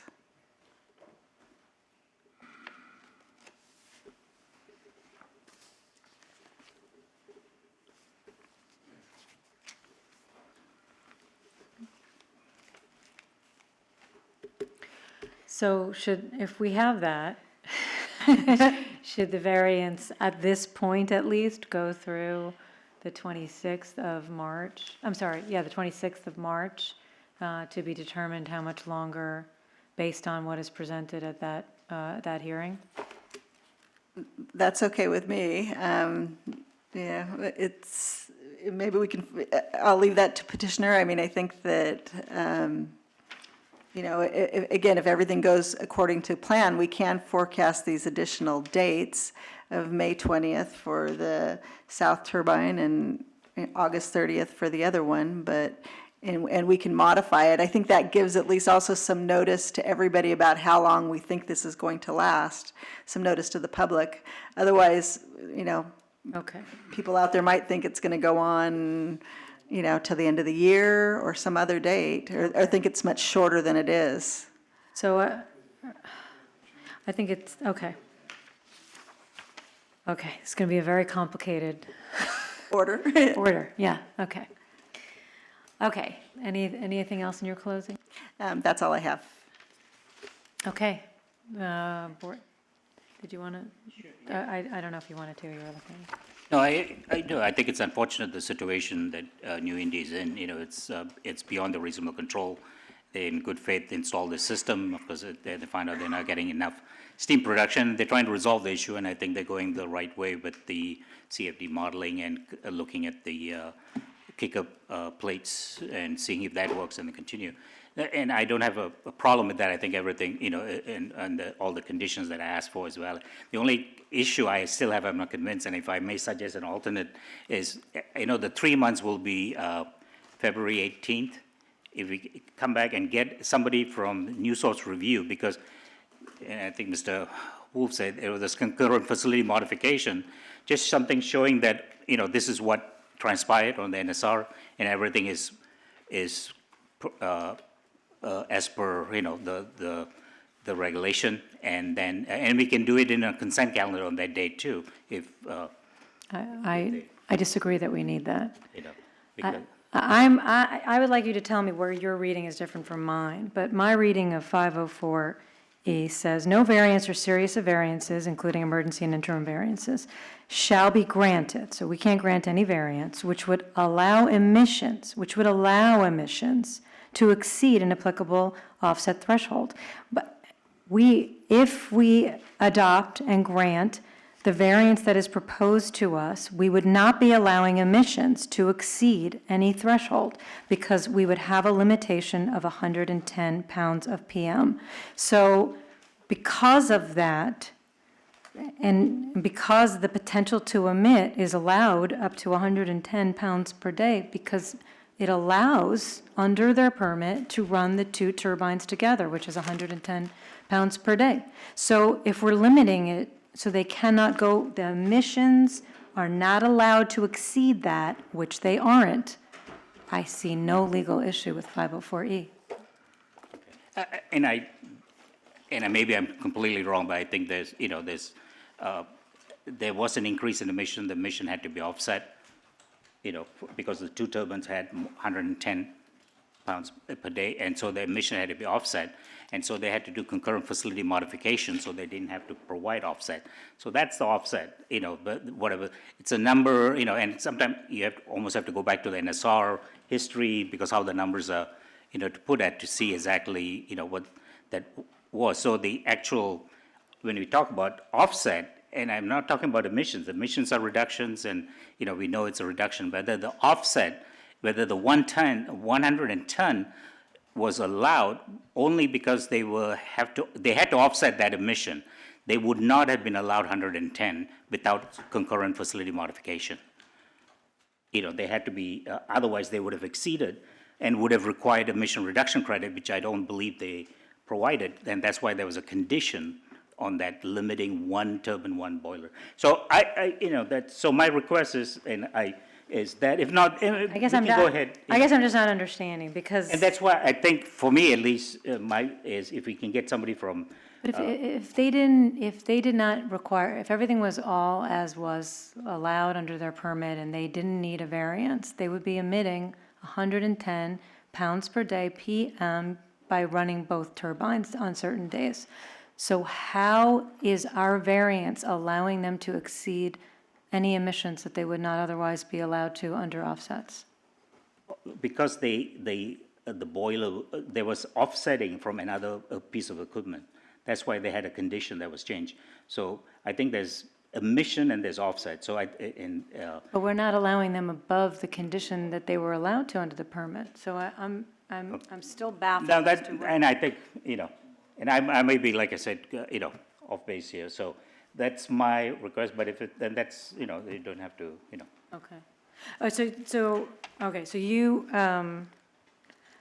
are you in agreement with the six issuing the variance, findings or? I'm in agreement with the finding, and I say, go for the 90 days that's allowed.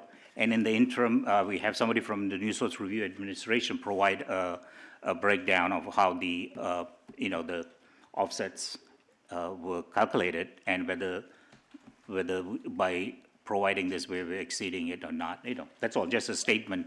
I guess to me, it almost seems like you're challenging the permitting decision and the initial calculations of the 110 as opposed to what's at issue today, which is the variance request. I mean. No, actually, I'm not challenging the permitting decision at all. Because the permitting decision allowed 110. Yes, and it allowed 110 pounds per day for 2 units. And now we're saying, okay, for 3 units, the 2 turbines and the boiler, you cannot exceed 110 pounds per day. Because for offsets, they're going to be looking at the facility emissions.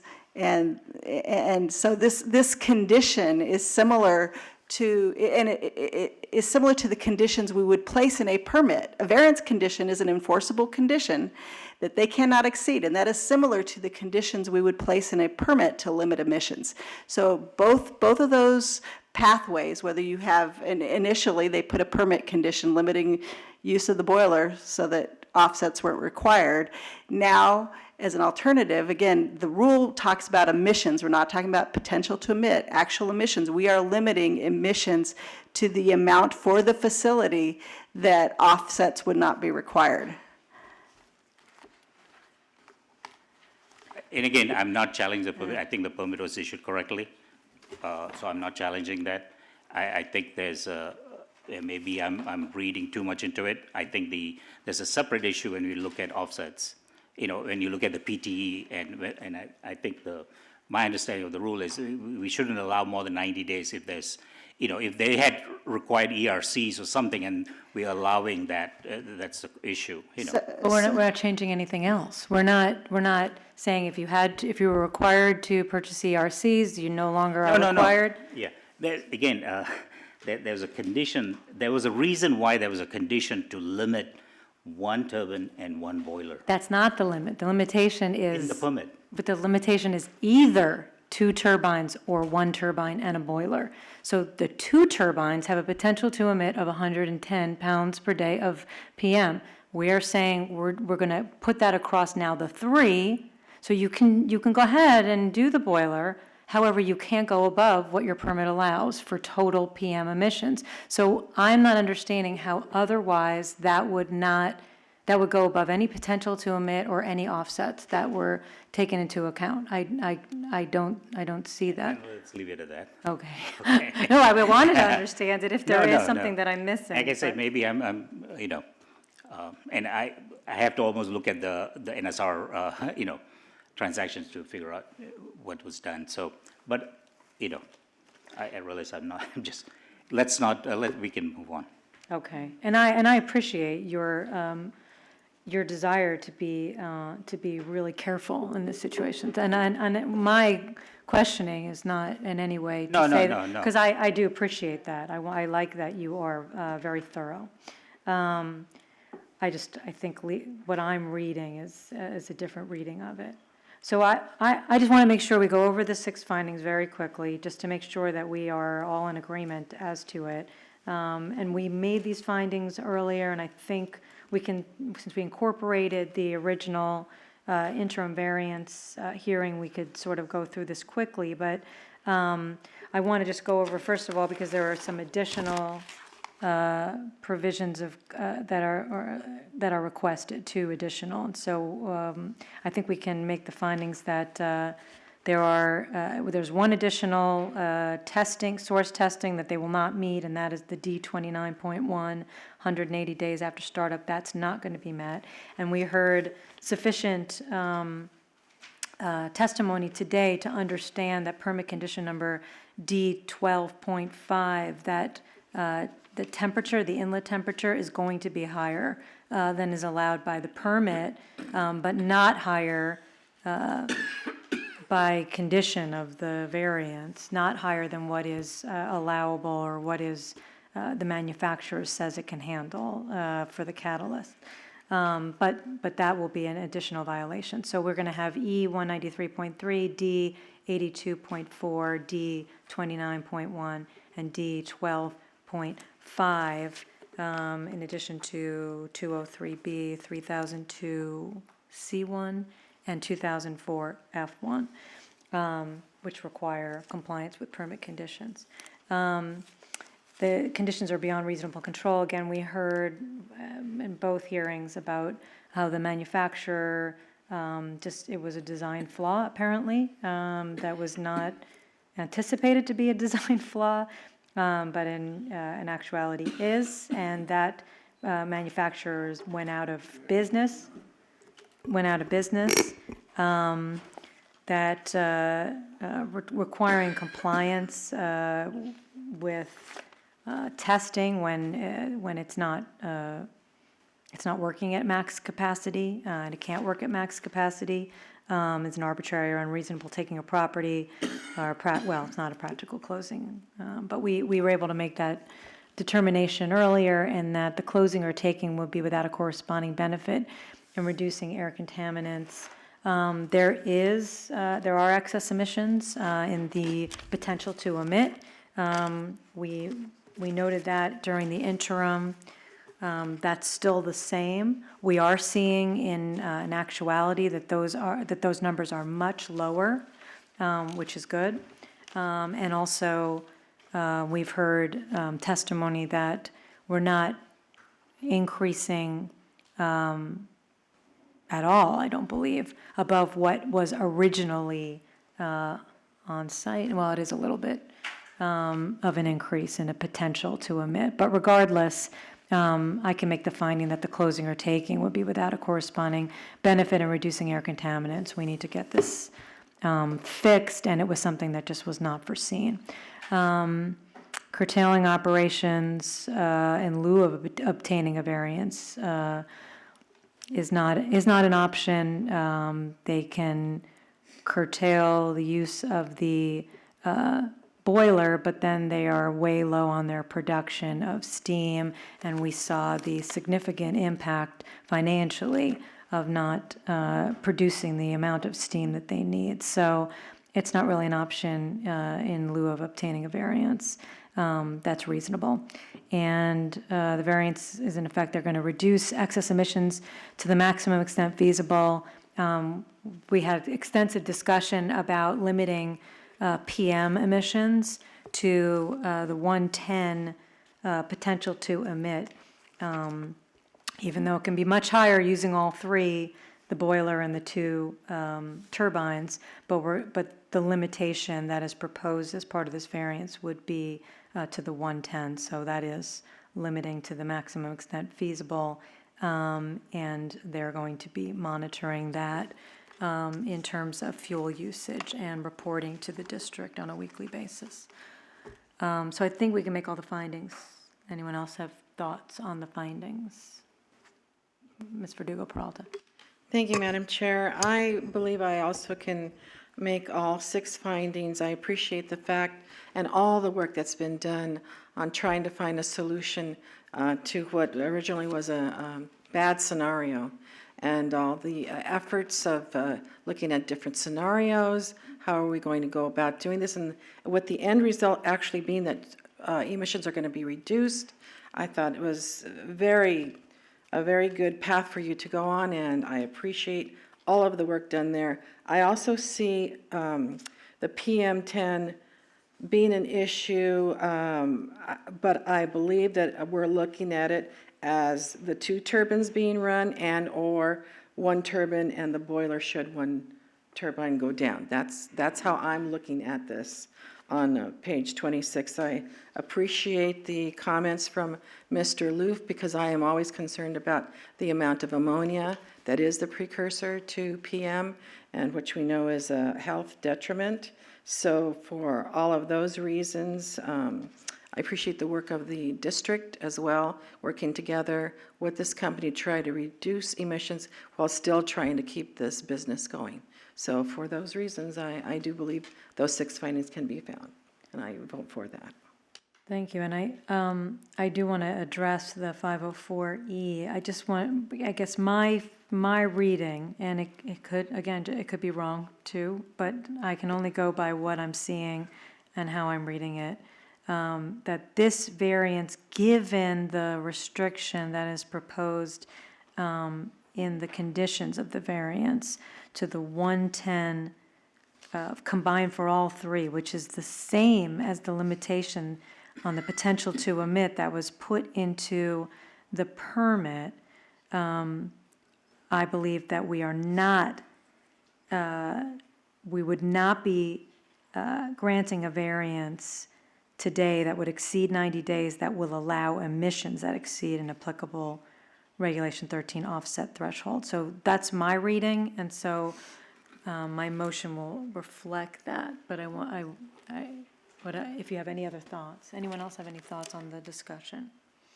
Okay, then I will try to make a motion. Okay.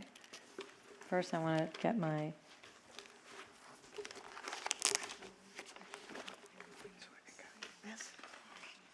Oh, thank you. Okay, wow. We have a fantastic clerk's office. Okay, in the matter of New-Indy, Ontario, case number 6162-1, I move that we grant a regular variance that will start today, and for gas turbine D75, that's the first one, correct? That's the first one. D75 will, the term will be for, oh gosh. It's the May 20th for, Load testing. just for the testing ones. Okay. Okay, I'll do it one at a time. For D75, it will be from conditions 203B, 2004F1, 3002C1. For conditions, gosh, they're out of, on this they're a little bit out. Okay. E 193.3, D 82.2, and D 29.1 through May 20th, 2020. And for permit condition D 12.5 will allow for now for device 75 to go through August 20th, 2020. And then for device 67, D67, it will be starting today, and it will be from 203B, 2004F1, and 3002C1 with regard to all of those conditions I just read, E 193.3, D 82.4, D 29.1, and D 12.5 through August 20th, 2020. It is for also for boiler D41, that's the other equipment that is included in the variance, and for the facility at 5100 Europa Street, Ontario 91761. I further move that we adopt the conditions that were in the interim variance and move them forward with the following changes. We will add new condition number 4, which reads, petitioner shall limit PM10 emissions to less than 110 pounds per day, averaged over 30 calendar days monthly? Is that, does that? 30 days. Sorry, 30 days, just 30 days. Okay, over 30 days. So petitioner shall limit PM10 emissions to less than 110 pounds per day, averaged over 30 days. We're also adding a new number 5. The exhaust temperature at the inlet of the SCR shall be maintained between 530.7 to 800 degrees Fahrenheit, except during startup and shutdowns, period. Within 30 days, petitioner shall file a permit application seeking a change to condition D12.5. Then we're renumbering, I guess what was 4, I believe, to 6. Then we're adding a new number 7. On or before the 10th day of each month, beginning on February 10th, 2020, petitioner shall submit a report to the South Coast AQMD, open parentheses, attention Paolo Longoni, AQ Inspector 2, with the email address listed, and Renee Loof, AQ Engineer 2, with that email address for Mr. Loof, close parentheses, PM10 emissions averaged daily over 30 days for the previous calendar month. Then everything will be renumbered 8, 9, 10, and 11, and then we'll add a new 12, which is petitioner shall return to the hearing board on March 26, 2020 for a status hearing, period. Petitioner shall present evidence justifying the continuation of the variance, period. Okay, wait. Status hearing and or modification. So shall return to the hearing board on March 26, 2020 for a status and or modification hearing. Petitioner shall present evidence justifying the continuance of the variance. The excess emissions are based on the potential to emit, and they are estimated to be, no, that's not correct. They were what they were for the interim, which is CO of 1,814.74 pounds per day, NOx 74.53 pounds per day, PM 44.39 pounds per day, SOx 3.5 pounds per day, VOC 32.13 pounds per day. It's different on the slide. Right, but then, That's the interim. but that's, It's much lower. this is the average daily on actual emissions. So we're gonna keep the excess emissions as the potential to emit from the interim, and then they can be adjusted, because those are very conservative, and I'll just note that in the record. Those are very conservative, and I'm just gonna read them, but this is not what we're basing the variance on for excess emissions. But the average daily based on actual emissions were 4.02, much lower at 4.2 pounds per day, 0.2 pounds per day of NOx, 9.7 pounds per day of PM, 396.44 pounds per day of CO, 7.02 pounds per day of VOC, and 0.77 pounds per day of SOx.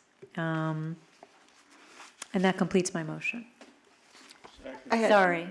I had one requested addition for the new condition 7, Yes. which is just to say for the PM10 emissions for the turbine, make sure it's the 3 devices combined, so the turbines and the boiler combined when they report the PM10 emissions.